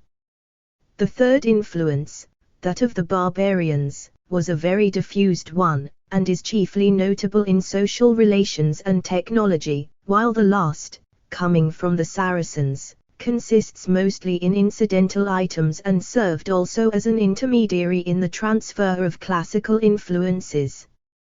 The creation of the new society was a lengthy and painful process in which the most vital changes occurred at opposite ends of the cultural spectrum in the areas of military technology and of religion. The religious influence, which we have already mentioned, served to divorce people's allegiance from classical culture and to focus it on a new ideology for which men were willing to sacrifice their wealth, leisure, and safety. The military influence sprang from the need to find a method by which Christian groups could be defended from the onslaughts of pagan invaders. A Christian society could arise and maintain itself only if its members could be defended against non-Christian intruders. The older classical military tactics had been based 349 on infantry, fighting in compact masses and highly disciplined so that they could not be broken under enemy attack but rather would remain in alignment and position so that each individual could be at least partly covered by the shield and sword of his neighbor. This infantry technique, which had undergone only slight modifications in the long period from the Greek hoplites and Macedonian phalanxes to Roman legions, had become completely obsolete in the 4th century of our era before the impact of charging horsemen. The threat from these horsemen rested not only on their possession of mounts but also on the fact that these horses could be used day after day without resting because hoof wear was prevented by iron horseshoes, and the impact of their lances on standing men was greatly increased by the use of stirrups. We do not know exactly when horseshoes and stirrups were introduced into the West, but it is certain that they were invented fairly early in the Christian period in the northern flatlands of Asia, probably by one of the Ural-Altaic-speaking peoples, and were introduced into Europe during the period of barbarian migrations. It is possible that the Huns had these innovations as early as the 4th century, and this may well explain the horrors these people evoked in the West. One of the chief reasons for the widespread fear of the Huns rested on their ability to travel very long distances in relatively short periods. This ability may well have been based on their use of horseshoes. The new military tactic of mounted men fighting in loose groups armed with lances or spears required so much skill and training that fighting men had to be specialists, free to practice because they were supported economically by others.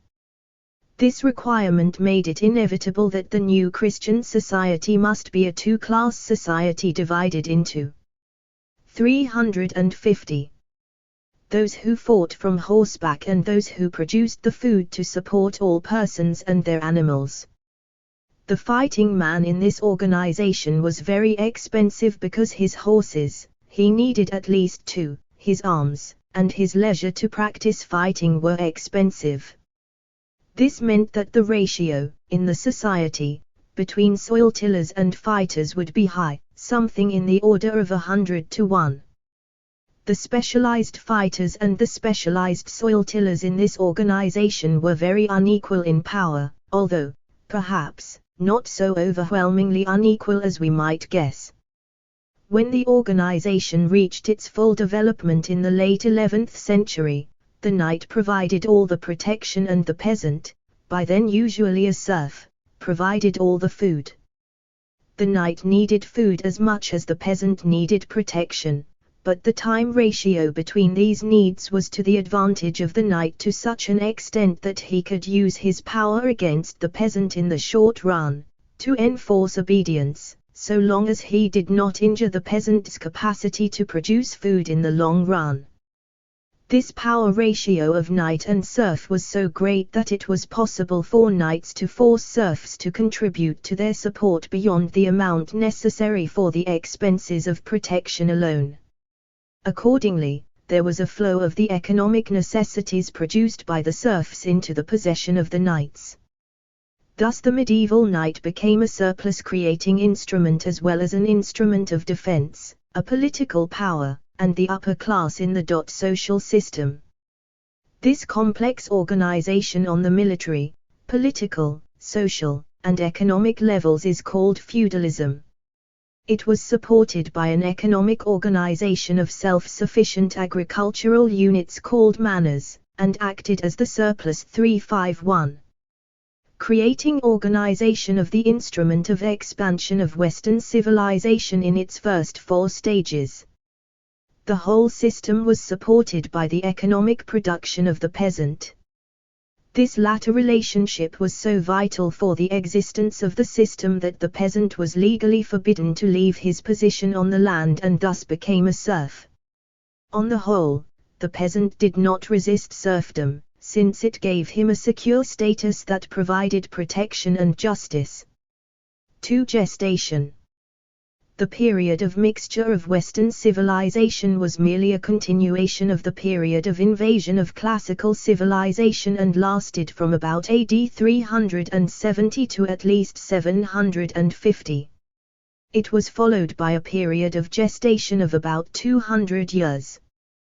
The two periods together had to achieve three tremendous tasks. First, to bring into existence the new Christian society by creating relationships between groups and individuals and by establishing patterns of ideas and activity that would permit a new society to survive. Second, to repel invasions of non-Christian cultures or to enforce conformity to the new Christian patterns by those who could not be expelled. And, third, the accumulation and investment functions of the instrument of expansion must begin to operate.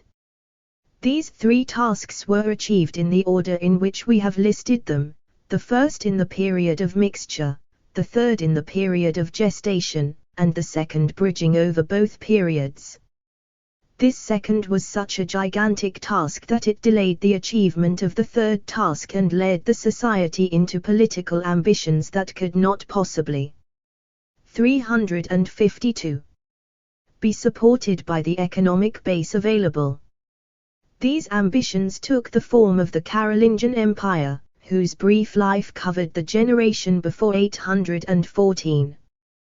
The task of repelling invaders from Christian society was extraordinarily successful.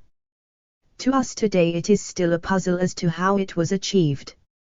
As late as 732 the Saracen invaders were only 50 miles from Paris, but as early as 1099 the Christian counterattack on the Saracens had captured Jerusalem.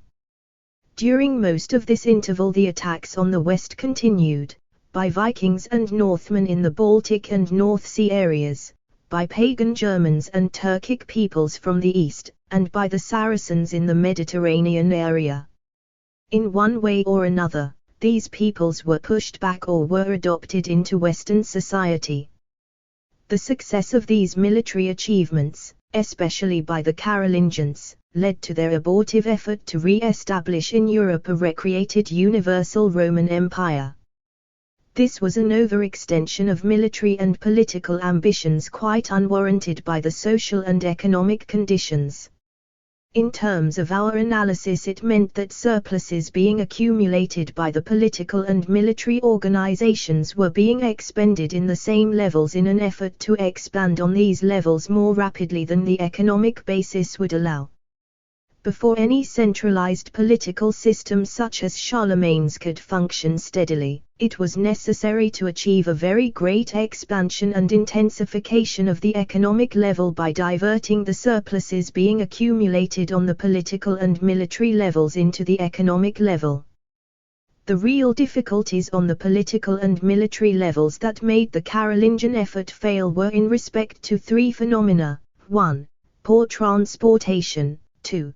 Poor communications, and 3. The superiority of defensive weapons.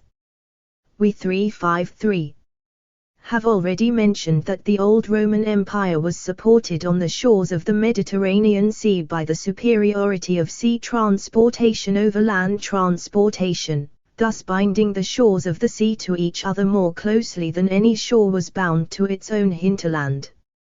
The recreation of a universal Carolingian Empire would have needed a system of land transportation able to bind Europe into a unified whole.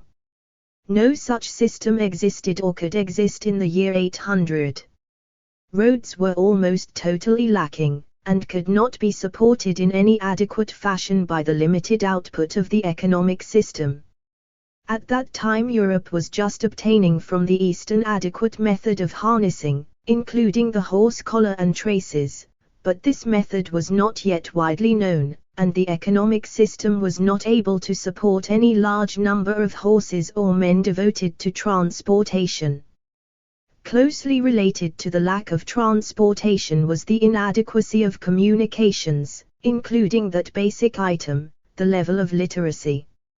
literacy has been associated historically with the existence either of a priestly group seeking to keep records or of a commercial group seeking to communicate over a distance as well as to keep records.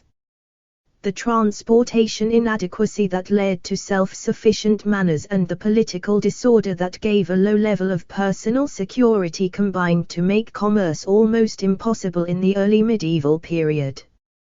Without a commercial group, literacy thus was a monopoly of the clergy, but even here poverty and disorder led to a high degree of localism and a decrease in communication and in literacy. Without these things no centralized government could possibly function, and the Carolingian effort to establish one proved abortive. It is worthy of note that the subsequent revival of government 354 after the 10th century, followed very closely the revival of literacy among the clergy and a new commercial class, and that rulers made use of these two groups in sequence to count their monies and handle their communications and accounts. The third factor in the disappearance of centralized government was the superiority of defensive weapons. For any government to function, it must be able to know what is happening at a distance, to communicate its orders, and to enforce obedience to these. The enforcement of obedience to orders cannot go further than the limit of the superiority of offensive power over defensive power. In the year AD 900, there was no such superiority. On the contrary, the defense was superior over the offensive to a degree that has never been exceeded in the historic period, even during its nearest analogy, the Mediterranean world about 1000 BC. The military system of Europe about AD 1000 is of extraordinary interest because it was built about two supreme weapons, neither of which could defeat the other. These were the mounted knight and the castle. Quite obviously, a castle could not defeat a knight. And, almost equally obviously, a knight could not defeat a castle.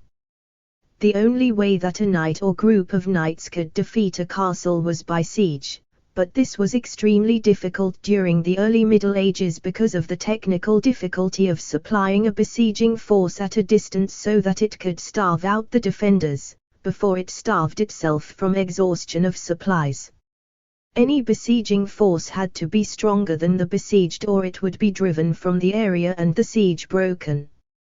But to maintain a superior besieging force placed an almost impossible burden on the available transport. The besiegers could starve out the besieged only if 355. They could supply a larger force at a distance than the besieged had available in their own stores. This was such an unlikely possibility for much of the Middle Ages that a castle remained as a supreme defensive weapon for most of that period. Politically, this means that anyone who had a castle could say no to any order and could not be forced to submit. This means that every such castle became a nucleus of political independence and, since there were thousands of such castles in Europe about 1000, it meant that Europe was divided into thousands of independent political units and that centralized political power over any extended area was impossible. In this situation the clash of knight against knight was much less significant, for a knight, even when defeated on the field, could not be made to obey if he could retire into his castle. The defensive superiority of the castle inhibited the growth of larger political units longer than the inadequacy of transportation might warrant because of the intrusion of other factors. One of these delaying factors is to be found in the organization of feudalism itself. Feudal relationships sought to organize over larger areas by sub-infeudation. By this process a lord would be owed military service and advice, auxilium et consilium, from a large number of vassals, each supported by an economic unit, fief, organized in manors. Efforts to organize these relationships into larger and larger systems led to problems that students of organization call problems of span. If, for example, the King of France had the right to expect 5,000 knights to answer his summons to military service, he would face an insoluble problem of span if he had to send out 5,000 individual summonses because he had 5,000 separate individual vassals. To avoid this, the Lord reduced the number 356 of his direct vassals to a manageable span by requiring numerous knights' services from each vassal. Thus the King of France could still summon 5,000 fighting men to service if he had 50 vassals each of whom owed 100 fighting men's services, or if he divided up the 5,000 into any two factors whose product would provide 5,000 men. The vassals who owed plural service could obtain the necessary fighting men by subinfeudating the fiefs that supported these fighters to their own vassals, or through them to their vassals' vassals. As these relationships became established, each vassal sought to specify what he owed his lord, and thus there gradually arose customary limits on the military service a lord could demand from his vassals. In many areas these limits came to be understood as no more than 40 days military service each year and at no greater distance than 2 or 3 days' ride, 40 to 50 miles, from the vassal's residence. These limits made it impossible to besiege a castle successfully within the limits, and this served to extend the defensive invulnerability of a castle against feudal forces even after the period when the inadequacy of transportation had hampered sieges. The interplay of these influences, and others not yet mentioned, were such as to create three sub-periods in the history of castle defense and thus in the history of political development. The first period, when transportation inadequacy was the chief factor, is the period of political feudalism. This political period continued until the late 11th century because of the importance of limitations on a vassal's military service in feudal customary law. Eventually feudal knights began to be replaced by similar fighters serving for pay rather than for feudal obligation. These mercenary men-at-arms, as they are called, served as long as they Western Civilization 357 were paid, and thus could capture a castle by siege simply by starving it out if transport of supplies was adequate. Since all possessors of castles did not have sufficient economic resources to obtain mercenary men-at-arms, those who did could besiege those who did not and force obedience upon the latter. This led to a reduction in the number of independent political units because it reduced the number who could refuse obedience to orders. Thus the number of political units in Europe became less, and the areas over which their orders could be enforced, or over which their writ ran as the saying went, became larger. This led to a second stage in the development of European political organization, known as feudal monarchy. The number of political units in Europe was reduced from thousands to hundreds. The next step forward in the development of the political level reduced the number of European political units from hundreds to scores and gave us a new stage in political development to which we apply the name dynastic monarchy. The military factor that contributed to its growth was the rise of artillery that made the private stone castle obsolete, since guns could shatter the walls of a castle and thus force its owner to submit. Artillery first appeared about 1325, but its effects were not clearly evident for 200 years. Then they became so clear that when a great lord wanted a residence after 1530 he built a palace rather than a castle. In this way, at the price of political submission to the royal artillery, the lord obtained an indefensible, but much more comfortable, residence at a lower cost. The number of lords with the financial and economic resources to obtain artillery was, of course, much less than the number who had mercenary men-at-arms, so that 358. The former could enforce obedience from the latter. Political units became fewer in number and larger in area. The possession of artillery became the dividing line between public authority and private power, and later between possession of castles and the lack, as well as between the possession of a royal title and its lack. All these served to demark a period of dynastic monarchy in the political level at the rough date 1500. This period of dynastic monarchy, 1500 to 1800, and even the preceding period of feudal monarchy, 1100 to 1500, are, of course, subsequent to the age of gestation of Western civilization, but this examination of the factors necessary for the rise of these later stages of political development will show the futility of the Carolingian effort to create a revived universal monarchy at a time when even the earliest of these factors, transportation, was still in retreat. As long as transportation was lacking and political disorder continued, the age of gestation continued. The demands of political and military life made it almost impossible for the feudal organization to amass surpluses and to direct these surpluses into expansive channels. Only in the final quarter of the 10th century was this situation reversed, and a new period of expansion, the first in Western civilization, began. 3. Expansion.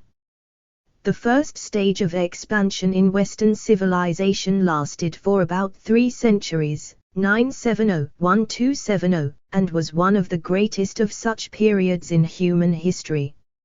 Its instrument of expansion was the feudal system in which a small minority 359 of fighting men and clergy were supported by a great majority of peasants.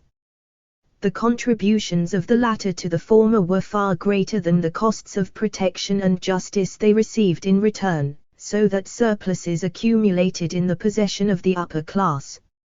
At first these surpluses were used for political ends, to build castles or to rebuild older timbered fortifications in stone.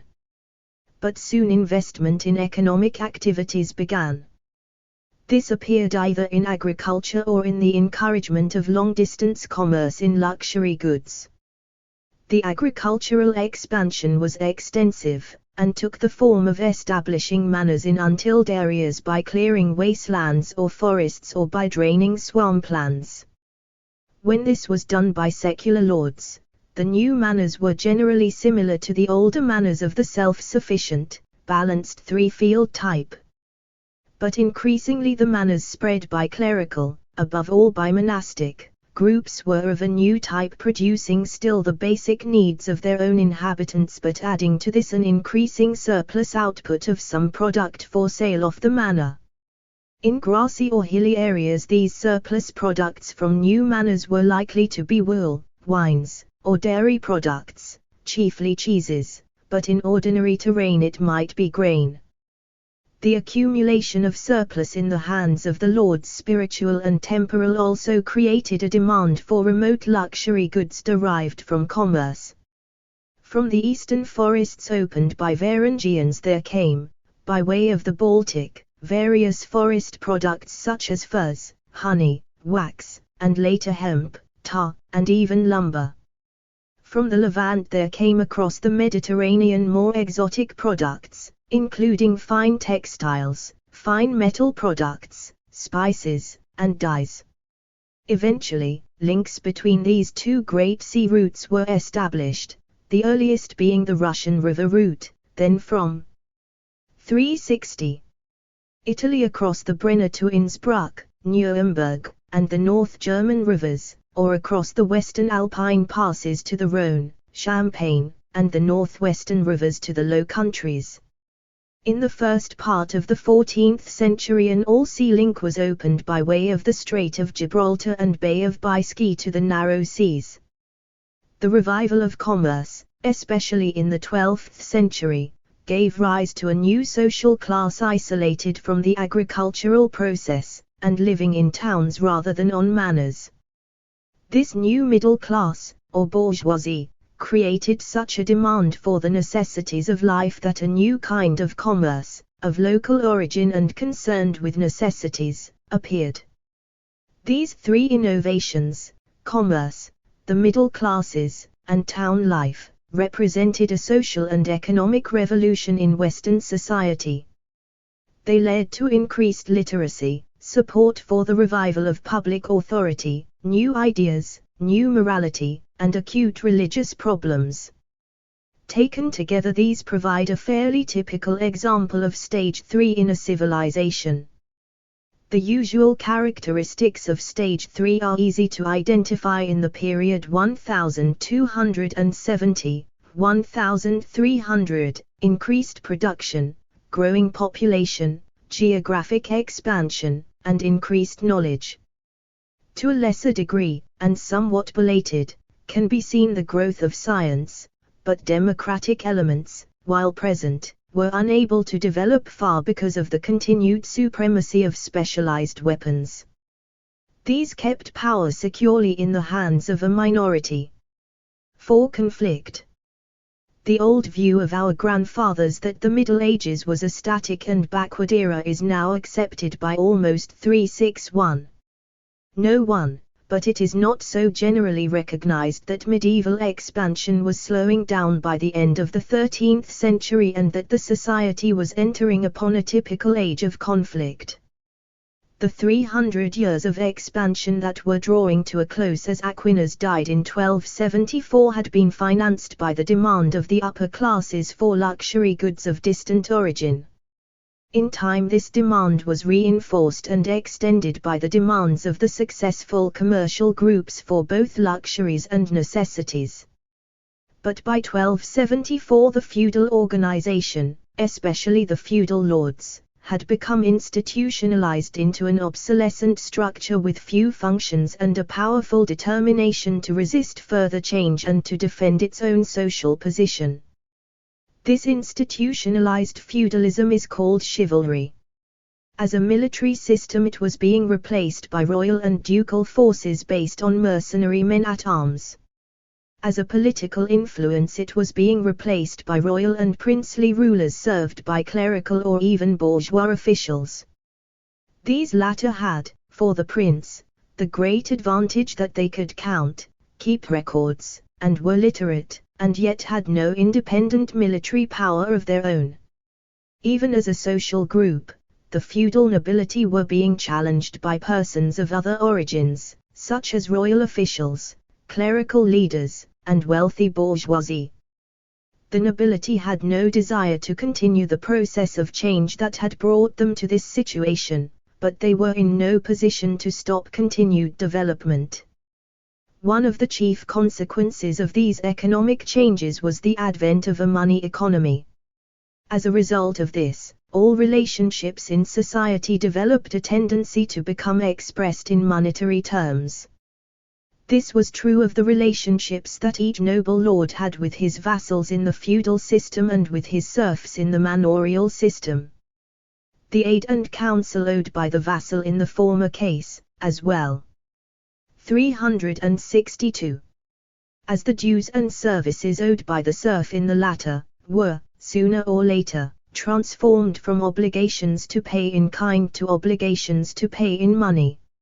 Each change was made at the going rate of value, so that the noble ceased to have fixed incomes in kind and began to have fixed incomes in money. But the steady rise in prices up to 1,300 meant that the value of fixed money incomes was steadily reduced. Every year a fixed income would buy less. This rise in prices and equivalent fall in the value of money occurred because both the amount of money in circulation and the speed with which it circulated increased faster than the increase in the volume of goods available, although this was also increasing. The reduction of noble incomes by the decreasing value of money meant that less could be saved from these incomes. Thus there was less and less available for investment. If we consider that the price level was about 3 times as high in 1300 as it had been at the end of the 10th century, we shall see that a noble who commuted his income into money at the earlier date would have only 1/3 as much real income at the later date. No one, of course, was quite this badly off, for the simple reason that no one commuted as early as the 10th century, and the later the commutation the less the loss, but by the end of the 13th century most nobles were being reduced to desperation. This situation was made even worse by the fact that the institutionalization of the nobility led to customary and legal restrictions on their activities that made it very difficult for them to supplement their decreasing real incomes. On the continent generally, but not in England, they were forbidden to engage in commerce or to marry non-noble girls. These restrictions made it impossible for the nobility to obtain access 363 to incomes from the commercial class, as was done in England, where there were a peerage and an aristocracy but no nobility. The result of all these noble misfortunes was that the only feasible way in which a noble could supplement his income was as a mercenary soldier or, possibly, as a royal bureaucrat. The latter was unlikely because writing and counting were not noble skills. Thus a noble was inclined to seek to supplement his income from war. This need became the basis for the imperialist wars of the Age of Conflict that began at the end of the 13th century. English wars against the Scots, Welsh, Irish, and French wars with the English, Burgundians, and others, the almost endless struggles among the princes, both lay and clerical, of Italy and Germany, all these, as well as civil struggles such as the Wars of the Roses, the struggles of the Armagnacs, or the Sicilian Vespers, helped to provide jobs for the impoverished feudal nobility. The economic crisis that emerged from the decrease of feudal spending was delayed only briefly by the continuance of saving and investment by commercial groups. The economic life of the towns, including both commercial and crop activities, became institutionalized in the 14th century largely by the activities of the guilds. As demand ceased to grow, these adopted restrictive regulations, preventing admission of new workers to most activities and, under the pretext of protecting the quality of the products, curtailed output and increased prices. At the same time, towns placed all kinds of restrictions, generally known as municipal mercantilism, on business activities. These included restricting commercial exchange to set times and places, the market, putting restrictions on non-townspeople. 364. In the town market, forbidding purchases for later sale in the same market, hampering or taxing export of goods from the town, and so forth. All such regulations, embodying what is technically called a policy of provision, had a very adverse influence on technological advance for most of the 14th century. The decrease in expansion arising from the growth of economic institutionalization was accelerated by a number of other factors. One of these was a fall of prices after 1300, accompanied, within a half-century, by a scarcity of labor. The fall of prices probably began with the decrease in demand arising from institutionalization, but it was greatly accelerated by the scarcity of bullion. By the year 1300, the accessible silver mines and scanty gold resources of Europe had been systematically exploited for about 4 centuries, and most of the easily obtained bullion had been extracted. Mines were becoming exhausted or were going deeper than could be operated easily by the available technology. The problem of keeping water out of the deeper mines was rapidly becoming insoluble. The ordinary lift pumps known at the time would not take water higher than about 30 feet, since they worked by air pressure, so that depths greater than this had to be pumped out in multiple stages. Problems of ventilation and of removing ores were also rising rapidly. As a consequence, after about 1320, the annual increase in the bullion supply and thus the increase in the volume of money were less than the increase in production of goods, and the long rise in prices was reversed. Costs, particularly wages, did not fall so rapidly as prices, with the result that profit margins, price minus costs, were reduced or wiped out completely. This discouraged production. The situation 365. was alleviated for a short time just at the middle of the 14th century because the outbreak of the 100 Years' War in 1338 helped to strengthen prices, but profit margins hardly benefited at all, because the shortage of labor resulting from the onslaughts of the Black Death after 1348 raised wages. Even today, when wages constitute a smaller portion of total costs, nothing will curtail production faster or more completely than rising wages in a time of falling prices. One rather paradoxical consequence of this situation was that incomes were distributed somewhat more equitably, and the standards of living of the poorer groups frequently improved in spite of the general economic decline. This meant that aggregate incomes, as a whole, were decreasing, but the share of the total income going to the working people was rising and the share of the upper classes was falling quite rapidly. As a consequence of this, both saving and investment, which were upper-class activities, decreased even more rapidly, and the depression worsened. This economic and social crisis of the 14th and early 15th centuries is well documented in the historical records. Josiah C. Russell tells us that the British population was 1.1 million in 1086 and rose very rapidly until about 1240, then increased more slowly during the next century and achieved a peak of about 3.7 million in 1348. It then decreased to 2.23 million by 1377 and to 2.1 million in the early 15th century and was still at no more than 3.2 million in 1545. Poston tells us that all the towns of England, except Bristol and London, lost population from the 14th century to the 15th century. A similar pattern was being experienced on the continent. E. Baratia and F. Raynaud report the population of Marseilles fell by 66. At least 75% in the period 1263 to 1423. Similar trends have been reported from most of Western and Central Europe. C.M. Cipolla says that the crises of the early decades of the 14th century were comparable in their gravity to those that struck the modern world in 1929–35. In his study of Italian businessmen, Renard says that economic enterprise was replaced by warfare after 1330 as the accepted method for making one's fortune.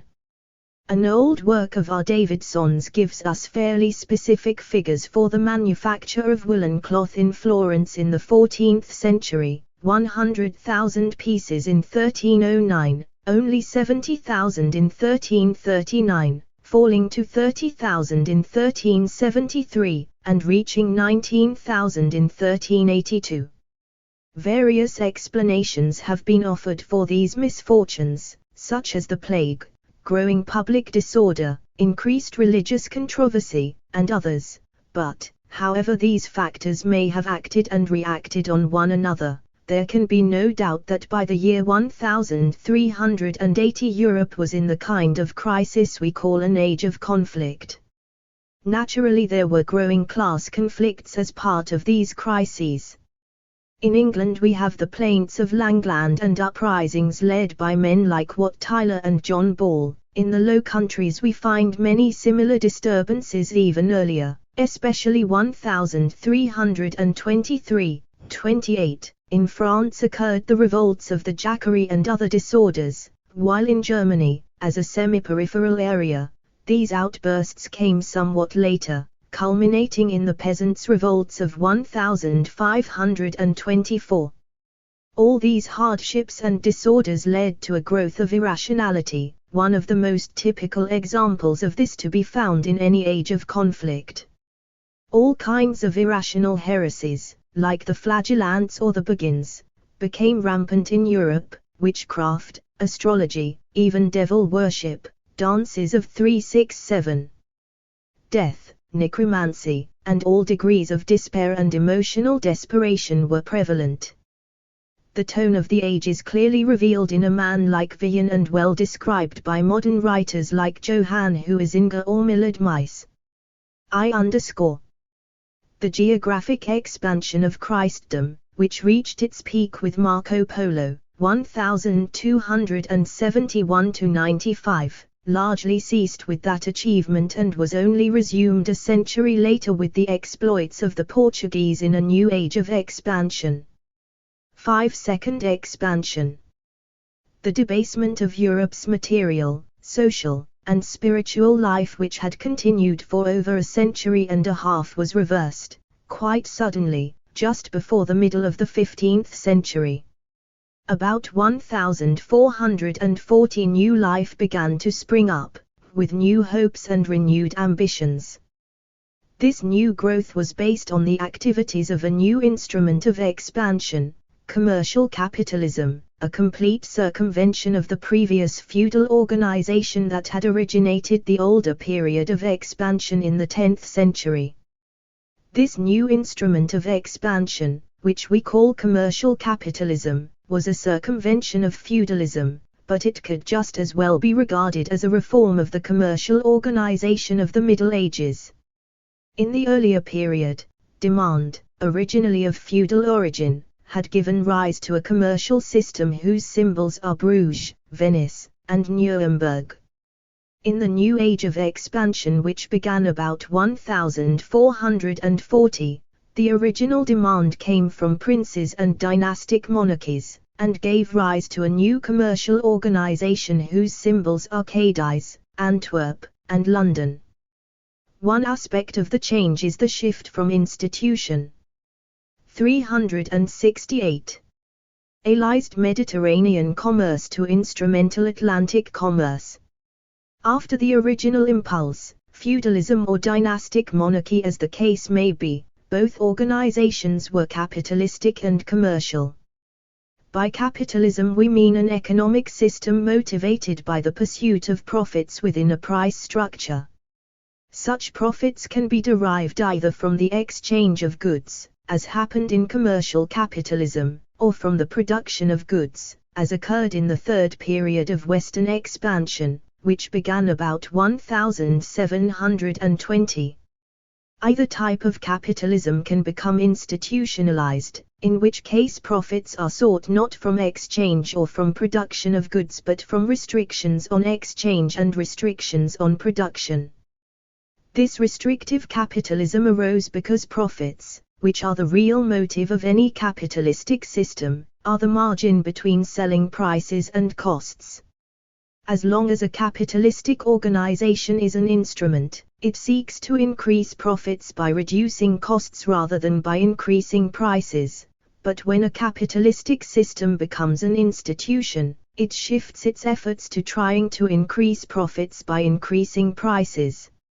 Such increases in prices can generally be achieved only by reducing the flow of goods, either by restricting exchange or by restricting production.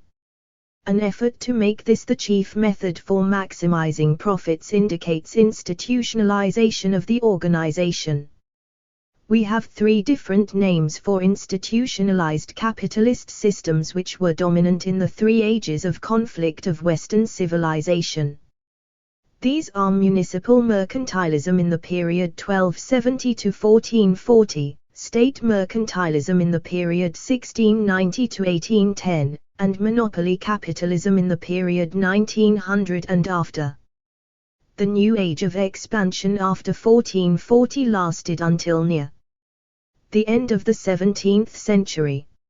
It is very familiar to all students of history and is frequently called the ambiguous term Renaissance. Even a neophyte in the study of history is aware that this period possessed the qualities we have listed as typical of any age of expansion: increased production, rising population, geographic expansion, growth of knowledge, and intermittent impulses of science and democracy. Except for geographical expansion and science, all these were probably less extreme, in a quantitative sense, than history textbooks might lead us to believe, but I think there can be no doubt that they existed sufficiently to justify the name expansion for the period as a whole. The two most dramatic aspects of the period, however, are to be seen in science and in exploration and colonization. In science, the period from Copernicus, or even Leonardo, to Newton is recognized as one of the most brilliant in all history, while in geographic expansion the age of Vasco da Gama or Magellan is no less famous. In both of these fields, and in the others as well, the period of a century or more after 1690 is one of much more modest achievements. Only in the 19th century, with the surge of a new age of expansion, were the achievements of the 16th and early 17th centuries generally exceeded. The successive stages of expansion and conflict that we are trying to distinguish in the past 1,000 years of the history of our own civilization are even less definitely demarked than similar stages in other civilizations. In addition to certain difficulties already mentioned, such as the inevitable lack of perspective occurring when we study our own society, there are other difficulties that arise from the cyclical character of these stages. Cultural lag and aberra. 370. Tensions that emerge from the contrast between core and peripheral zones are especially troublesome in a civilization that repeats stages. We have already mentioned the problems that arise in demarking stages from the fact that such stages tend to be somewhat later in peripheral areas than they are in core areas.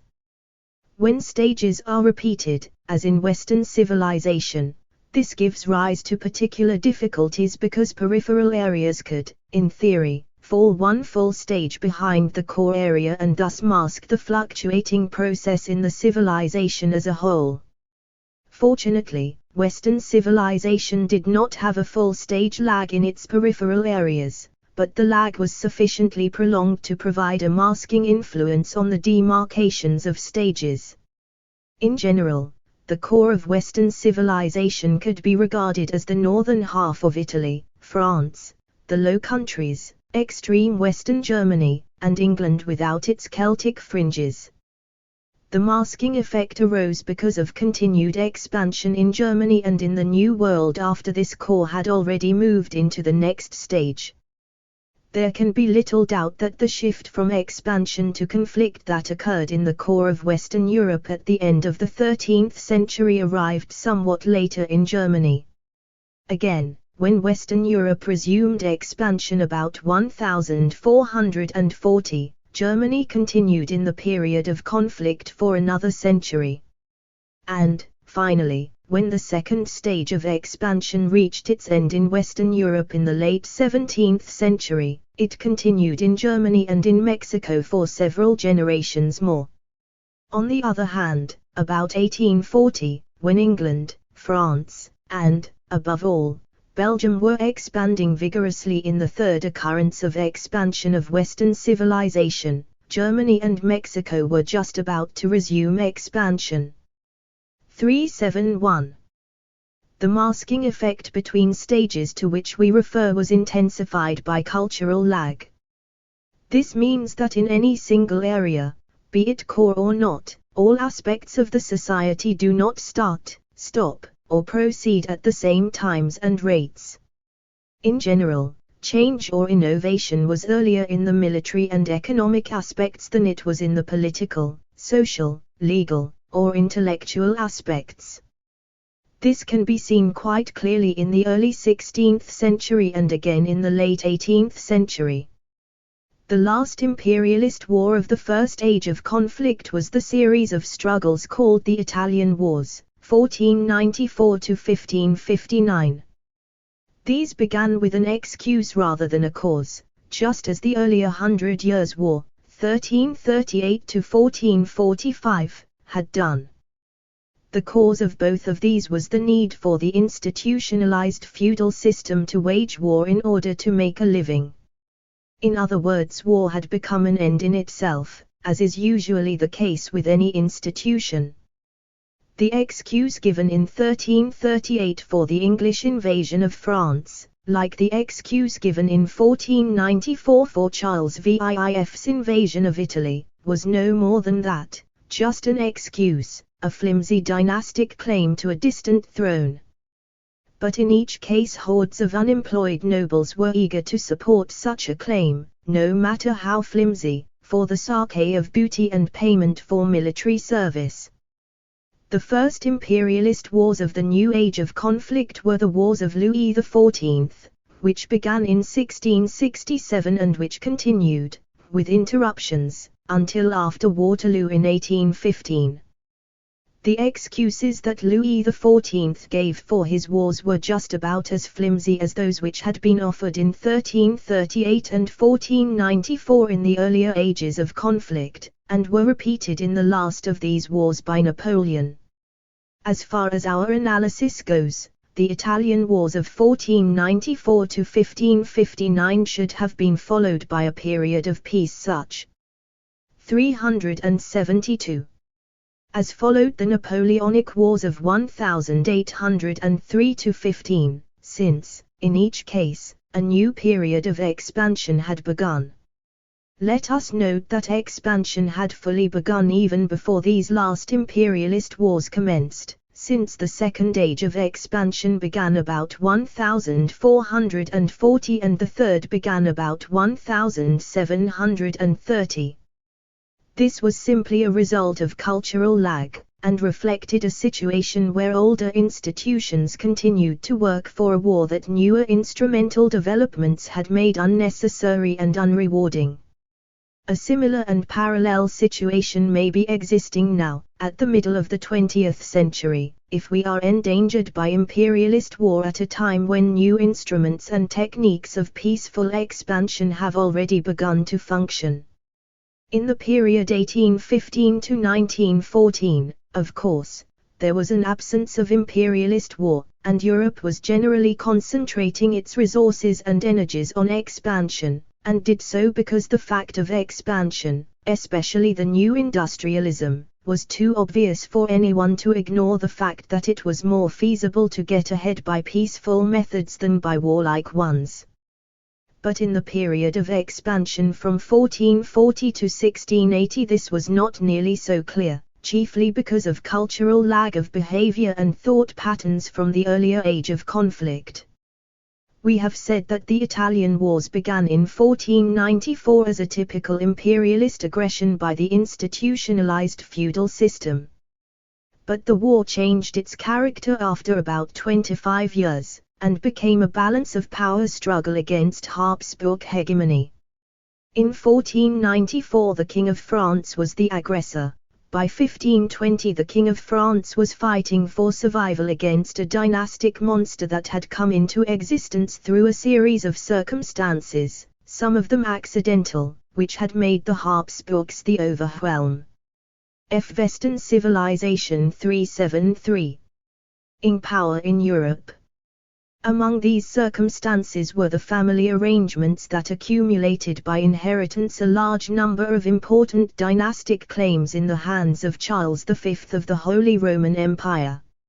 Of almost equal importance was the accidental circumstance that the same Habsburgs, as rulers of Mexico and Peru, were able to tap the immense resources of bullion of America at a time when the existence of mercenary armies made money equivalent to soldiers and thus to power. The influx of American bullion that made the Habsburgs a great military and political power without an economic or social system capable of supporting a hegemony of Europe had several results. By raising prices rapidly it completed the ruin of the older nobility and any other persons on fixed incomes. At the same time this price inflation gave a great spur to economic, especially commercial, expansion and to the growth in wealth and influence of the bourgeoisie and richer peasants. Moreover, the revelation that the possession of money could make a dynasty powerful even without a sound economic and social system to support it fastened the mercantilist system, in a broader, more exploitative, way upon Europe. Political power supported by mercenary soldiers was used to regulate economic activities so that a favorable balance of trade would bring in sufficient money to hire mercenary soldiers and thus expand a dynasty's ability to control more taxpayers, get access to larger numbers of mercenary recruits, and to increase the favorable balance of payments. These obsolescent ideas, which continued as a cultural lag during the course of the new, second age of expansion, ensured a continuance of imperialist wars even in the period of expansion.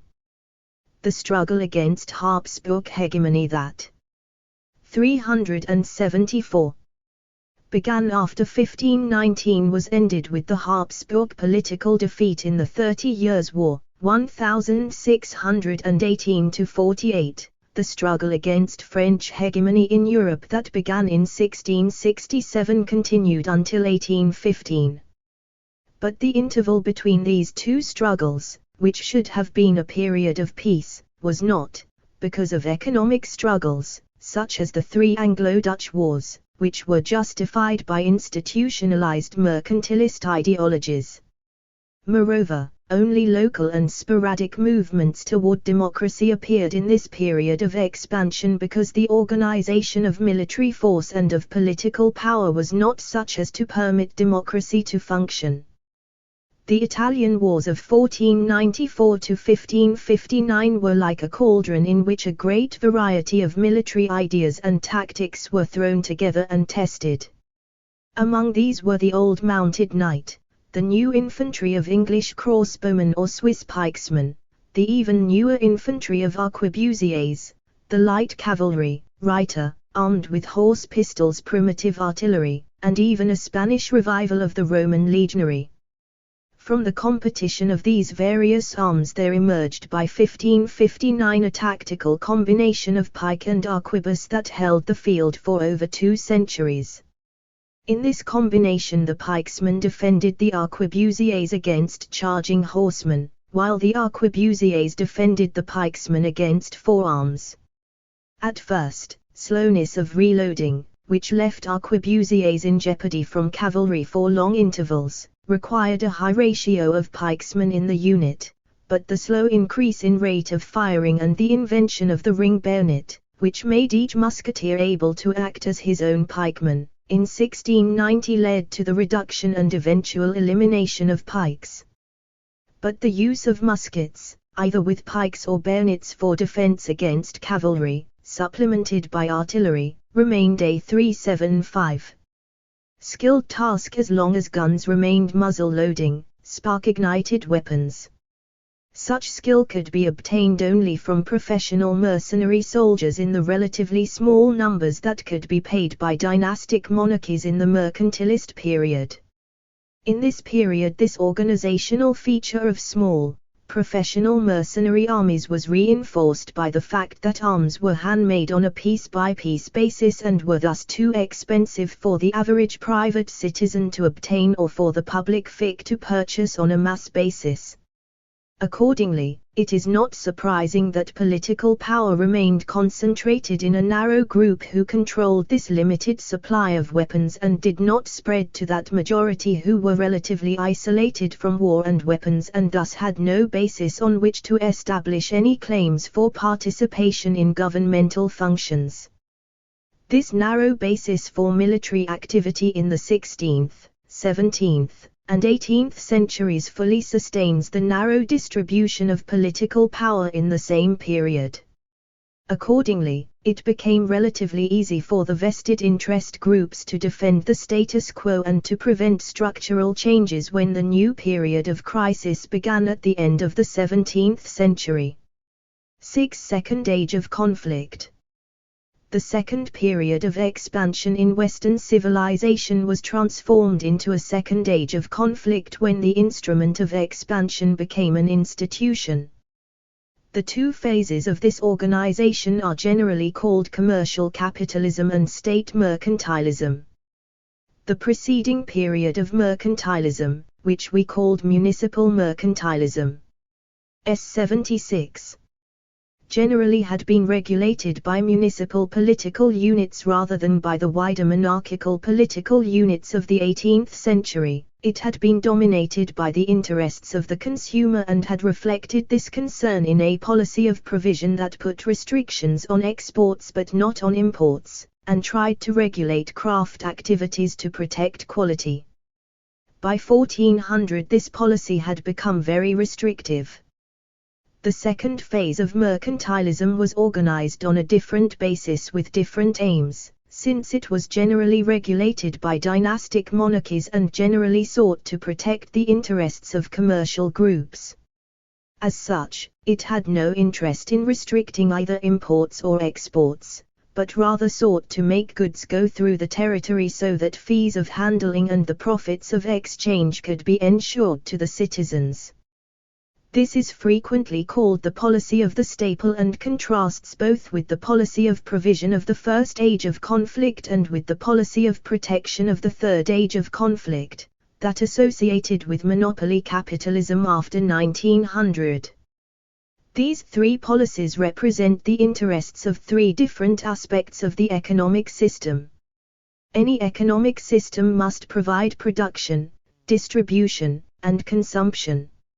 Each of the three ages of conflict of Western civilization sought to protect the vested interests of one of these aspects, but in the reverse order, so that the consumer was dominant in the first period, about 1400, the trader was dominant in the second, about 1750, and the producer was dominant in the third, about 1930. Any effort to make means into ends or to make one section or aspect of a process the dominant interest of the whole process is a clear indication of institutionalization. This process of institutionalization can be seen as a kind of general stagnation of Western civilization during most of the century from 1650 to 1750. The geographic expansion that had spread in such a phenomenal way in the period 1450 to 1650 began to hesitate. In North America the colonies remained east of the Appalachians or, in some areas, below the fall line. In South America the incredible explorations of the earlier period, which, for example, had seen the continent crossed from west to east by way of the Amazon, were not repeated until the 19th century. In the history of Africa we find a similar situation. In most areas of the Dark Continent there were widespread explorations and missionary activities, even a transcontinental journey, in the 16th century, but then nothing similar occurred again until the 19th century. Expansion into India and the Far East shows a similar, but less drastic, hesitancy. The same cycle can be seen in legislation, which devoted itself, after about 1650, to the defense of the status quo or to the effort, by political action, to obtain a larger share for oneself of what was regarded as a static and unexpandable body of the world's wealth. This can be seen in the Navigation Acts that the English colonies in America so resented in the period after 1765 but that were first enacted after 1649. These acts sought to prevent economic innovations in the colonies and to force their trade and commodities to go through England and English hands whatever their ultimate destination. At the same time, within England, technical innovation was discouraged. Work became an end in itself, and laws were made to preserve existing markets as they stood. In a semi-statistical study, Change and History, published in 1952, Margaret T. Hodgen found 3 periods of technical innovation in Western history. These were the 11th century to the 14th century, the 16th, 378 century, and the 19th century.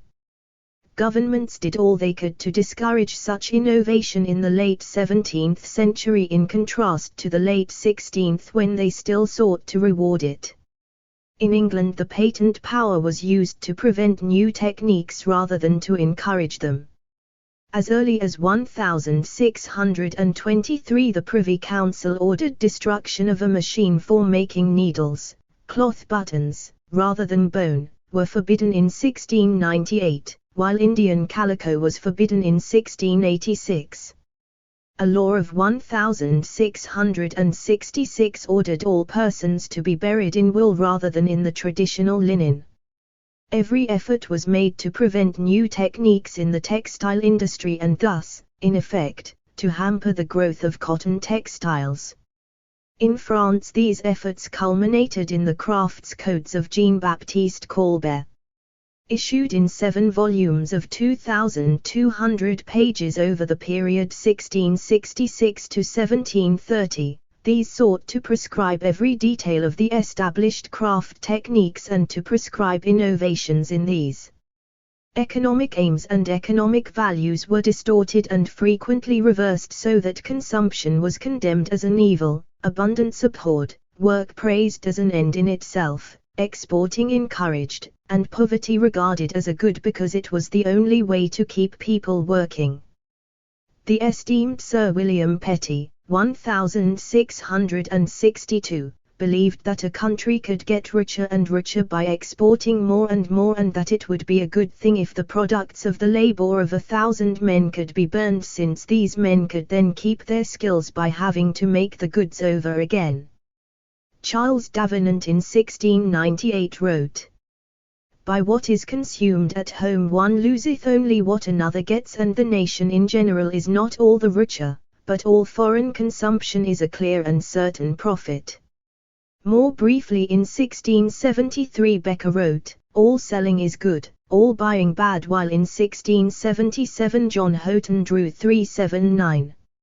A logical conclusion from these ideas by suggesting that England could get richer by inviting foreigners to come in to consume our corn, cattle, cloths, coals, and other things. It was suggested that an enemy in wartime could be greatly weakened if he could be flooded with goods, and, as late as 1810, that last great mercantilist, Napoleon, issued licenses to smugglers to carry goods into England secretly. De Mandeville praised vice because it was unproductive, while Defoe praised a law forbidding a more efficient canal boat able to do the same work with fewer men. It can hardly be expected that ideas and statements such as these could be fitted together to provide any self-consistent and convincing economic theory, but even as they stand they reveal a determination to defend isolated vested interests such as prevail in a period of institutionalized organizations. As might be expected in such a period, the century 1650 to 1750 was one of imperialist wars, of class conflicts, of flattening population expansion, of softening prices, and of irrational confusions. Of these, the class conflicts and imperialist wars continued until 1815, although a new age of expansion had begun as early as 1730. Napoleon was the culmination of this age of conflict, seeking to establish a universal empire, and almost succeeding in the core area by 1811, seeking to enforce his mercantilist conceptions with the full authority of his imperial system, and quite convinced that he was living in a limited world in which one share could be increased only if another were curtailed. In these wars Napoleon was fighting the wave of the future with the methods of the past. This can be seen quite clearly if we merely look at 4 or 5 aspects of the new 19th century of expansion. 380. In financial matters, one of the great problems of Western civilization from the earliest period had been fluctuations and, above all, limitations on the volume of money. So long as money was in the form of specie, there could be no close correlation between the volume of money available and the economic need for money as a medium of savings and exchange. The volume of money was strictly related to the supply of bullion except for minor influences, like hoarding, flows of specie to India and the East, and such, but this supply was in no way related to economic needs. We have seen that the supply increased too rapidly in the 3 centuries 1000 to 1300, then increased far too slowly, because of exhaustion of existing mines within the framework of the existing technology, for the next century and a half, 1300 to 1450, then was expanded in a spectacular and accidental way, quite out of relationship to economic need, by Spanish access to the bullion stores of Mexico and Peru, 1450 to 1650, but that the diffusion of these stores left the economy of Western civilization on an inflated price level that could not be sustained by any continued increase in bullion supplies. Thus, by the late 17th century and much of the 18th century, the flow of bullion was not sufficient to satisfy either the demands of an expanding economic system or those of a mercantilist political system supported by a mercenary military system. This inadequacy began to be remedied at the very end of the 17th century, notably by the establishment of the Bank of England in 1694. This remedy rested on the use of banknotes backed to only a fractional part of their value by specie reserves. This was a partial solution of the problem of money for two reasons. 1. It permitted a great increase in the volume of money when the supply of bullion was increasingly in 381 adequate, and 2. It permitted the volume of money to fluctuate to some extent in response to changing needs for money in the economy. This new technique of monetary manipulation became one of the basic factors in the great age of expansion in the 19th century and made the fluctuations of economic activity less responsive to the rate of bullion production from mines, by making it more responsive to new factors reflecting the demand for money, such as the interest rate. This new technique spread relatively slowly in the century between the founding of the Bank of England and Napoleon's creation of the Bank of France in 1803. The Napoleonic Wars, because of the backward, specie-based, financial ideas of Napoleon were, on their fiscal side, a struggle between the older, bullionist, obsolete system favored by Napoleon and the new fractional reserve banknote system of England. A similar situation existed in regard to food production.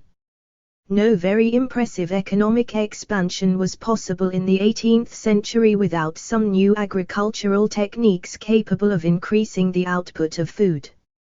No such increase could be expected so long as the medieval three-field system with its unenclosed scattered strips and free-ranging farm animals continued. This medieval system had been a great success in its day, greatly superior to the old classical two-field, slave system, and capable of supporting the new Western civilization through its first two ages of expansion. But by 1650 its output per man day of work was not sufficient to support any notable increase of the proportion of the population in crafts and trade, and it was, of course, quite incapable of providing the food or raw materials for industrialism. This medieval organization of agriculture was fully insti. 382. Institutionalized by 1650 and had become a great obstacle to continued expansion. Just at that point, however, there became available in Western Europe the elements of a new agrarian system fully capable of supporting a new period of expansion and destined to do so in the 19th century. The new organization of agriculture is usually known as the agricultural revolution. In essence, it abandoned the three-field system for a leguminous rotation system in which a leguminous crop was put in place of the fallow stage in the older three-stage cycle. Such a leguminous crop, like alfalfa or clover, put much more nitrogen in the field than any fallow year ever could, but it required a major reorganization in livestock handling.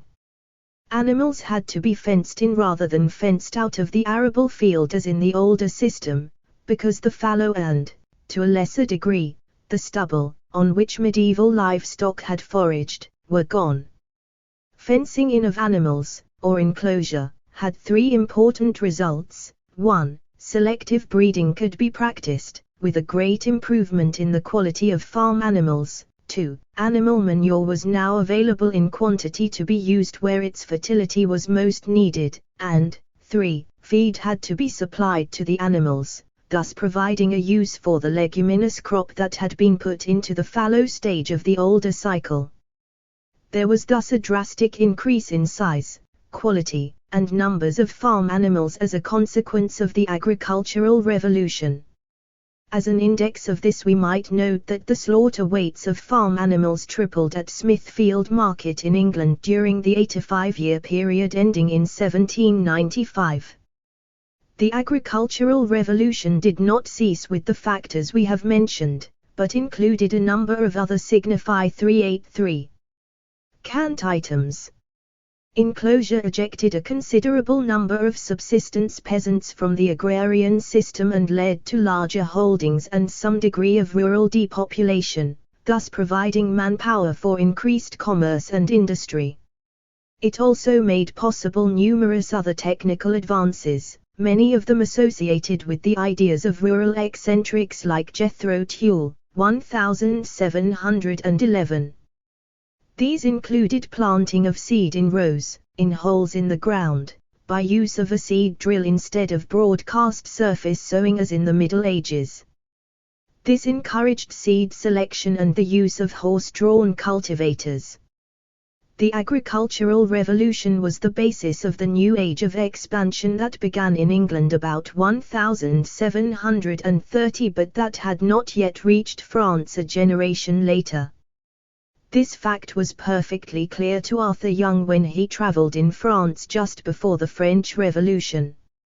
As a consequence, the Napoleonic Wars were, from this point of view, a conflict between the older three-field fallow system and the newer enclosed leguminous rotation systems, frequently called, in France and elsewhere, the Norfolk system. There was also a third important element in this situation. This was the shift from a craft system of manufacture to an industrial system. The vital point about this shift is not so much the growth of the factory system or the growth of an urban proletariat that did not own the tools it used, as the shift from an economy in which production was achieved by energy released in living bodies, man or animal power, to one in which production was achieved by energy released through non-living mechanisms, water power or steam engines.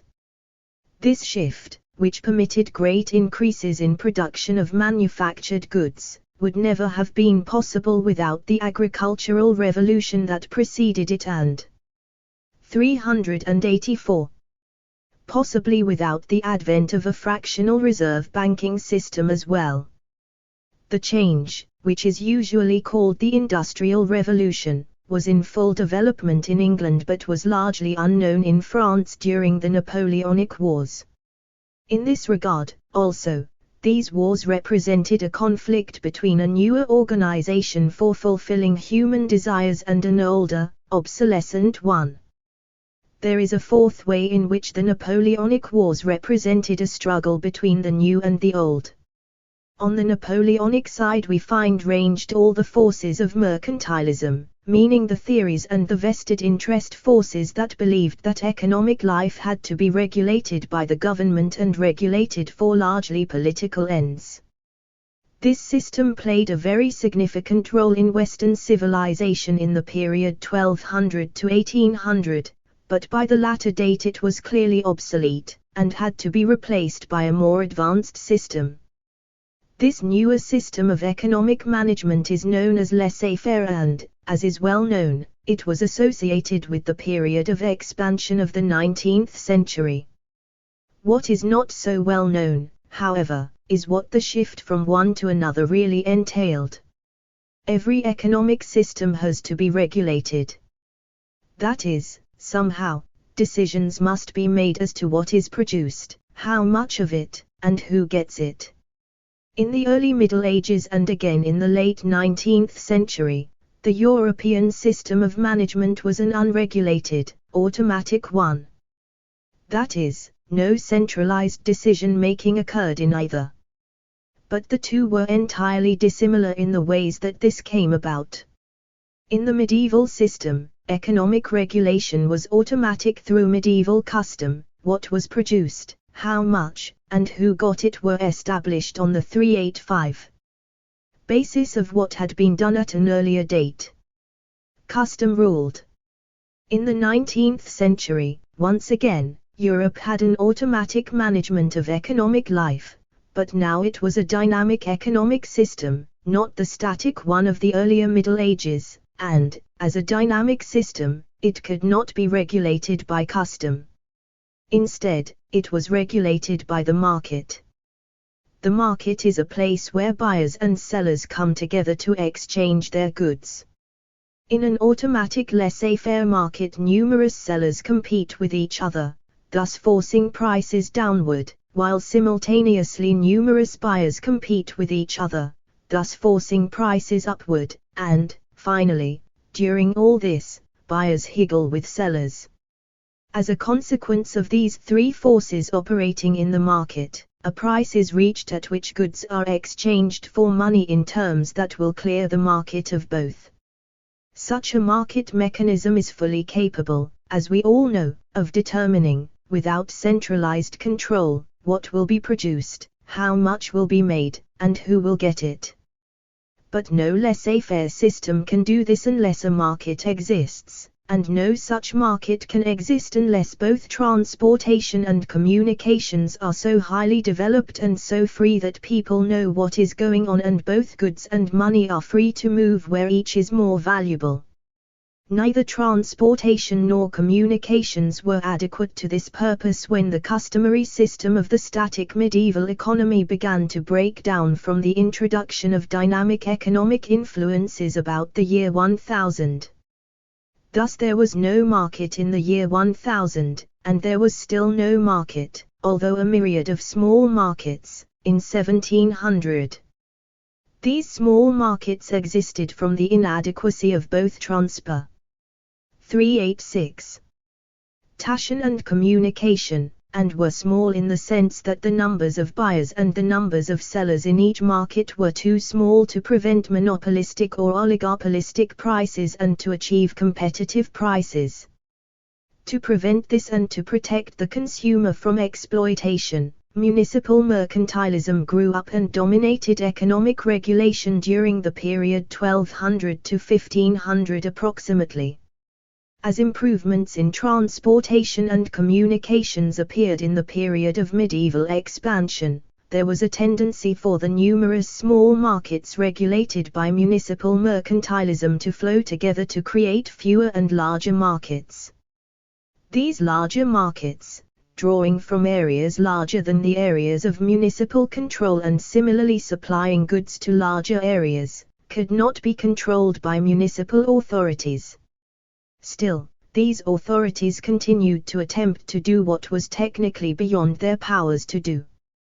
These efforts, aiming at the defense of established vested interests rather than at the protection of consumers as originally intended, are part of the institutionalized structure of the first age of conflict.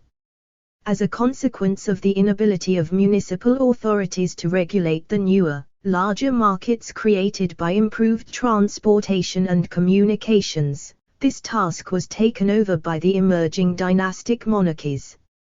We have already shown how changes in weapons, political organization, and political ideology had created these newer political structures with power to regulate economic life over larger areas. This newer economic regulation by dynastic monarchies is known as state mercantilism. It aimed to protect traders rather than consumers or producers. Much of the expansion of the second period of expansion arose from its efforts. By the 18th century, state mercantilism had become in its turn a structure of vested interests serving to hamper economic life rather than to help it. This was as true of traders as it was of consumers and producers. This shift of state mercantilism from an instrument to an institution was based on two chief features. On one hand, the organization was no longer used for an economic purpose but had become an end in itself with largely political purposes. It was used to increase state power rather than for economic life. On the other hand, by the late 18th century, transportation and communication were again beginning to improve so rapidly that continental and even world markets were coming into existence. These were, of course, much wider than the areas of power of the dynastic monarchies and, accordingly, could not be controlled by them. The continued efforts of governments to exercise such control in the portions of markets that fell in their respective power areas merely served to create restrictions on economic life and hampered production, exchange, and consumption alike. This situation was shown by Adam Smith in his book The Wealth of Nations in 1776. Clearly, markets were now large enough to be regulated by supply and demand, by competition and higgling, and any movement to allow this would be economically progressive. From this point of view, also, the Napoleonic Wars represented a struggle between an older and a younger system. Thus, from 4 points of view concerned with finance, agriculture, manufacturing, and economic regulation, the political struggles between England and France in the Napoleonic period reflect a contest between the future and the past. There are, of course, numerous other factors involved in this contrast. Some of these will be mentioned in the next section, but these 4 should be sufficient to show that. 388. Napoleon represented an outmoded system and that he was the last phase of a fairly typical age of conflict. The other marks of such an age of conflict, with one notable exception, are fairly obvious or have been mentioned already. The exception is in intellectual history, where an age of conflict usually is a period of irrationality. This is, of course, not a term that could be applied to the 18th century, where the more usual label, at least for the generation 1730–90, is Enlightenment. This discrepancy is but one indication of a situation that is far too complex to be discussed here, namely, that the periodization of intellectual history is quite different from the periodization of other aspects of society. In these other aspects we can distinguish 5 successive stages on each level over the period from AD 950 into the future, but on the intellectual level, as shown in the chart, page 389, we have at least 9 stages over the same time.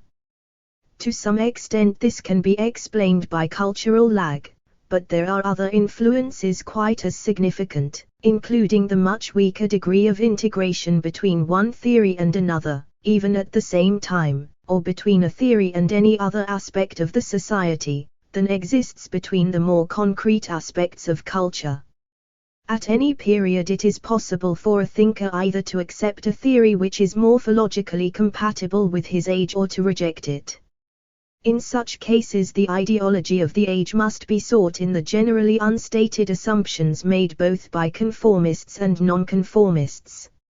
In the 18th century the Enlightenment was nonconformist to the other levels of the society, and this is, indeed, one of the chief causes of the French Revolution. The rational, orderly, organized qualities of the Enlightenment were quite incompatible with the irrational, disorderly, and disorganized society of the day, and thus gave rise to tensions that, reinforced from other directions, provided the energy motivating the French Revolution. The irrationality to be associated with the second age of conflict might be sought either in the intellectual stage that preceded the Enlightenment or with the Romantic movement that followed it. In the former case it would be associated with such items as the political theory of Hobbes and with Jansenism, while in the latter case it would be associated with the literary movements that began with Richardson or Macpherson's Ossian and developed into Rousseau, Sturmung-Drang, Wordsworth, and others, or with the political theories of men like Burke, Fitt, Bonald, or de Maistre, and the religious movements represented by Methodism. On the whole, it seems preferable, without being dogmatic, to associate the latter intellectual stage with the irrationalism we expect from an age of conflict. But, at any rate, the subject is too complicated to be discussed in any satisfactory way here. 7. Third Age of Expansion. The Third Age of Expansion lasted from about 1730 to about 1929. Although indications of a new age of conflict began to appear as early as 1890. Its instrument of expansion remained capitalistic, but operating in fields other than those that had become institutionalized in the earlier age of conflict of the late 17th century. The reappearance of expansion clearly resulted from circumvention of this previous organization. Again, the period of expansion can be divided into substages that make the process of expansion 391 appear as a series of steps or surges. We might list these steps as follows: 1. The agricultural revolution from 1730, 2. The industrial revolution from 1770, 3. Financial capitalism from 1850, and 4. Monopoly capitalism from 1900. Naturally, the dates listed are very rough, because the advent of these steps is quite different in various areas.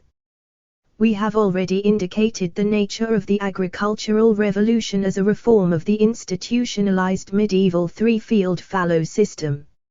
Its roots go back many generations, but it began to operate as a significant, expansive force in England about 1730.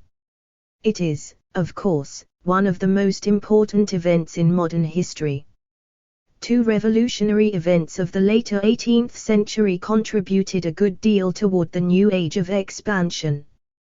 These were the Transportation Revolution, which began about 1750, and the Population Revolution, which began about a generation later.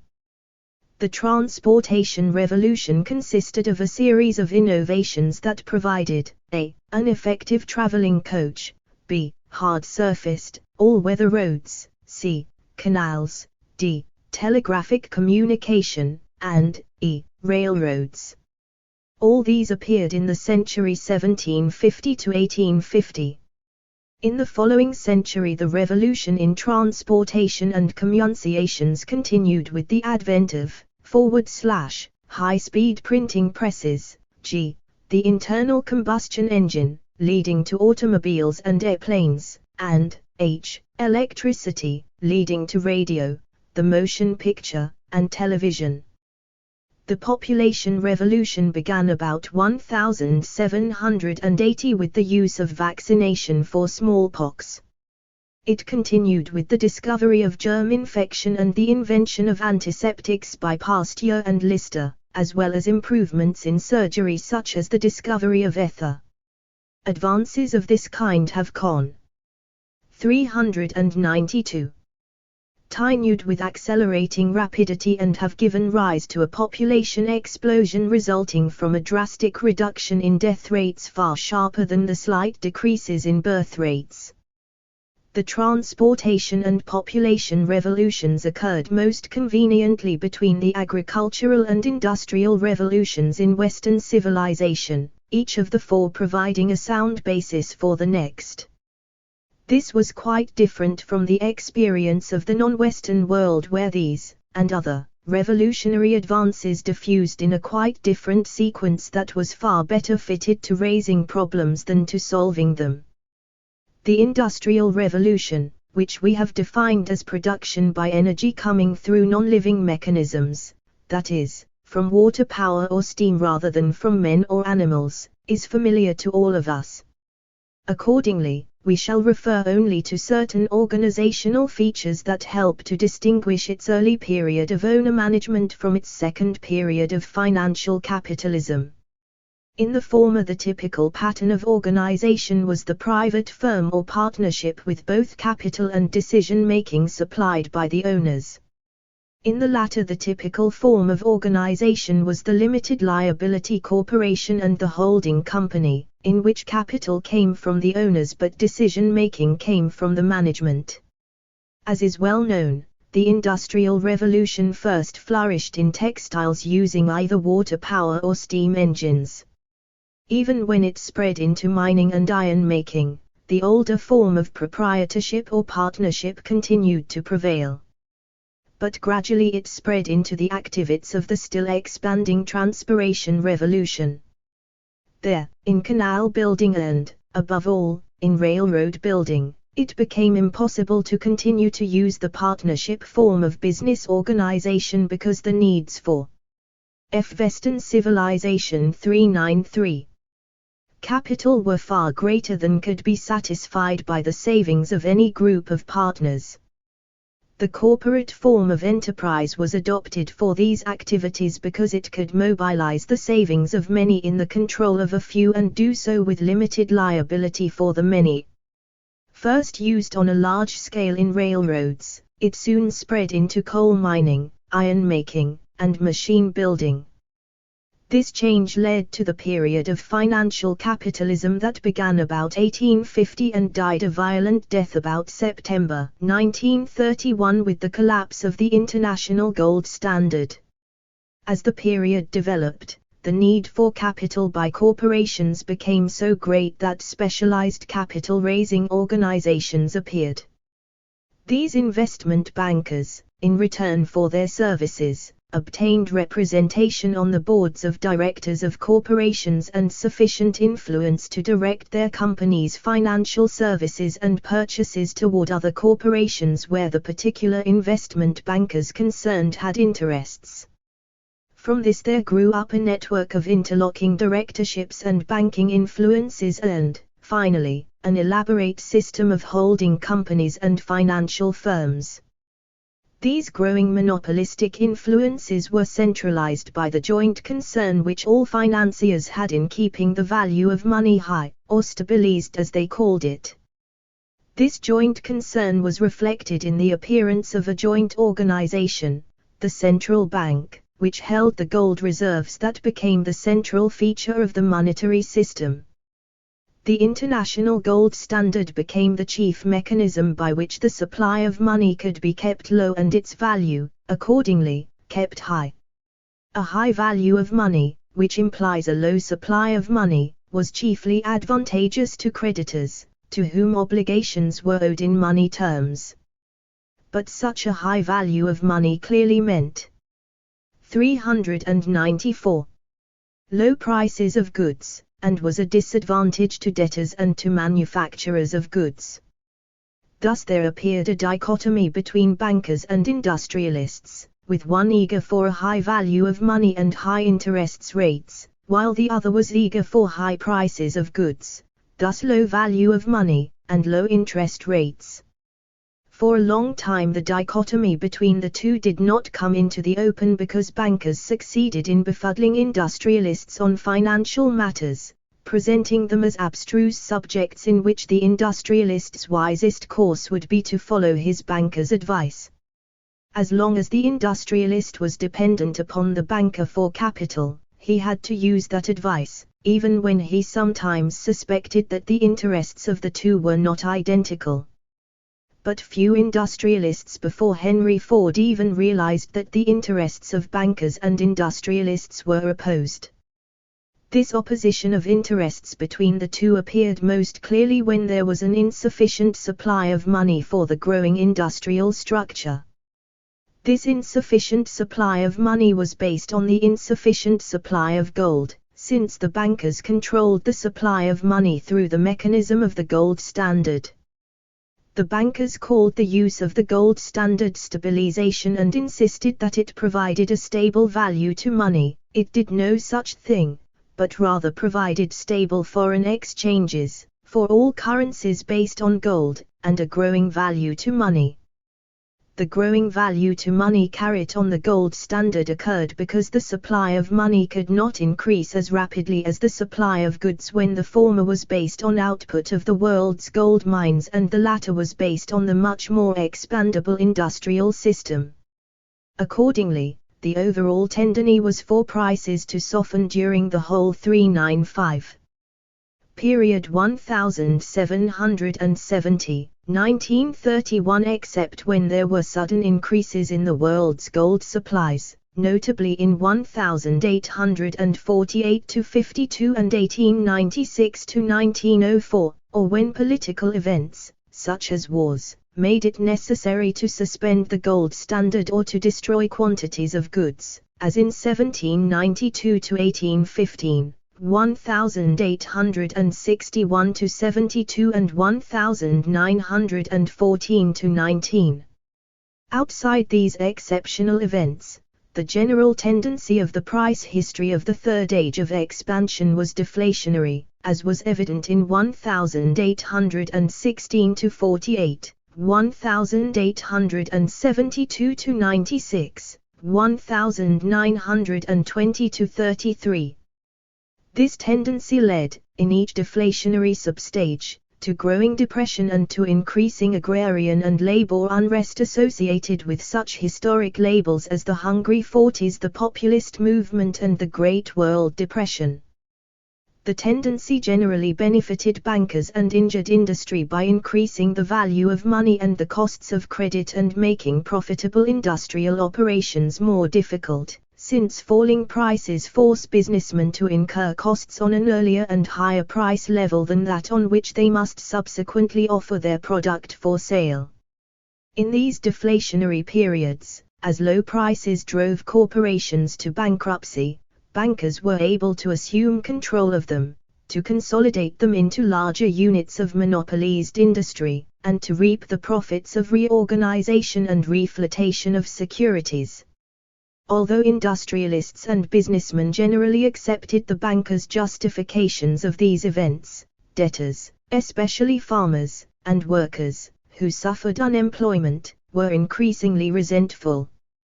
The first deflationary period, leading to the disturbances of the late 1840s, and the second, leading to the disturbances of the early 1890s, were both ended by the discovery of new gold supplies in California and Australia in 1848–50 and in South Africa and the Klondike in 1897–1900. In addition, the supply of gold, in the second case, was increased by new methods of extracting gold from 396. Its ores.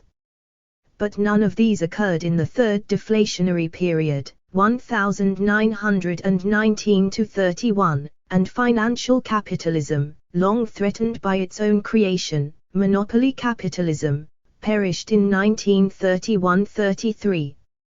As a consequence, the domination of economic life by financial figures, such as Rothschild, Morgan, Mirabaud, Baring, Montague Norman, or even Ivar Kreuger, was ended and replaced by great figures of monopoly capitalism like DuPont, Melchett, Leverhulme, Rockefeller, Ford, Nuffield, and others. In this connection, however, it should be pointed out that the typical figure of monopoly capitalism is not the individual captain of industry of the earlier period but the anonymously managed superfirm like United Shoe Machinery, IG Farben Industry, Unilever, DuPont Chemicals, Hartford Empire, Alco, Volkswagen, Pecheney, General Motors, General Electric, or General Dynamics. It should also be noted that the generally deflationary character of the 19th century had certain beneficial aspects, such as wider distribution of goods at lower prices and, above all, the drastic need to lower costs of production by greater productive efficiency in order to ensure continued profits in a soft price era. These two aspects of the period explain why the 19th century remained an age of expansion in spite of its adjustment difficulties. It is not necessary to point out that the general characteristics we have posited for an age of expansion were in full flower during the 19th century. Geographic expansion was resumed so that Africa, the polar regions, the Mato Grosso, and New Guinea became familiar areas. Population soared, production increased, even in periods of falling prices, knowledge expanded beyond any one person's comprehension, even democracy and science reached their greatest victories. Indeed, the 19th century in 397 terms of our description of an age of expansion could be the age of expansion par excellence. In the military and political levels, the third age of expansion was associated with such familiar historical developments as the mass citizen army, the national state, and democracy. The shift to these from the older stages of these levels generally occurred during the era of the French Revolution and Napoleon. The reasons for these changes should be examined because, while often mentioned, they are rarely analyzed. The Second Age of Conflict had been associated with the professional mercenary army, the dynastic monarchy, and authoritarian government. On the economic and social levels it had been associated with mercantilism and the supremacy of the bureaucracy. As is well known, these last two stages were replaced, on their respective levels, by laissez-faire and the bourgeoisie in the 19th century. Any analysis of the process that gave rise to these extensive changes on all levels of culture might well begin with the military situation. In the Second Age of Conflict, the best available weapons in Western civilization were artillery, muskets, and pikes, or bayonets. These were difficult to use and usually expensive to obtain. As a result, they could be used only by trained men and could be bought only by a relatively well-to-do entity. Such trained men had to be professional users of weapons, and the weapons had to be provided by the state or by the wealthy. All of this taken together meant that weapons were available only to a small minority of the population and that the majority must expect, as a general rule, to yield to the authority of the minority that controlled these weapons. Thus it followed, almost as a matter of course. 398. That the political level had to be authoritarian. The organization of that authority into a dynastic monarchy was a consequence of the governmental traditions of Europe. As the system operated, it was expected that allegiance and loyalty would be given to the family of the ruling monarch, in order to assure succession to his heir. This loyalty was not really expected from all persons, but only from the significant ones, the clergy, the nobility, the chief bourgeoisie, and all guild members, and possibly from well-to-do independent peasantry, but the ordinary peasantry and the guild apprentices, as persons of little significance, were not subjects of much concern about their allegiance of loyalty. The operation of mercantilism and the social superiority of the royal bureaucracy were also dependent, if less directly, on the organization and control of the military level. Thus the structure of all four levels, military, political, economic control, and social, was based on the military organization of professional mercenary soldiers. In the age of Napoleon and just after it, this military organization was modified greatly into a quite new system that survived for over a century. This innovation was the mass citizen army fighting for patriotism rather than for pay. The new organization was made possible by a series of innovations in weapons and tactics, and in military, as well as political, organization. In weapons, the arrival of the Industrial Revolution and of mass-produced firearms based on interchangeable parts lowered the cost of weapons at the same time that the general economic expansion was raising standards of living. These two intersecting factors made it possible for the average man, in areas where these factors were operating, to obtain guns at a cost that he could afford to pay, that is, no more than his earning power over a few 399 weeks. These guns were becoming easier to use by the shift from spark ignition to percussion ignition and breech loading. All these innovations made it possible to arm large masses of men at relatively low cost. At the same time, the shift to such a mass army was made possible by changes in political organization. The political organization that we have called dynastic monarchy could continue only so long as the best weapon available in the society could be obtained only by a minority. As soon as a majority could obtain the best available weapon and use it with little training, it became impossible for any minority to enforce obedience on a majority and, accordingly, the authoritarian structure of political life began to crumble. A reorganization of political life became necessary. This reorganization of the political structure had a double aspect.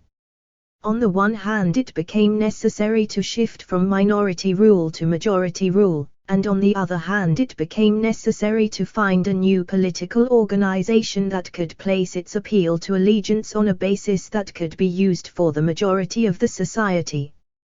This new basis was nationalism, and the new organization, which succeeded the dynastic state in the early 19th century, is known as the national state, prevalent from about 1800 to about 1950. The political shift from dynastic monarchy to national state and the shift in weapons from a professional mercenary army to a mass army of citizens allowed the cost of a man's service to be reduced, since he fought for patriotism instead of for money, and permitted a great change in military tactics, since patriotic men were more willing to die than were mercenary soldiers. The older tactics of the dynastic monarchs had favored wars of maneuver with limited forces. 400. 4 limited aims. By wars of maneuver we mean tactics in which enemy forces were dislodged from their positions by cutting their communications and supplies rather than by assault, with battles occurring only rarely and chiefly from accidental collisions during shifts of position. Such wars were long drawn out, with few battles, and could be ended at any time by negotiation because of the possibility of compromising the combatants' limited and concrete goals. The advent of patriotic mass armies made it possible to force the enemy from his position by assault rather than by maneuver. The new tactics, worked out by Napoleon in the period 1795 to 1815, organized this assault in 3 steps: artillery barrage, bayonet attack by infantry, and cavalry pursuit. All 3 steps were innovations, but the greatest change was in the second, where the bayonet was entirely transformed from its earlier role as a defensive weapon against cavalry to an offensive weapon against opposing infantry.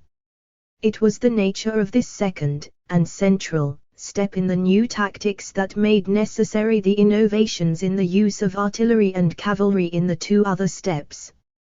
The possibility of heavy casualties in the second step of the new tactics, in which bayonets were sent against firepower, made it necessary to obtain very high morale from citizen soldiers. This high morale could not be obtained so long as the aims of war remained, as in the earlier period, limited and concrete. They had to be made unlimited and idealistic, saving the revolution or civilization, making the world safe for democracy, freedom of the seas, rights of small nations, and similar unobtainable abstractions. Such goals could not be compromised, and, accordingly, battles had to become conflicts of annihilation in which the survival of the contending regimes was at stake. 401. Such battles of annihilation led to a series of brief one-battle wars such as the French-Austrian War of 1859, the Prussian-Austrian War of 1866, the Franco-Prussian War of 1870, the Russo-Turkish War of 1877, and the Spanish-American War of 1899. Even as this pattern was being established, however, new forces were arising that laid the basis for quite a different pattern in the 20th century. These new forces were, 1. The growing importance of ideological forces, which made it less likely that a people would accept the consequences of defeat in a single battle, and, 2. The growing strength of the tactical defensive, which made it less necessary to yield to such a defeat in one battle. The growing ideological influence was clearly evident in the American Civil War, the struggle with the French guerrillas, and the Paris Commune after Sedan in 1871, the Boer War of 1899 to 1902 and, above all, World War I. The growing importance of the defensive made the second step of a Napoleonic battle, the bayonet offensive, less and less likely to be decisive and made it less and less possible that the outcome of the battle itself could be decisive. The growing strength of the defensive rested on the rapid growth of firepower after the invention of the machine gun about 1862. This made both bayonet and cavalry obsolete. The increasing use of field fortifications, This reduced the effectiveness of both artillery barrage and of offensive firepower. The invention of barbed wire about 1879. This hampered the infantry charge of the second step and the cavalry pursuit of the third, and of the airplane in 1903. This took from the cavalry its only surviving role as reconnaissance. The tactical changes made necessary by these innovations were not recognized by military men until after they had inflicted the almost unbearable casualties of 1916–17, but these 402 changes, such as use of tanks, infiltration, aerial bombardment, and the like, made weapons once again so expensive and so difficult to use that it became increasingly needful to replace the mass citizen army by an army of specialists. Such a change, by reserving instruments of force to a minority, reversed the trend on the political level to a new development from democracy toward authoritarian government. The date of this reversal might be fixed in 1934. The year that the German General Guderian read de Gaulle's book Army of Specialists. At the same time it became clear that rapid improvements in weapons, communications, radio, transportation, trucks, and organization made it possible to enforce obedience to orders over geographic distances far greater than those covered by any national groups.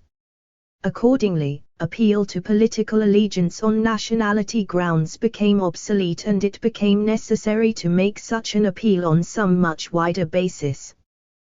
The new basis, now in process of being discovered, was common ideological outlook. Accordingly, the stage of the national state began to be replaced by the stage of the ideological state, or bloc, on the level of political organization, and the area covered by a single political unit widened from the nation to the continental bloc. The inability of Hitler to make such a shift from a nationalist to an ideological, or other wider, basis at a time when his factual power was so much wider geographically than the area of Germanism was but one of his fatal errors. This change has been recognized in popular discussion and carried, perhaps, to a degree not justified by the actual facts. We are told that we now live in a two-power world, although the power of the United States and of the Soviet Union is not in fact hemispherical. Each of these Super 403 powers can, it is true, obtain obedience in most matters over about 40% of the Earth's surface, but this leaves a buffer area between, amounting to about a fifth of the Earth.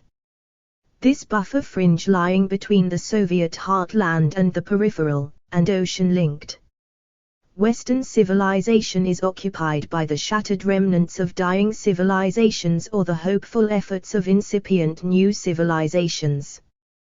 The hope of the future does not rest, as commonly believed, in winning the peoples of the buffer fringe to one superpower or the other, but rather in the invention of new weapons and new tactics that will be so cheap to obtain and so easy to use that they will increase the effectiveness of guerrilla warfare so greatly that the employment of our present weapons of mass destruction will become futile and, on this basis, there can be a revival of democracy and of political decentralization in all three parts of our present world. This possible development in military and political matters would, of course, require the development of decentralized economic techniques such as could arise if sunlight became the chief energy source for production and the advance of science made it possible to manufacture any desired substance by molecular rearrangement of such common materials as seawater, plant fibers, and ordinary earth. Hopes such as these are far in the future and could be fulfilled only if, 1. A showdown conflict between the Soviet bloc and the Western bloc is indefinitely postponed and, 2. The structural problems of Western civilization and the no less critical problems of the Soviet Union are solved. Here we shall consider only the situation in our own society. The third age of expansion of Western civilization began to draw to its close at the end of the 19th century. By 1890 the rate of general expansion had begun to 404. Crise, giving rise to acute crises in industry, agriculture, labor relations, political action, and international relations. These crises culminated in the beginnings of a new, third age of conflict in Western civilization. 8. Third Age of Conflict. The third age of conflict of our society began to display the ordinary marks of such a stage about 1890. At that time, in the principal industrial countries it became clear that the rate of expansion had reversed itself. This led to a frenzied effort by businessmen to organize in cartels and trade associations in order to keep prices above competitive levels and to share shrinking markets rather than to compete, as formerly, for new ones. Along with this went loud demands for tariff protection and all kinds of restrictive agreements, tacit or explicit, restricting new investment or entry of new enterprises into an activity. Increased pressure was put on governments to favor industrialists, and business organizations were formed to fight labor demands for any larger share of the goods being produced. At the same time, labor and agriculture were reacting in a similar fashion, forming political pressure groups or even political parties, and seeking common action to raise prices, divide markets, exclude foreign competition, and to strike back at organized industry, finance, or transportation. While these activities reoccurring as symptoms for the usual decline in the rate of expansion and of the growing class conflicts associated with an age of conflict, the other marks of such a period were no less obvious. Imperialist wars developed from epidemic to endemic status in our Cull 405. Beginning perhaps with the Boer War and the Spanish-American War, but rapidly expanding into a cycle of international stress and crises in which we still live. At the same time, on the intellectual level occurred a great upsurging of irrationality. This latter development is associated with the eager acceptance of the theories of men like Freud, Bergson, or Sorel, and culminated in the utterly irrational activism of Hitler, Mussolini, and many lesser persons. All the characteristics of an age of irrationality began to appear on all sides: increased gambling, increased smoking, the growing use of alcohol and narcotics, a growing obsession with sex and with perversions of sex, an increasing mania for speed, for nervous tension, and for noise, above all, perhaps, a growing tendency to regard violence as a solution for all problems, be they domestic, social, economic, ideological, or international. In fact, violence as a symbol of our growing irrationality has had an increasing role in activity for its own sake, when no possible justification could be made that the activity was seeking to solve a problem. All these characteristics of any age of conflict are too obvious to require further comment. They arose, as is usual in an age of conflict, because the organizational patterns of our culture ceased to function as instruments but had become institutionalized. This process was evident on all levels of culture. Religious organizations no longer linked men to God but adopted diverse mundane purposes. Our intellectual theories no longer explained anything or made us at home in the universe. Our social patterns no longer satisfied our gregarious needs, even when we fled from the lonely anonymity of the city to the rat race uniformity of 406. Suburbanism. Our political organizations increased the burden of their demands on our time, energy, and wealth but provided with growing ineffectiveness the justice, public order, education, protection, or incidental amenities we had come to expect from them. And, on the military level, costs rose at an astronomical rate without being able to catch up with our increasing danger. The core of our problems could be placed in any one of the levels we have mentioned. Indeed, there might be good grounds for arguing that the root of our problem was our success in making life an end rather than a means to something higher.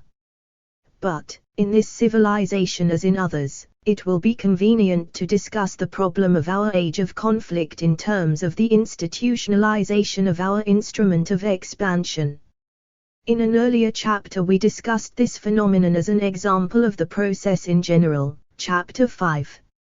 At that time we said that the economic organization had become institutionalized by taking on purposes of its own separate from the purposes of the organization as a whole. The purpose of any economic system is to produce, distribute, and consume goods. If it can do this at an increasing rate, within limits, so much the better. Our economic system performed these functions more effectively than any other in history by organizing itself around a profit motivation within a price structure. As it became institutionalized, profits became an end in themselves to the jeopardy of production, distribution, and consumption. The change arose because profits could be maximized only by increasing the margin between selling prices and costs of production. But high selling prices and high profit margins with low costs of production tended to reduce consumption of goods. And 407. Low consumption of goods, at a time when production figures were constantly setting new maximum records, could only result in rising inventories and an indigestion of distribution that was bound to make goods back up to the factories to smother production. This situation arose from a number of factors. During the 19th century, production had been emphasized in such a way as to distort the economic system as a whole, since such a system must also include distribution and consumption. Moreover, within the productive system the pursuit of profits had been emphasized to the neglect of any of the other necessary parts of the productive process. Put briefly, profits had become an end rather than a means. One consequence of this failure in coordination of the economic system as a whole and the even greater failure to coordinate the economic system in the civilization as a whole had been the growth of a very inequitable distribution of the wealth produced by the economic system. Such an inequitable distribution of wealth was a very excellent thing as long as lack of capital was prevalent in the economic system. But such a maldistribution of income ceases to be an advantage as soon as the productive system has developed out of all proportion to the processes of distribution and of consumption. In the United States, according to the National Industrial Conference Board, the richest 1/5 of our population received 46.2% of the national income in 1910, 51.3% of it in 1929, and 48.5% in 1937. In the same 3 years, the share of the poorest 1/5 of the population fell from 8.3% to 5.4% to 3.6%. Thus the ratios between the portion obtained by the richest 1/5 and that obtained by the poorest 1/5 increased in the 3 years mentioned from 5.6 to 9.3 to 13.5. If, instead, 408 of 1/5, we examine the ratios between the percentage obtained by the richest 1/10 and the poorest 1/10 in the same 3 years, we find that this ratio was 10 in 1910, was 21.7 in 1929, and reached 34.4 in 1937. To some extent this situation was made worse by the growing separation, in the more advanced industrial areas, between ownership and control of corporations, since this led to an increased accumulation of undistributed profits held by the corporations in control of the management rather than distributed as dividends to the owners. Such undistributed profits became savings with no possibility of serving as consumer purchasing power. These factors and a number of others that we have not space to mention here led to a situation where increasing proportions of the national income were going to those persons in the community who would be likely to save, and decreasing proportions were going to those persons in the community who would spend their incomes for consumers' goods. This situation could continue as long as all the savings made by the former group were invested in new capital or otherwise spent, because these actions would distribute such savings to persons who would use their incomes to buy goods. Only under these conditions, that all savings be invested or spent, could all goods produced be sold. The last statement can be expressed in a simple arithmetical relationship. In any single firm, the total selling price of the goods produced is equal to the sum of their costs of production and their profits. In the economic community as a whole, the aggregation of the selling prices of all firms will be the sum of aggregate costs plus aggregate profits. The incomes of the community as a whole are the same as the aggregate of the selling prices of all goods, because the profits 409 and costs of each firm are the incomes of those to whom they are paid.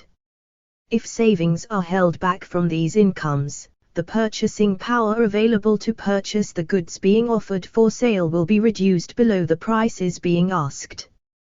Thus, total prices equals total costs plus profits, total incomes equals total costs plus profits, therefore total prices equals total incomes, but available purchasing power equals incomes, savings plus investment. Accordingly, the purchasing power available to buy the goods being offered at the prices being asked will be inadequate unless all savings are invested.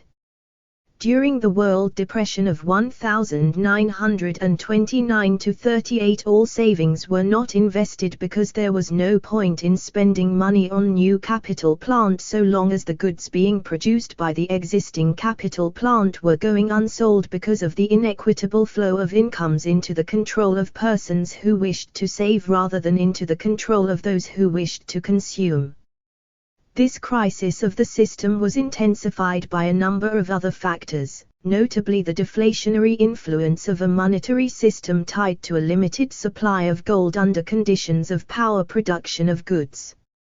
As a consequence, the crisis was accompanied by a drastic price deflation that eventually led to a banking crisis and the end of the international gold standard.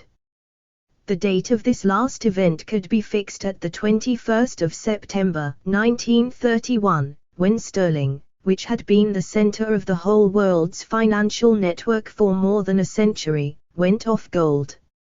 Succinctly, the banking crisis arose when prices of goods fell so low that the banks could not liquidate collateral fast enough and at high enough prices. 410. To provide sufficient funds to meet the demands made on their reserves. As confidence in the banking system decreased, demands rose, reserves fell, and the liquidation of collateral could not keep up with either. Accordingly, banks could not fulfill their obligations and had to close their doors, go bankrupt, or call upon governments for help. The net result was the end of financial capitalism. This shift from financial capitalism to monopoly capitalism was made possible by the very means that bankers developed for their control of business firms. As we have seen, business firms came to bankers to obtain capital and were bound to remain under banking influence as long as their need for outside capital continued. To ensure continued banking control of these firms, bankers used such mechanisms as interlocking directorships, holding companies, consolidations, and controlled banking services. But these methods of banking control, by reducing competition between firms, made it possible to seek profits by raising prices rather than by decreasing costs, and thus made it possible for such firms to become self-financing of their own capital needs and, accordingly, to be freed from banking control. In the earlier period, a firm could not seek profits by raising prices because both competition with other firms and the limited supply of money anchored to the limited supply of gold made it difficult to raise prices of any individual product. Accordingly, profits, which are the margin between prices and cost, had to be sought by reducing costs. This need, incidentally, placed the interest of labor in opposition to management, since wages formed the chief item in costs. Management thus, in the periods of industrial capitalism and in the following period of financial capitalism, was almost inevitably opposed to the unionization of labor. But 411. Once financial capitalism had brought considerable elements of monopoly into the picture, as J.P. Morgan did when he organized the United States Steel Corporation, decreased competition made it possible to increase profits by raising prices faster than costs. This made it possible for firms to become self-financing out of their own profits, to dispense with bankers' flotations and biased advice, and to reduce management's opposition to unionization of labor. As industry became more heavily capitalized, wages became a decreasing portion of costs, and the value of uninterrupted use of the expensive capital plant made it advisable to avoid labor disputes and labor stoppages by allowing unionization of labor and higher wages, recovering the increased costs of higher wages by raising the increasingly non-competitive prices of the products. Thus highly capitalized monopolistic industry became an exploitation of the absent consumer by management and labor jointly. At approximately the same time, the end of the international gold standard freed the supply of money from its dependence on the limited supply of gold, and from the maldistribution of gold arising from the bankers' mismanagement of the gold standard, and thus made it possible for prices to be raised, perhaps indefinitely by joint labor management actions. And finally, in the same context of events, the pressure to raise wages was increased by the desire to provide increased purchasing power to buy the growing flood of goods being produced. The shift from financial capitalism to monopoly capitalism made possible a new period of expansion in Western civilization, but before that new mechanism could be used for expansive purposes, the institutionalization of the previous organization of financial capitalism had thrown the whole society into an age of conflict. It is not yet clear if 412. The society will be destroyed as a consequence of this, or if it will be able to straighten itself on a new course of expansion. The structure of the new system is entirely different from that which existed in the period of financial capitalism before 1929. In that earlier period the two chief differences were, 1. That the whole economic system was dominated by bankers and financiers, especially by investment bankers, and, 2. That, as a result, the system had a financial mechanism that was basically deflationary because the volume of money was determined, in the final analysis, by the limited supply of gold. As a consequence of the first of these characteristics, the lines of prestige and influence in the system passed from financiers to heavy industry and then to light industry and commerce, after which they were diffused among petty bourgeois clerks, farmers, laborers, bureaucrats, and service workers. As a consequence of the World Depression, finance was reduced to a subordinate role and a struggle arose about the arrangement of the other groups. In fascist states, industry, commerce, and petty bourgeois, by abolishing any forms of political democracy, sought to establish authoritarian regimes in which industry with its allies could exploit farmers, laborers, and consumers in general in order to favor producers in general. In New Deal and democratic states this did not occur, but instead labor, farmers, commercial groups, and to some extent consumers in general were strengthened, and all groups, including reduced finance, became satellites around the governmental system. The control of money supply, which had been one of the chief attributes of the banking group before 1929, became an attribute of the government after 1945, and the government exercised its control under pressure from the shifting alii 413. Answers and alignments of the great economic power blocks that surrounded it. These blocks came to include 1. Finance, 2. Heavy industry, 3. Light industry, 4. Commercial and service groups, such as real estate, 5. Civil servants, 6. The armed services, 7. Labor, 8. Farmers, 9. Transportation, and others. If any one or several of these blocks become too obviously exploitative of the others form an alignment to pressurize the government in another direction. The chief consequence of such alignments and pressures has been to increase government spending and thus to increase inflation. In general, all these pressures have sought to achieve some redistribution of economic resources among the three chief claimants to these resources. These three are consumption, capital accumulation, and government services, including defense. In the financial capitalist system before 1929, the great danger had been the great diversion of resources toward capital accumulation to the jeopardy of the two others.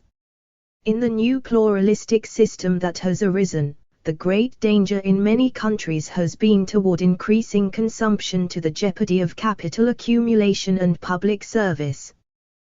This danger has frequently appeared as a tendency toward inflation that would destroy capital accumulation by destroying savings. At the present time, it is too early to judge if the present crisis of Western civilization will resolve itself into a new, fourth age of expansion, or will continue through an age of conflict to a universal empire and ultimately to decay and invasion. In any case, the immediate future seems to offer to Western society a culture in which, on various levels, an army of specialists serves an ideological state, supported by a pluralist economy regulated by planning, both public and private. 414. In a society in which the dominant social class is made up of managers, rather than owners, bankers, voters, or others. In this culture, the nature of the intellectual and religious levels will depend on whether the whole system continues in a period of conflict or turns toward a new age of expansion. What is the point of all this? Looking back over our discussion, it seems to me that at least 6 chief points readily emerge. In the first place, I have sought to emphasize the difference between knowledge and understanding in the field of history. To know is not too demanding, it merely requires memory and time. But to understand is quite a different matter, it requires intellectual ability and training, a self-conscious awareness of what one is doing, experience in techniques of analysis and synthesis, and above all, perspective. Moreover, perspective requires a familiarity with the units of social aggregations and a recognition that understanding can be achieved only if we tackle societies and that it cannot be reached if we try to deal with social groups determined by geographic areas, political units, religion, nations, linguistic or cultural, or by intellectual categories such as veterans or middle class. To obtain knowledge we must use such groups, but to obtain understanding we must use the only group that is comprehensible, the society. There is nothing very original in this first point, since it is 416. Among others, advocated by Toynbee in the first volume of his A Study of History, but it has not been accepted by historians, who, in practice, continue to deal with non-comprehensible units such as states or nations. Moreover, Toynbee never defined his terms, and constantly violated his own precepts in his own practice. The second major point is the recognition that civilizations pass through a process of rise and fall. This is, of course, one of the oldest clichés in any philosophy of history, and no claims to originality on that score could be made for this present book. But I have sought to go beyond the mere recognition of rise and fall to seek to find the mechanism of the process. Here I do not feel entitled to make any claim to startling originality, because the process I describe, the institutionalization of social instruments, is clearly what was at the back of the minds of a number of earlier writers on the philosophy of history. I have sought to make the process explicit, so that it can be recognized and analyzed more readily, and so that turning points in the process can be established with greater confidence. At the same time I have given, I hope, sufficient warning that this process is neither rigid nor single in any society, but rather that each civilization is a confused congeries of such processes in all types of human activities, and that the explicit recognition or description of one such organization as the independent factor in a medley of mutually dependent factors is not a description of the reality, which is far too complex for any historian to describe it adequately, but is a technique for dealing with an irrational process similar to that used by a mathematician who deals with the irrationality of change by the use of a calculus based on untrue assumptions involving finite increments or on an assumed distinct 417 between an independent variable and dependent variables. For the historian, as for the mathematician, I should advise that the chief task must not be a vain search for the factor that is independent, but an explicit recognition that we are assuming the independence of one variable. A third conclusion, derived from the second, is concerned with periodization in history. It has been clear for a long time that the periodizations now used are unsatisfactory. The division of ancient history into a Greek period, a Hellenistic period, and a Roman period makes no sense at all, can be maintained only by making the second period, connecting two linguistic divisions, vague and undefined, and clearly requires numerous violations of chronological order.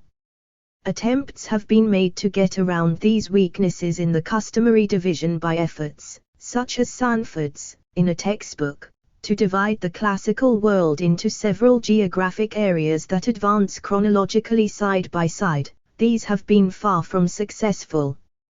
In European history, the same problem of periodization has been causing even greater dissatisfaction. The existing division into medieval, Renaissance, modern, and contemporary history has pleased no one, and has been most displeasing to the specialists on the Renaissance, but no substitute for these long-established divisions has been found. The greatest problem has arisen in the Renaissance period because of its wholly ambiguous relationship to the medieval period, a relationship that remains ambiguous because of the mistaken effort to treat the Middle Ages as a single period. As a consequence, we find medieval history, to non-medievalists, represented by a welter of contradictions called Renaissance of the 12th century, Age of Authority, or Faith, Dark Ages, and other totally misleading verbal tags. My division of the mill. 418. Lenium 400 to 1400 into the four stages of mixture, gestation, expansion, and conflict solves many of these difficulties, provides tools with which to analyze aberrations like the Carolingian revival, and, above all, provides a vocabulary for dealing with the problem. On the whole, the division into 7 stages is largely my own, except that I have used Toynbee's ideas, if not his nomenclature, with reference to the last 4 or 5 stages. The great advantage that my 7 stages provides over Toynbee's recognition of the last 5 of them rests in my insistence that any division into stages must be based on analysis of the process of rise and fall that is being discussed. It is not sufficient merely to describe and to devise name tags for stages based on such description. This is what Toynbee has done, and this is why Toynbee is so notably unsatisfactory in dealing with the earlier stages of any civilization's evolution. Toynbee's process of challenge and response explains nothing, is based on a mistaken Darwinian biological analogy, and provides no technique for analyzing a society or for communication with others about it. It is true that societies are challenged and either do or do not respond to these challenges. This is so true as to be quite unhelpful. The important point is why a society responds or fails to respond, how we can judge the likelihood of either beforehand, and what is the consequence of either alternative. Moreover, Toynbee's failure, already sufficiently emphasized, to correlate his process with his division into stages is a major weakness. Toynbee's failure to provide a satisfactory analysis of process explains his failure to understand, or to provide stages for, the first part of a civilization's existence. The whole process of mixture, gestation, and incipient expansion 419 is of vital concern to us today when the buffer fringe between the Western and the Soviet blocs, from Morocco to Indonesia, offers a real challenge in this very regard. Here Toynbee has almost nothing to offer, either to the peoples of those areas who are struggling to establish viable societies or to us who are trying to understand what is happening there.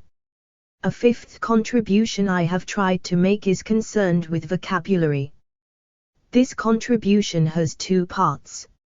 On the one hand, I have tried to provide a vocabulary sufficiently well defined to allow communication between students of these problems, yet sufficiently realistic to assist explanations of what is happening or did happen in any society.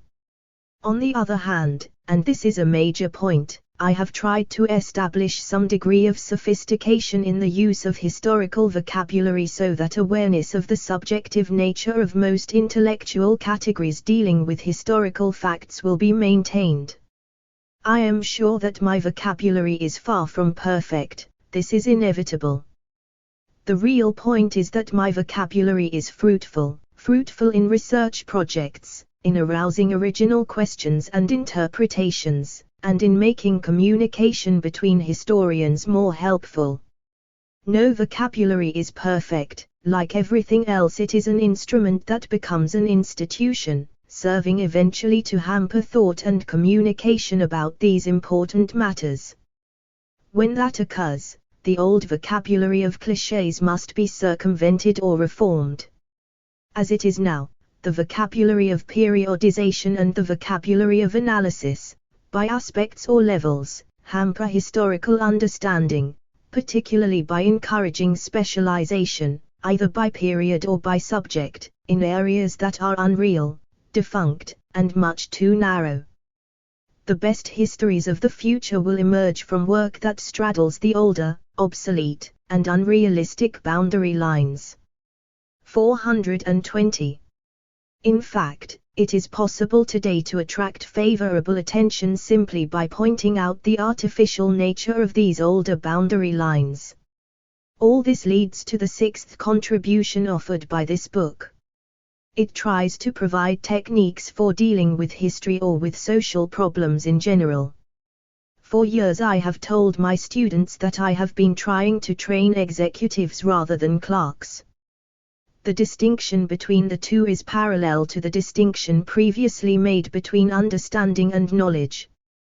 It is a mighty low executive who cannot hire several people with command of more knowledge than he has himself. And he can always buy reference works or electronic devices with better memories for facts than any subordinate. The chief quality of an executive is that he have understanding. He should be able to make decisions that make it possible to utilize the knowledge of other persons. Such executive capacity can be taught, but it cannot be taught by any educational program that emphasizes knowledge and only knowledge. Knowledge must be assumed as given, and if it is not sufficient the candidate must be eliminated. But the vital thing is understanding. This requires possession of techniques that, fortunately, can be taught. The historian who is on an executive level rather than on a clerical level because he can make decisions and understands the materials with which he deals must have techniques of analysis, of morphological understanding, of developmental processes, and of evolutionary changes. I have tried to suggest, in an introductory fashion, the kind of techniques that might be used. Tensions and social conflicts can be analyzed in terms of the struggle between instruments and institutions, or of the morphological relationships between levels, or of the relationship, which I hardly mean 4-to-1, between fact and law. Clashes between areas and between groups must be analyzed in similar terms. Failure to use such techniques leads to childish judgments on historical events just as, among practicing politicians, it leads to childish decisions in world problems. An example of how such techniques may be used in history might be helpful. For years I have been teaching students that historians come up against 4 kinds of problems. These are 1. Informational problems, 2. Logical problems, 3. Analytical problems, and 4. Chronological problems. Techniques, capable of being taught, can be devised for dealing with each of these. The use of such techniques not only provides a method of attack on such problems, even more valuable is the fact that it makes us aware of the distinction between the problem and our approach to it. It becomes possible to judge the degree of inadequacy in our own performance or the degree to which our method of attack determines the kind of answer we get. Probably the achievement of such sophisticated self-awareness is the chief value to be derived from awareness of one's techniques, their adequacy, and their character. The techniques I have discussed as instruments for dealing with the past have value outside the study of history, for they are equally useful in dealing with the present or the future. I sometimes demonstrate this to my students by imagining that one of them is called upon to lead a United States government commission of inquiry to Brazil, a country of which he knows little. I show how the techniques of analysis applied by me to past history can be used to approach this task by helping the leader to decide which experts he should take with him, how their assignments should be set on their arrival in Brazil, and how their 422 results, at the end, should be coordinated to provide an adequate picture of a functioning Brazil beset by actual problems.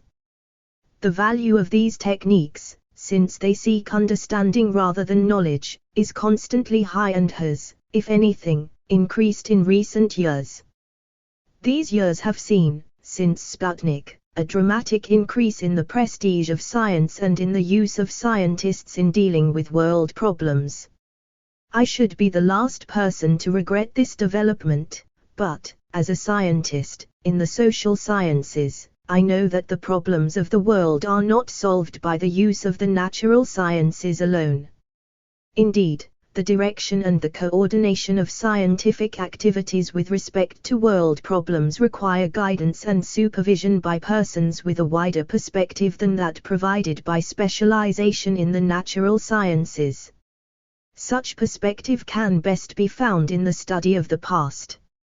With such perspective, the techniques I have described in this volume as instruments for the study of the past can be used to guide natural scientists and other workers in dealing with the problems of the present and the future.